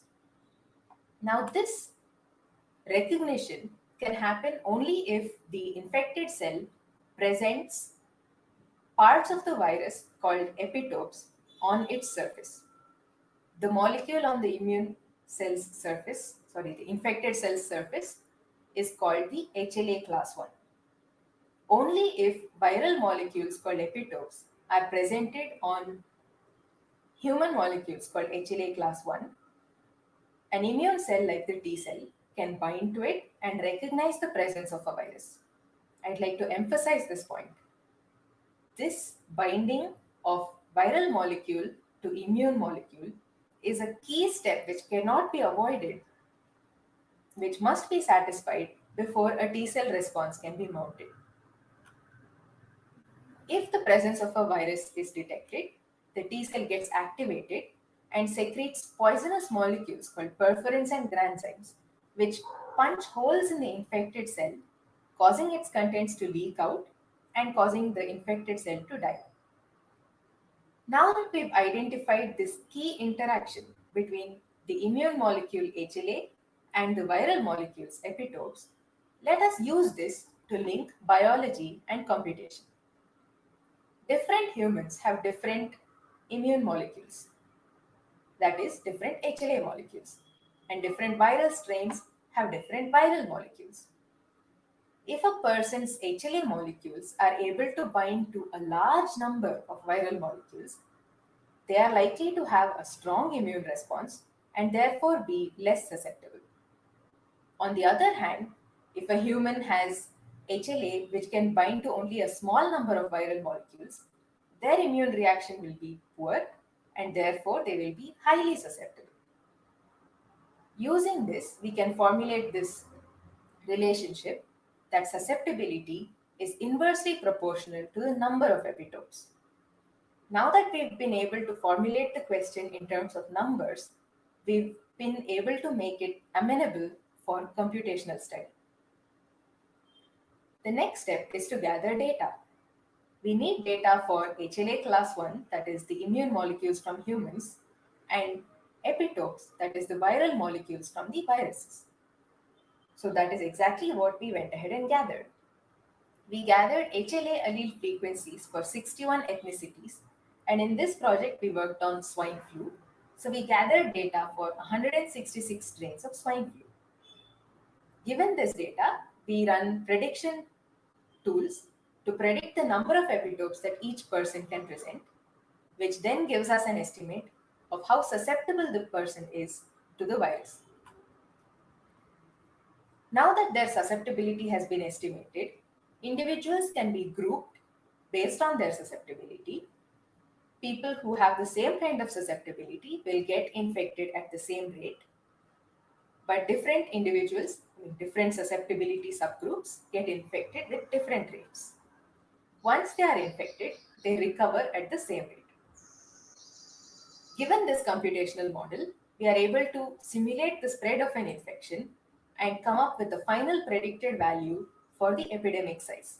That is, the total number of individuals who got infected in the first place. We carried out this modeling for all the 166 cross 61 cases and found that our predictions, this is a snapshot of the predictions, correlate well with the observed incidence of H1N1 swine flu. This shows us that the testable prediction made by the model is in fact validated by what was observed. Now, an interesting insight that we were able to gain by this modeling exercise is that diverse populations have smaller epidemic size. That is, if a population has people who are very susceptible, not so susceptible, very immune, etc., this helps the population as a whole to have a smaller epidemic. This is quite intuitive because the people who are immune protect the people who are susceptible. Now, one might argue that having a wholly immune population would be better. That's true, but what if the virus mutates? Or if a whole new virus comes about, like the novel coronavirus? So in these situations, having a diverse population helps protect the overall population from large epidemics. Now, this is a project where we linked data about individuals, about their immune response to a virus, to population scale data about how a virus might spread in a country or in fact in the whole world. Let us now move on to a case where we focus on a single person. You've all heard of the disease tuberculosis, I'm sure. Tuberculosis is also a disease which mostly affects the respiratory system. And the most common way of diagnosing it is to take a sputum sample from a patient and try and culture it in the laboratory. The culture takes 1 or 2 weeks to grow, after which it is tested whether the bacterium that is growing in the culture is actually tuberculosis or not. This has several problems. One, that the test takes such a long time, and two, that many patients are unable to even produce sputum in the first place. They may be coughing, but it might be a dry cough. They may not be able to produce sputum. So we asked the question, can we test for the presence of tuberculosis using a blood sample? To do this, we gathered information about the expression level of all the genes that were possible in a large number of people who have tuberculosis, as well as a large number of healthy controls. We also look at how these genes interact with each other, not just how they are expressed, but how they interact with each other. Given this data, we compare the TB patients to the healthy people and identify the parts and the genes which have changed upon infection. Now, as you can guess, not every gene or interaction that is changed is equally important. For instance, this cluster of genes which have changed cannot affect this large cluster of genes. So we go ahead and use the algorithm I mentioned earlier, EpiTracer, to identify the epicenters of perturbation. That is, the genes from which the perturbation may be considered to ripple outwards. That is, this gene regulates this regulates this, etc. So these genes which are epicenters might be more important to focus on than, say, this set of genes, which is not even connected to the rest of the network. In this manner, we were able to narrow down the list from 57,000 genes to only 153, which is a far more manageable number. We then subjected this set to rigorous statistical analysis and experimental validation to arrive at a list of just 10 genes whose expression values can be measured to test whether or not a person has tuberculosis. I'm happy to say that this prediction was validated independently by a group in the US, and they also found that this particular biomarker was able to test whether or not a person has tuberculosis with over 90% accuracy. And the fact that it worked on Indian samples as well as American samples also is testament to its robustness to heterogeneity in the human system. Both the case studies that I talked about so far are mostly still in the academic stages. I'd like to talk to you now about a couple of examples which have been deployed in actual hospitals and clinics. This is a screenshot of a prediction tool for testing whether a particular type of breast cancer called ductal carcinoma in situ will recur. This tool has been put out by the Memorial Sloan Kettering Cancer Center in the US and is accessible even to lay people such as you and me. They, of course, put out a caveat that this cannot replace what a physician can do and can only be used as a supplement to the expertise of a clinician. Once we input all of these features, such as agent diagnosis, and in fact, it's a long list, the tool is able to predict the probability of recurrence in 5 years and in 10 years. This is in the US, but it's also true that data science, especially in oncology, has been adopted in India as well. This is a screenshot of a news article describing how Manipal Hospital have adopted IBM's supercomputer Watson for oncology. Now, one of the things that Watson does is it digests information out there about literature, research, clinical trials, and presents the doctor with the appropriate set of data which matches the particular patient the doctor is looking at. For instance, new clinical trials are set about every single day, and it's impossible for doctors to keep up to date on all the clinical trials that are available worldwide. So once a particular patient is selected, Watson crunches the details about all the clinical trials across the world and suggests a set of trials which are most appropriate to that patient. Given this short list, the doctor is then able to read more about these trials and gather more data about the patient, which perhaps Watson doesn't have, and use this to match the patient with the best possible treatment option. Now, I hope I've been able to convince you that data science is in fact very, very useful in understanding biological systems, and that biological systems are sufficiently challenging to make for exciting avenues for research. With that, I'd like to thank you, the audience, for your attention, Women in Data Science and Usha for giving me this opportunity to talk to you, my professor, Nagasuma Chandra. This is a snapshot of our lab. And as you can see, there's a healthy mix of genders. I'd also like to thank all the funding agencies which have made my research possible. Thank you. Thanks a lot, ma'am. It was a great talk. On this note, we would like to thank all the speakers for taking their time off to be a part of the WiDS Mysuru event. We also thank the management and faculties of all 4 collaborating universities, NIE Mysuru, VVCE, JSS, and GSSS for supporting us throughout this journey. We thank all our core team members, the organizing team of WiDS Mysuru, and all the 70 volunteers for helping us organize this milestone event. So WiDS Mysuru is an 8-day event, and you can join us for tomorrow's session at 10 a.m. Kindly subscribe to our YouTube channel for getting the notifications automatically, and please RSVP for the event if you wish to receive a certificate of participation for the event. Thank you everyone for joining us today, and don't forget to join us tomorrow for a power-packed session with amazing women in data science coming together. Thank you everyone.